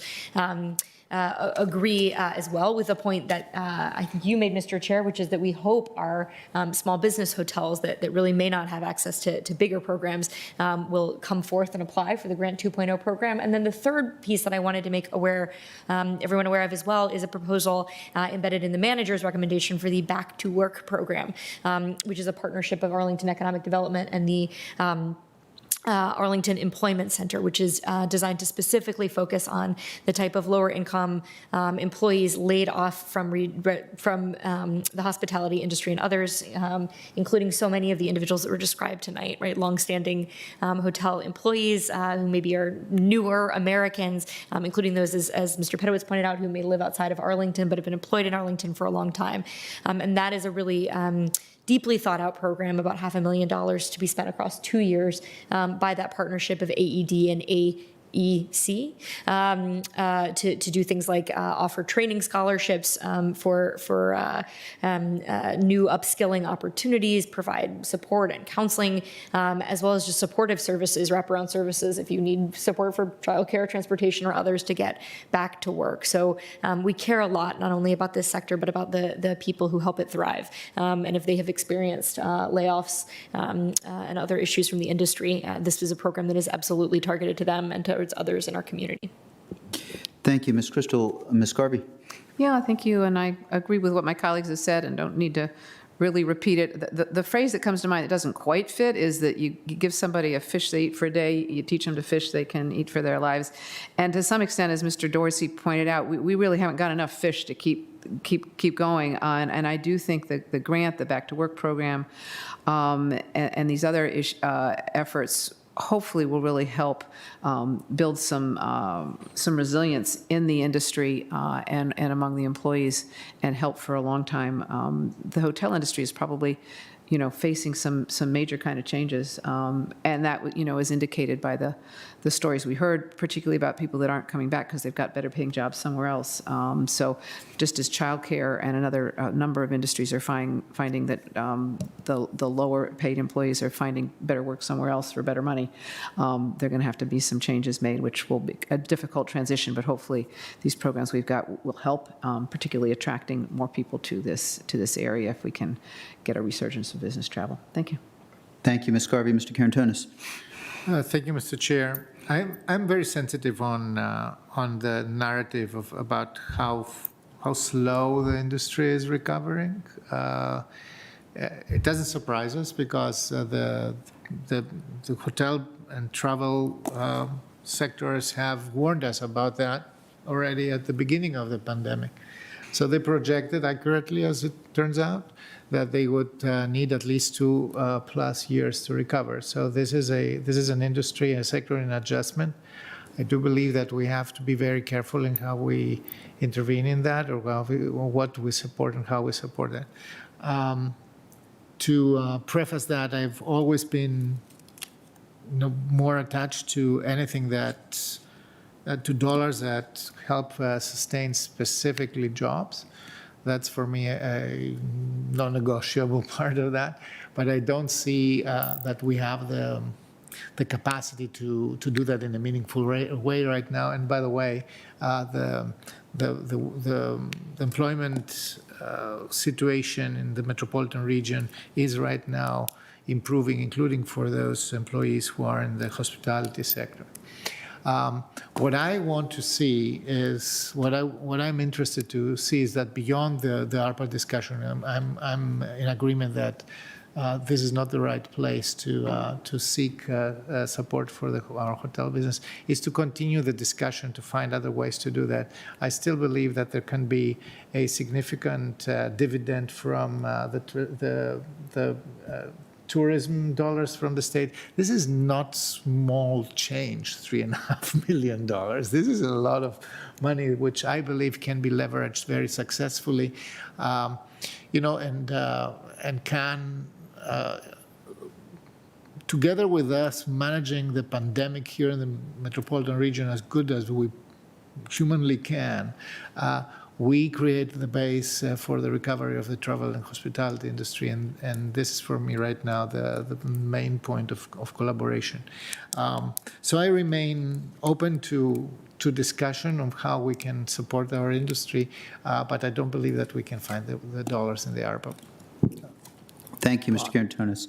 And I think the point that the $3 million is important, the point that Mr. Dorsey made regarding the conversation going forward, I hope that those are helpful. I do think that the workforce that is impacted is compelling. I just don't think that, due respect to adjoining jurisdictions, I feel that the room rate is not the way that I would structure this sort of assistance. And so from an equity standpoint, the workforce is important. I can imagine very difficult in a large hotel if you were one of a skeleton staff. And I know there are challenges, but I think the $3.2 million is where I'd focus it. I would be aligned. I don't know, Ms. Cassell, if staff has any additional points you'd want to make, certainly open if you wanted to share. You do not have to. So I think we've covered hotels, absent additional conversation there. Let's see, other topics that we discussed, there was, or that were raised and that we have considered. I did want to just bring forward, I know that there was issues raised with respect to implementation of the transportation provisions by Ms. Burgess and Mr. Slatt, and I think that those are ones, I'm supportive of the transportation proposal in the manager's recommendation. I think those implementations, I propose that we do try to involve the Transportation Commission before this is finalized, but before the implementation is finalized. But at this stage, I think there's benefit to going forward with both those two provisions. And seeing head nods, go ahead, Ms. Crystal. Yeah, I didn't want to let the opportunity to go back and to not remark on this, and I've spoken to staff offline about this. I associate myself with the concerns expressed by some of our speakers tonight, and I actually think put best by our Fiscal Affairs Advisory Commission in their letter to us, which is, based on the presentations they've seen, the gating criteria for this pilot seem unnecessarily complicated and could prevent the success of an otherwise very worthy program. I feel much the same way. I just want to make sure that we are not squandering this opportunity to really send a message about our intent. And I know, I really appreciate the reason staff, my understanding, have defined the pilot so narrowly is because they'd like to be able to collect data on this and to really be able to inform future routing decisions like those highlighted by Ms. Burgess. I remain a little unclear on why we can't study only a subset while also taking the bolder step of making transit free for all of our students, when it seems like the biggest obstacle to that is that without active education and engagement, not very many students will ride art. And if that's the issue, then I think we're not taking that much of a risk at all to go ahead and make it free for all. I think this is really an exciting opportunity for all of the reasons I think our staff have embraced, right, to not only potentially reduce cost and share cost and create greater efficiencies between the art system and our school bus system at a time when schools are really hard pressed to find drivers, but also to create the next generation of transit riders. And so I don't want us to miss this opportunity. And as we talk to stakeholders in the community and our own staff to shape the program, I will continue to be pushing for enlarging its scope. Thank you, Ms. Crystal. So with that, Mr. Karantonis, did you And want actually, I think that the appropriation per se already reflects that. It's so much front-loaded cost. We can do that and make it very easy and make it very fast. And we will figure out we will see very fast, very soon, how well it works and what it needs to work even better in a matter of basically one fiscal year. I mean, how often does this happen? That you have a program that provides feedback so immediately. Thank you, Mr. Karantonis. So what I'd propose to do is turn to Madam Clerk. There's a couple of motions that I would like to raise. If you're able to pull up, we have a motion. This would be an amendment to the main motion. The first that I'd like to seek colleagues' approval for is for a small amount of funding. I'd look to the second of those two. It's regarding hunger. We've discovered with our task force that there's some for whom participation in the task force, the hunger task force, that it is a significant burden of time. And so this is an amendment I'd propose that would essentially help. We already have in this ARPA funding, $50,000 that addresses equity. This is sort of an aligned piece that is only a portion of the entire task force, and I would not propose we per se use all of it. But we would reallocate $10,000 that could be used to address that issue. So I would move as an amendment that the board direct the manager to reallocate $10,000 in ARPA funding to support hunger and appropriate to the non-departmental piece of which I've been told by Emily and Mr. Stevenson, Mr. Stevenson, that's the way it's appropriate to be worded, and so I would make that motion and see if there's a second. Second. So to support hunger is the way it should be worded? Well, it's a good question. It should be like this, the hunger task force, right? Yeah. So okay, all right, okay. Thank you, Mr. Dorsey. So if you can just add in there task force, please. Thank you, Mr. Dorsey. And appropriate to non-departmental. Mr. Chair, would you just repeat one more time what you envision this going for, how this is going to be used? Sure. So this obviously it's general here. I was just but the idea is that for some of our task force, they're working a lot on hunger, and it is a lot of their days, but they're not in financially the best spots. And so this would be to ensure that we have an equitable ability to participate. So grants of $1,000 to $2,000 at the most that would be supporting some of our involved community that are working on hunger as sort of a stipend. That's the thinking that's behind it, brought to by staff. And I think the idea would be that it would be aligned with equity, and it would not be a per se, and you would not be year after year. The thought would be that this would be supporting to make sure that those working on hunger also are supported in that work, and a diverse group of individuals can participate. Yeah, thank you. And I don't want to put Ms. Crystal on the spot, but I think this is one of the recommendations out of UNAM, I think, in or a version of it, not quite, yeah. So I guess I'm okay with this. I would want to have some specific criteria. I mean, we have lots of people working in lots of different groups that, anyway, I'm a little worried about specifying this out right now without having some kind of criterion, making it sort of an overall look and policy, which, as I say, I think there's something along these lines that that Ms. Crystal has been working on with UNAM, but somewhat, I'm sure, different because this isn't really worked out in the details. So I'm not sure what I think about this. I'm going to have to mull this just a minute. Sure, I'd certainly understand. The thought essentially is to on this subject that is of such equitable impact, to be aligned with the work that Ms. Crystal is doing, but to make that small additional commitment as we're working on hunger, which is, I think, a shared priority of all of us, and that's the thinking. And I could try to comment if it's helpful. My understanding, I mean, this proposal, Mr. Chair, is about supporting the policy work that interagency group is doing, right? It's not an allocation to an individual nonprofit? No, but it would be seen as a stipend that you would apply for from individuals, and in that way aligned with the work that UNAM is doing, at least as I see it. So what, I mean, the effort is, I've talked about here, right, is to try to figure out fairer and more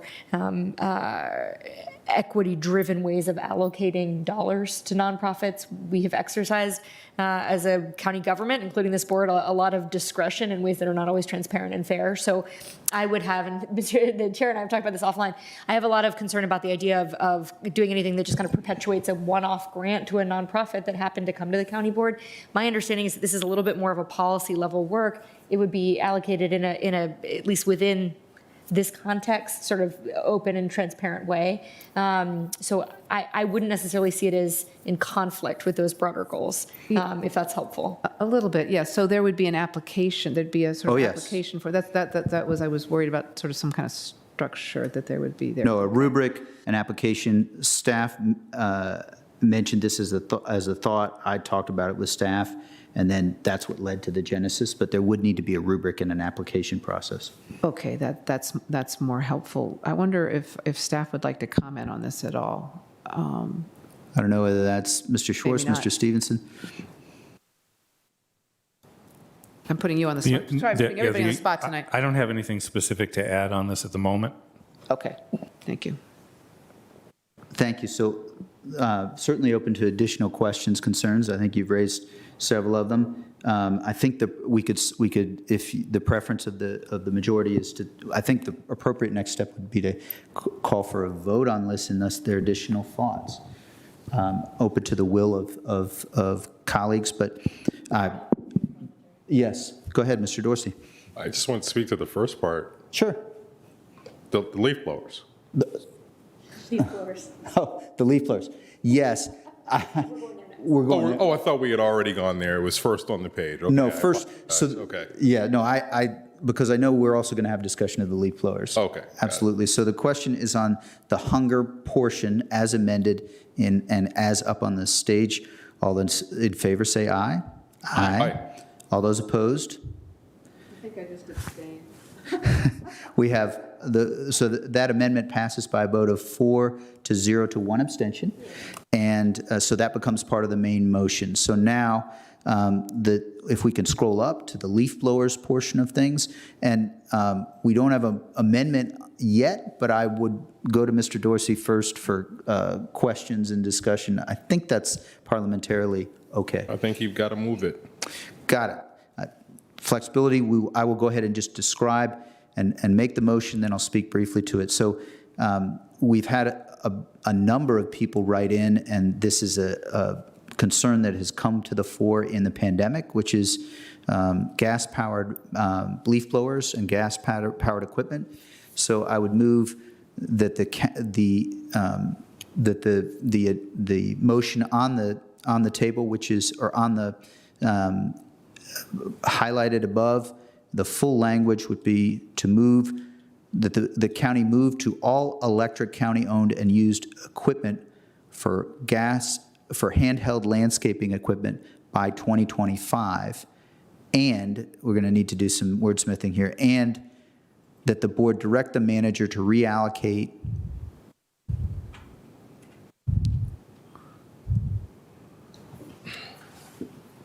$124,000 in ARPA funding toward the conversion of gas-powered landscaping equipment to battery power and appropriate $54,000 in fiscal year 2022 to the non-departmental portion. So I think we would need to remove, Madam Clerk, the word additionally up top. So this is a motion to amend the main motion, which hasn't passed yet, correct? That's correct. So I would move, so the amendment is to be added to the main motion that we move to all electric county-owned and used equipment by fiscal year 2025, and that the county board direct the manager to reallocate $124,000 in ARPA funding toward the conversion of gas-powered landscaping equipment to battery power and appropriate $54,000 in fiscal year 2022 to the non-departmental. So that's the amendment. Is there a second on the amendment? Second. Yeah. And before you speak to it, before we let the ink dry, what we really mean is what you said later on. We're talking about moving toward rechargeable battery-powered owned and used equipment, not electric.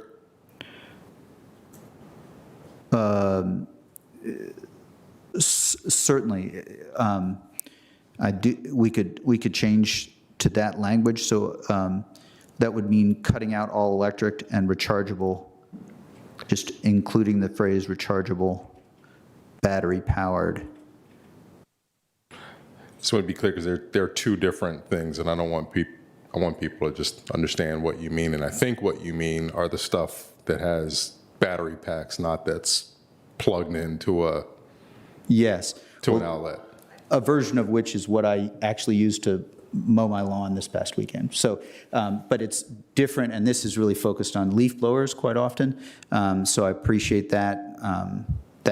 That change works. So it's been moved and seconded. I think I spoke a little bit to this, and I think I'd just open it up to discussion. Mr. Karantonis.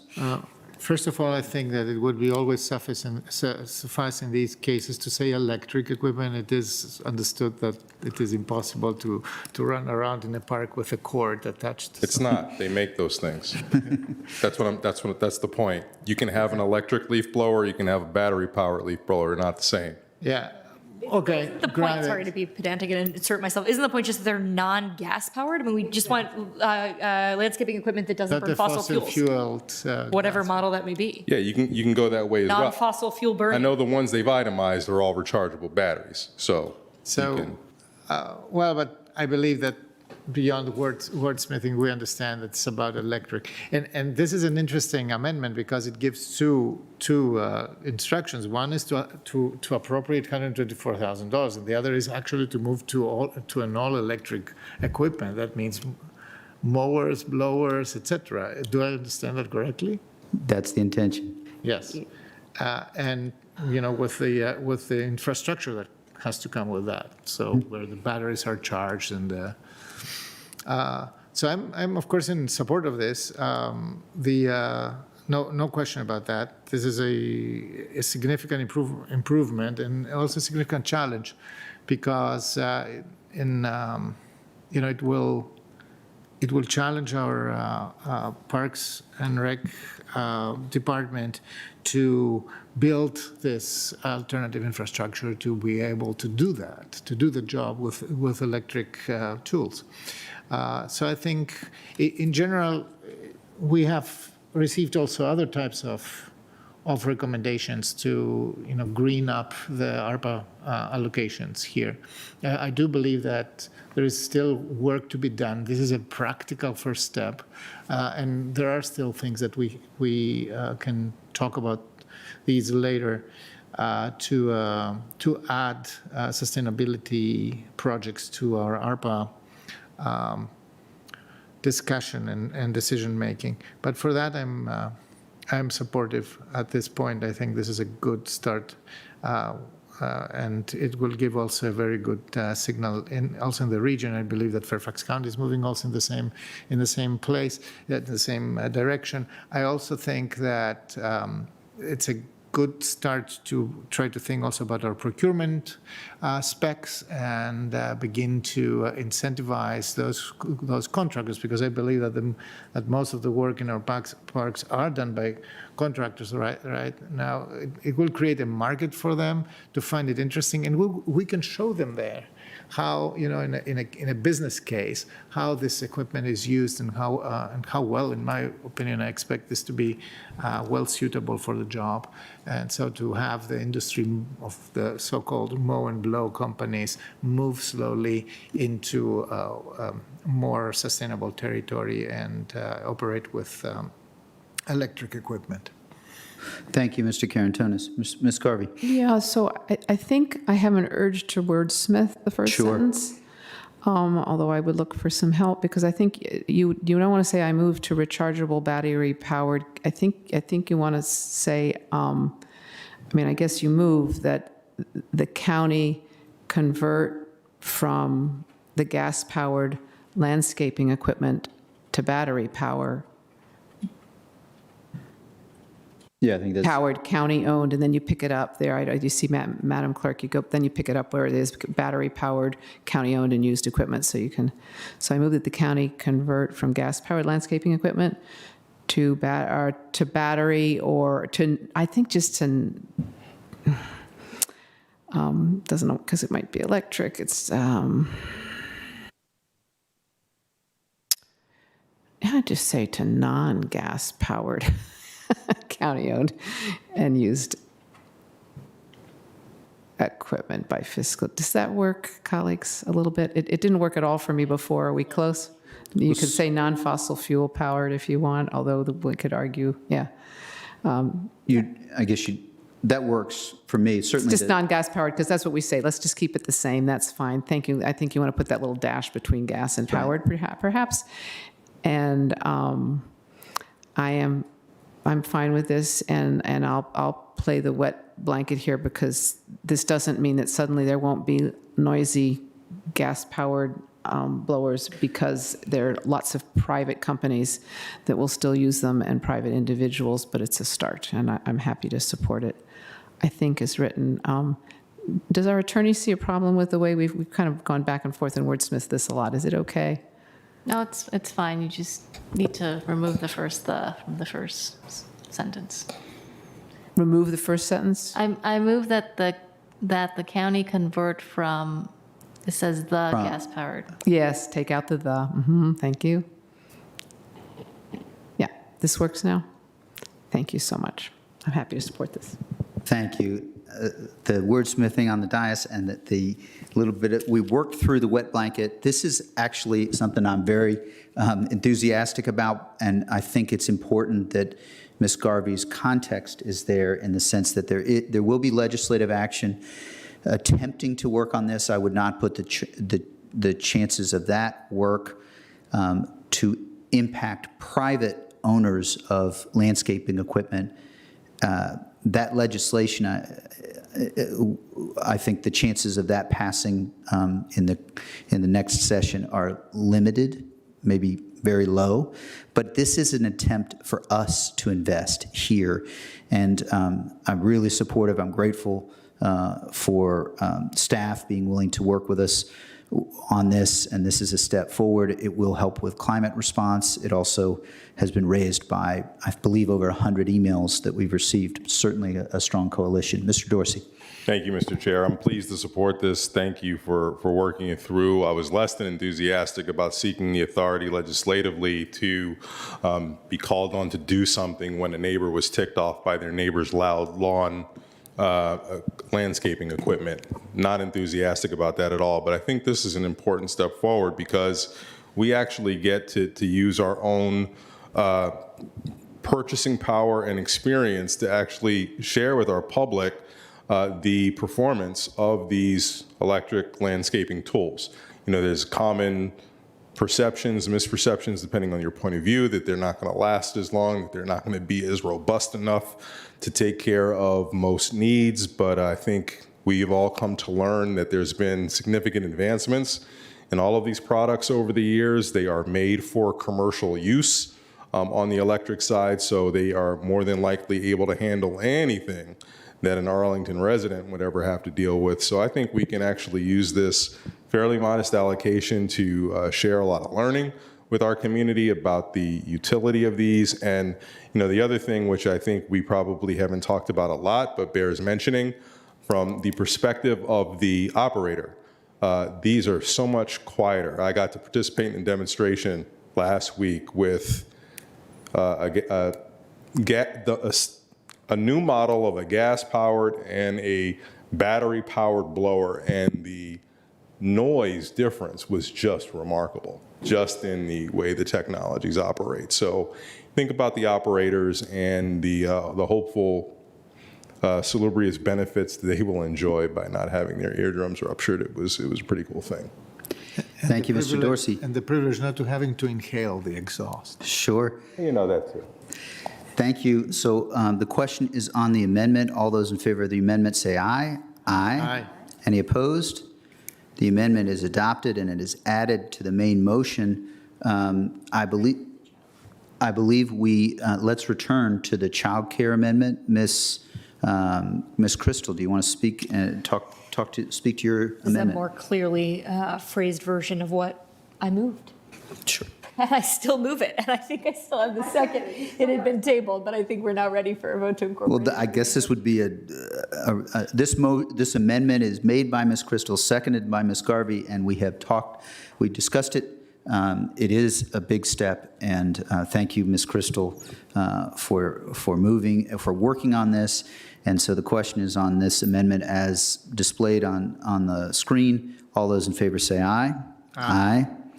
Any opposed? So that amendment passes as well. I believe that covers most of the subjects. I'm open to questions or concerns.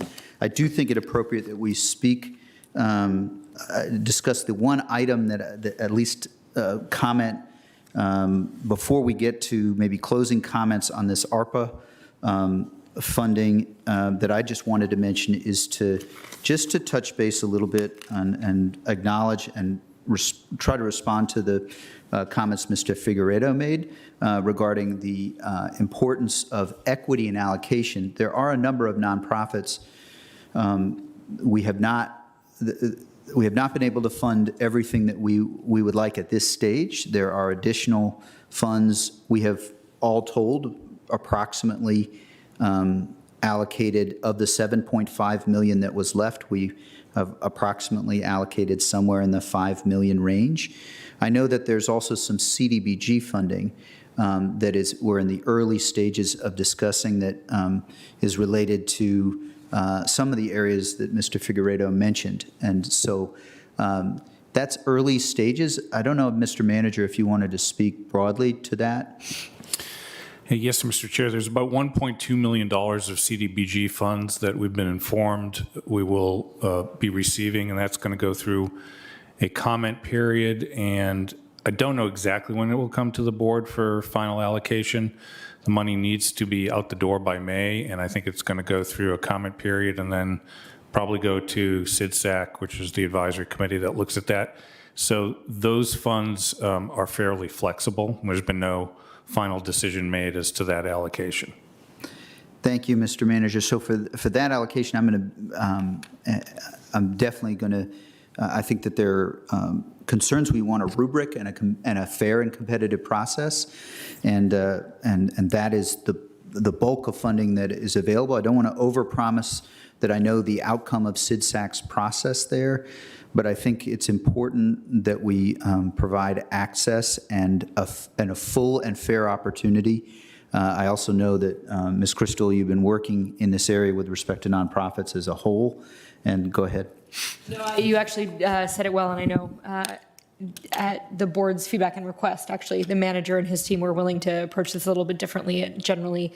And we saw this with previous rounds of relief funding, which I think Mr. Figueredo mentioned in his comments, that in an effort to get them out the door in the hands of folks who needed them, the default recommendation of the manager and of the board was to simply appropriate it to the organizations who had been doing similar work. And I think the experience of Edu Futuro and others really highlighted that is does not always result in it may result in the fastest way to get money out the door, but it may not actually fully reflect our values of transparency and equity and allocation. So I know that we are not going to be able to completely change all of the ways of our nonprofit allocation for the purposes of this money, because it also has to get out the door. But I respect and appreciate the manager's willingness to make sure that is done in some sort of competitive and transparent process. So we'll look forward to learning more from him about whatever CPHC's proposal is to allocate that and to disseminating it to the landscape of nonprofits doing this work.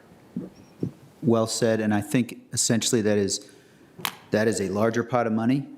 We heard the concerns and we're responding, and yet we don't want to overpromise that we can address all challenges. There's certainly many, we had a lot of other ideas in addition to these that we would like to bring, but thank you for coming in and for raising the concerns. It's important.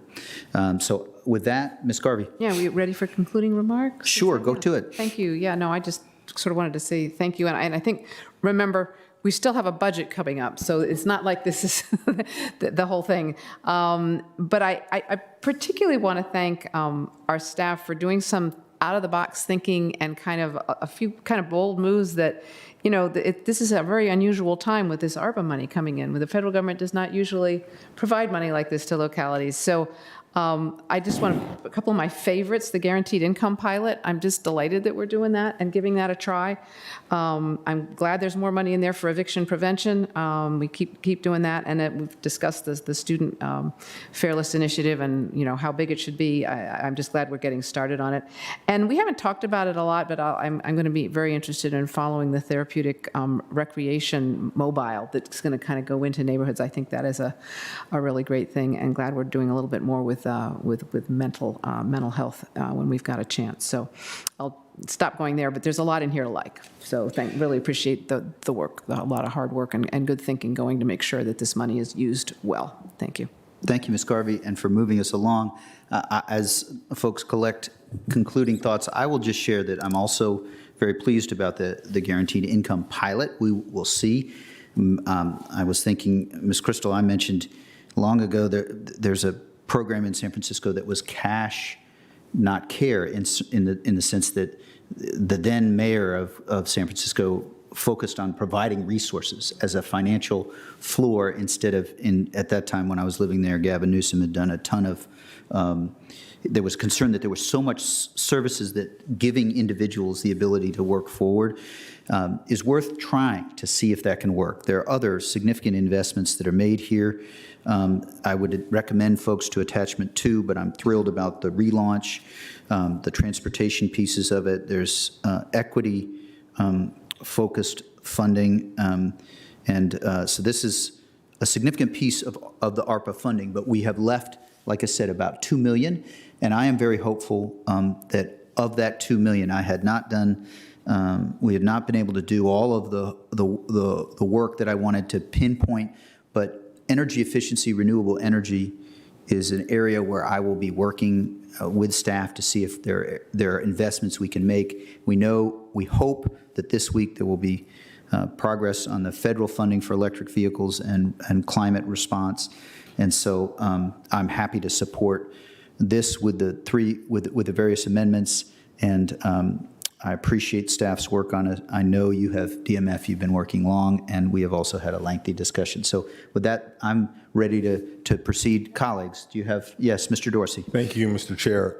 This is been such a fascinating process, you know, ARPA funds, which I know feels like this great big gift from the federal government, but we have to remember it's the community's money collectively that is just being returned to us, and we actually get an opportunity to determine how it's spent. So yay for us. And with that, you know, I know that there's been a lot of people who've had great ideas about what we should do to spend, and, you know, there's broad guidance, and then we have to be guided by what we think makes sense. And at least for me, I've wanted to make sure that we could accelerate things that we've probably known that we should be doing or should be in the business of doing, but for whatever reason, whether it be COVID, tight budgets, needs of schools, we've just not felt that it was responsible to move forward on. And you may say, well, okay, I get that about childcare, but what about leaf blowers? And it's like, well, the Department of Parks and Recreation is never gonna, you know, not put forward an FTE because they want to accelerate electric leaf blowers. They need that stimulus to do it. So this is what that's for. And, you know, I think Mr. Figueredo raises an excellent point. We have this predilection in this country of thinking that shovel-ready and out-the-door quick is a value unto itself, not recognizing the systemic challenges that creates. So another principle that I had for this was that we reserve some of this money, not allocate it all. So that if there are still unmet needs in our community, undermet needs in our community, it's not just about what we've thought amongst ourselves, but that other people can make the case, and we'd at least not have the systemic barrier of saying, I'm sorry, it's all gone. We've retained some, and as Ms. Garvey mentioned, we do have a budget coming up as well. So I look forward to hearing more about some of your ideas as part of that. But with that, here's the fun stuff. Like, we've got these allocations. We know that we're going to be able to do some work. Now we get to design programs and design ways of making sure kids can ride transit, and we can provide more childcare in our community. This is the fun stuff. So I hope our community engages in that spirit, and thank you all, colleagues, for doing the hard work and getting us here. Thank you, Mr. Dorsey. Mr. Karantonis. Thank you, Mr. Chair. So along that, the fun stuff, it's also important to see that, to me, if I had to pick another favorite, the Crisis Intervention Center Mental Health Services, this is not only a product of need right now, but also in a very interesting incursion in actually improving the level of service there after a traumatic year last year. I cannot speak loud enough about how much I believe that we will actually be very successful with the guaranteed income pilot, and we will be looking at this when the program reports back, that this is an absolutely worthy cause. And I actually have my own doubts that we funded enough, to be honest. I do believe that we need to still do some additional work on efficiency, energy efficiency, and on building in everything we do, the thinking about the climate emergency and how our allocations and our appropriations here work towards the goals that we have on this field. The leaf blowers and electrifying DPRs, landscaping equipment is a big step forward because it will be visible, it will be there, it will be a business case that we can see. It will introduce our staff to dealing with this. And so I do believe that we will have a better point of departure when we talk about electrifying our EV fleet and about redesigning our other programs. Like we received and we received testimony on things that are already covered by programs like the Energy Masters program, like Arlington's Energy Masters program, or the Green Home Choice program. We have a good reason to revisit these programs, to make them more equitable, to make them more targeted, and to help the right people in the right situation and reduce our carbon footprint in the most efficient way possible. So this is a good start here. I think it's still not all allocated, as Mr. Dorsey said, or you, Mr. Chair, said. There's still $2.1 million, and we will be monitoring that over the next 2 to 3 fiscal years. I'm specifically very, very excited about the child care piece. It started with $100,000. Actually, $5,100,000. So, thank you, Mr. Karantonis. Appreciate it very much. We're good. So the question now is on the underlying motion, Mr. Dorsey's motion. Thank you, colleagues, for working to craft and clarify the amendments. And all those in favor say aye. Aye. Aye. Any opposed? Our ARPA funding motion, item 34, has been passed. Madam Clerk, will you call the next item, please? Item number 35. Consideration of financial results and closeout for fiscal year ending June 30th, 2021. Mr. Manager, over to Mr. Stevenson, I believe. Yes, over to you, Richard. Thank you, Mr. Manager. Okay, so as we presented last month, I'll summarize the year-end results and highlight the manager's recommendations and the significant portion of fund balance carryover, which is restricted or otherwise determined based on prior board policies or board action. So on the first slide here, the overall the county ended the fiscal year within budget. In total, we ended the year with about $305 million in fund balance, which we talk about in the report, which 93% of this is restricted in some form or fashion. For FY21, 20.4 million or 2.2% is available for allocation to discretionary uses. And tax revenues were right at budget, but non-tax revenues, including some fees and fines and charges for services, were under budget. As I mentioned last month, we saw, and have been over the last several months, been talking about the significant drop-off of some of the fee-based revenues impacted by the pandemic shutdown. On the expense side, some examples of areas where we had savings included savings in our healthcare expenditures and personnel savings due to the hiring freeze we had in place and just the natural difficulty we had in hiring to fill just vacancies that we had. The next slide shows again the highlights on the tax revenues, how we ended the year, budget to actual, right there at budget. It's a combination of many taxes. So in real estate tax came in higher, 2% higher than budget. But as I talked about last month, we had several tax sources that came in under budget.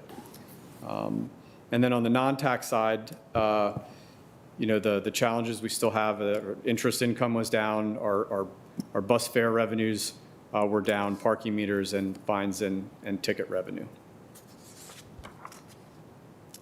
So at year end, after carrying over unspent grants and other restricted funding, there was approximately $40 million not spent by the operating departments. So in the Parks and Rec Department, for example, they had significant expenditure savings just due to the reduced facility operations, and in other departments also like DHS, Fire, and CPHD, we saw some significant expenditure savings.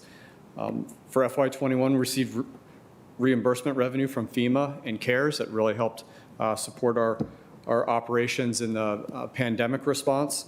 We had over $15 million in CARES funding that supported payroll costs alone, for all the staff that was diverted to address the needs in our community. And additionally, the county spent more than $7 million in local funds on pandemic response for things like testing operations, contact tracing, rental assistance, and food insecurity. So the allocations of fund balance, I mentioned the $305 million earlier. $285 million is restricted in some way. You can see the various sub-bullets. They include carryover existing reserves that we hold, the school's unspent, their savings from the tax transfer to them, monies remaining in the Affordable Housing Investment Fund, a number of restricted funds like seized assets and various grants.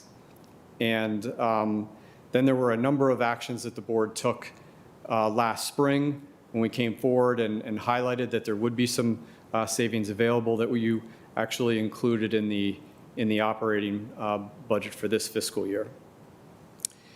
So in October, the next slide, which I'll get to in a second, will show the unrestricted funding allocations graphically. And this is all the small bullets there at the bottom of the slide. I apologize for the small font. But there's some changes I'd like to highlight from the October manager recommendations. In October, the manager had two main recommendations for the unrestricted funding. One was to set aside a 1% market pay adjustment, and the remainder of the funds remain unallocated for future budget deliberations. After some additional actions the board took last month to fund some specific retention bonuses with closeout dollars that were initially recommended from ARPA funding, the manager in this report also has several other allocations of closeout funds.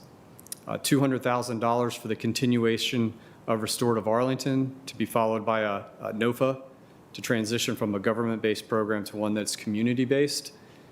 $245,000 for hiring paralegals and law clerks to support the Commonwealth's attorney's office in review of body-worn camera footage.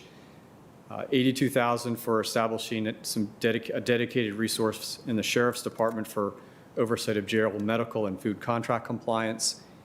And we included $100,000 as a technical adjustment for a grant allocation that we inadvertently excluded in the October recommendation. So this slide just graphically showing where the dollars are going on the right.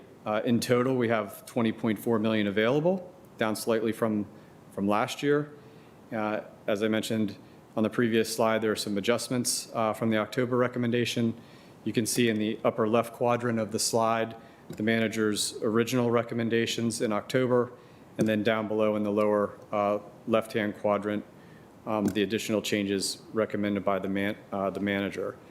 With these additional adjustments here, the unallocated portion of fund balance from last fiscal year stands at $16 million for future or current consideration. Lastly, a slide you're familiar with seeing just shows the timeline ahead of us until the next fiscal year starts next summer. The next key milestone coming up is having real estate assessments come in, which greatly inform the manager's proposed budget in February, and then from February to April, going through the public process with you all for ultimate adoption of next year's budget toward the end of April. And so with that, I'll conclude my presentation on FY21 closeout. Thank you. Thank you, Mr. Stevenson. Madam Clerk, do we have any speakers on this item? Yes, we have one speaker, Audrey Clement. Ms. Clement, are you there? Yes, I am. Do you hear me? We can. Go ahead, Ms. Clement.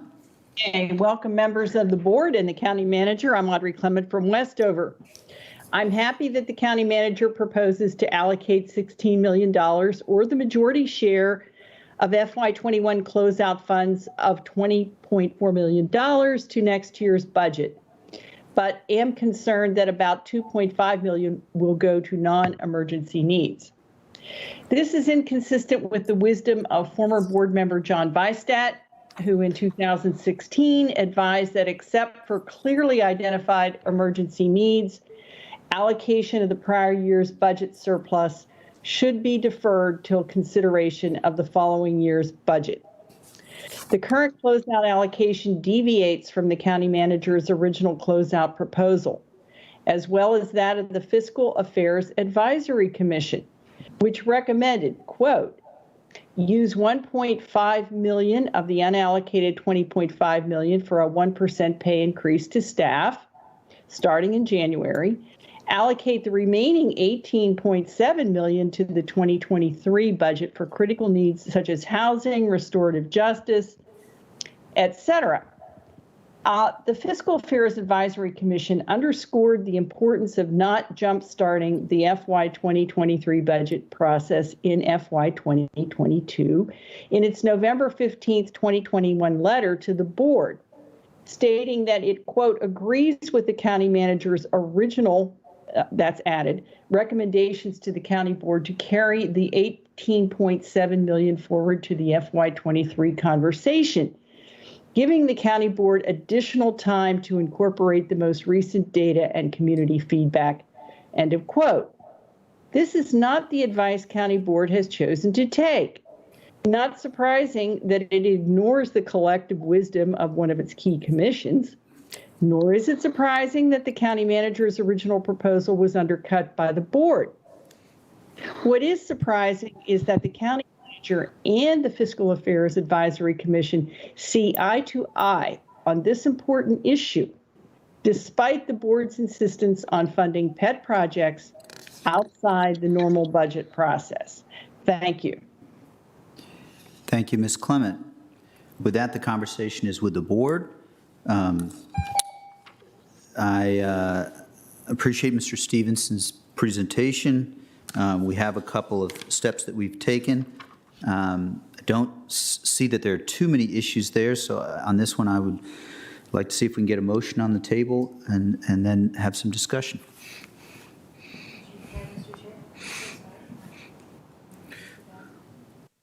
While you're doing that, I will just indicate that there's a couple of different concerns, I think, that are out there. We are moving most of this to our discussion of the fiscal year 23 budget that will come in the new year. There are some issues that I see as very pressing. One of them we will get to is regarding employee compensation and a small one-time piece that we want to add. But we also, as a broad matter, we are seeking to be fiscally wise and smart as we're facing some of these issues in the new year. The ARPA is a separate bucket of money, but also closeout.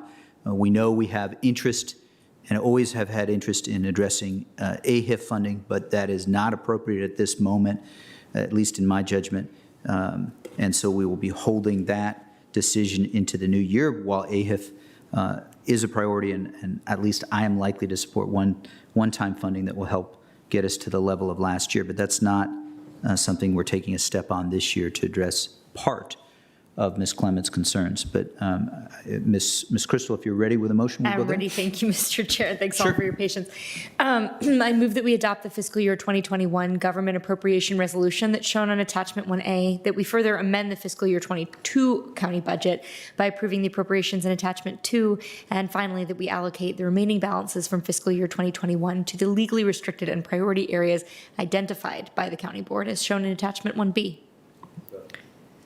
Motion has been moved and seconded. Would you like to speak to your motion? I would like to. Thank you very much. And I think, as our chair was indicating, that we have sought to carry over a lot of the discretionary carry-overable monies. I think sometimes it looks like a larger pot because requirements of our accounting, for example, count the AHIF balance as carryover money, for example, and that is a static fund, or programmatic projects that span multiple years, right, need to be carried over within those programs. And so I think we are talking about a much smaller pool of money that is available, that is fully discretionary. I think it has been our practice in recent years to carry over as much of it as possible so that we can deliberate about it in context of the full operating budget for the year ahead, although it sort of feels like we've done nothing but deliberate on budgets and allocations in some form or fashion for every month of the past year and a half, given various federal relief packages, which are welcome, and need for mid-course corrections and shorter time framed CIPs, which have been less welcome. Nevertheless, I'm glad that we can carry over quite a bit of that balance to the tune of $16 million, although I know that we do have a proposal on the table to spend some of it on the one-time bonuses for staff, which I think is worth breaking our standard practice to be able to consider. Thank you. So you've alluded, and lest we go any further, I think we'll next see if, Madam Clerk, if you could pull up, there is an amendment that I would like to bring forward to this that I think we will need. I just want to make sure and see, we may need to tweak this slightly. I move that so as an amendment, it would be, I think we would take out, it would just be, I move that the board, and then cut out until further direct. I think that's the right way we would handle this as an amendment. So I will make the amendment proposal, and then we'll second. I'll discuss it briefly, and then we can move forward to it. I move that the board further, as an amendment, I move that the board further direct the manager to reallocate $1,863,000 to an additional employee one-time bonus of $450 and appropriate to departments as outlined in attachment 2F. Second. Second. It's been moved and seconded 3 times. This is a further opportunity. We have said early and throughout during this past year that if and as there was funding that became available that we felt we could fiscally responsibly direct towards our employees, we would do so. This proposal seeks to fulfill that even as we continue and now are in November of this year. So that's the reasoning. Our employees have been working very, very hard. If you think even that 7 or 8 months ago, we were in the midst of fighting through getting people vaccines supply, just basic vaccine supply, and we are still in the midst of the pandemic, and our public health and all of our employees have been working very hard. So that's the purpose and the reasoning behind this amendment. And feel free if there are questions. It was seconded 3 times, and I think we have some agreement, but I'm happy if there are comments on this item we can speak to them perhaps in the closing motions, if that will work. So the question is on the amendment. All those in favor of the amendment say aye. Aye. Aye. Any opposed? So the amendment is adopted, and it becomes part of the main motion. And for concluding comments, I think I've covered most all that I would have. Mr. Dorsey. Thank you, Mr. Chair. So for those keeping score at home, we had a recommendation from Fiscal Affairs Advisory Commission that came before some other information came to light, which affected some of the closeout proposals before us. But for those keeping score, there was the $1.8 million in market pay that they agreed should be funded out of closeout dollars, and then we approved some retention bonuses to deal with some very specific staff issues last month. I don't believe the FAC had a chance to weigh in on it. Whether or not they would have agreed, it really doesn't matter. I think we collectively, in our unanimous judgment, felt that it was appropriate to fund, and this was the vehicle to fund it.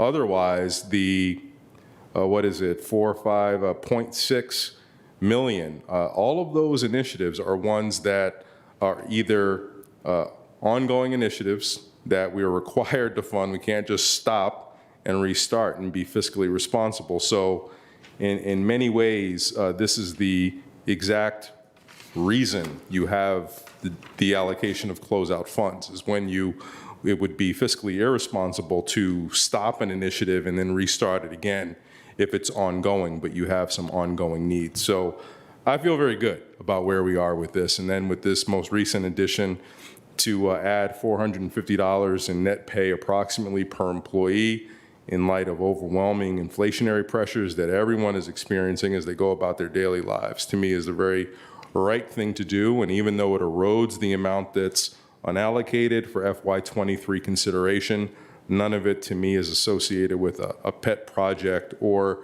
a speculative endeavor. These are just essential priorities, and I'm glad to support the motion and the amendment. Thank you, Mr. Dorsey. Mr. Karantonis. Thank you, Mr. Chair. Along the line of the remarks of Mr. Dorsey, very to the point, indeed, we invest in our people right now. This is an absolute priority. This is absolutely necessary. We have had long conversations here, and not only in the prelude to this discussion here, but also during our legislative session, et cetera, we have seen how important it is. And I've heard that from our employees, especially those who we want to retain right now with our law enforcement and our safety personnel. We heard that firsthand how important it is to act fast and act now. On the inflationary pressures, they've been surprising data this October, so they increase. This is received by our employees as well. I've heard a lot of concerns about that, and I think it's appropriate to react to this at this point with this allocation of $450. This is just, though, a prelude to the discussions that we'll have, in the frame of the fiscal year 23 budget. So I'm supportive of this allocation as it is right now, and I look forward to further discuss the unallocated portion in the appropriate process. Thank you, Mr. Karantonis. Ms. Garvey. Yeah, thank you. I'm happy to support this. And as people have remarked, I mean, most of it is investing in our people, and they're the ones who make it work. We could do all the policy pontificating we want to, but if it doesn't get carried out, it doesn't happen for folks. So they make it happen. It's been such a hard year, and a year and a half now for everybody. I'm pleased we can do a little bit more. It'd be nice to do even more, and we'll look at that, of course, next year when we get to the budget. But this is a start. Thank you. Thank you, Ms. Garvey. With that, I think we have all have made concluding remarks. I do think there's an element of fiscal responsibility to seeking to continue to send a signal of how much we value our employees. We need folks to know how much we value them as we seek to retain them and continue to do the work that is so important to running the county. So the question is on the underlying motion as amended. All those in favor say aye. Aye. Aye. Any opposed? That motion passes 5-0. Number 35, we have addressed. Madam Clerk, is there any other items to come before the board? No, there are not. With that, we are adjourned. Thanks, everyone. Thank you, DMF team. Thank you, Mr. Manager, and we are adjourned.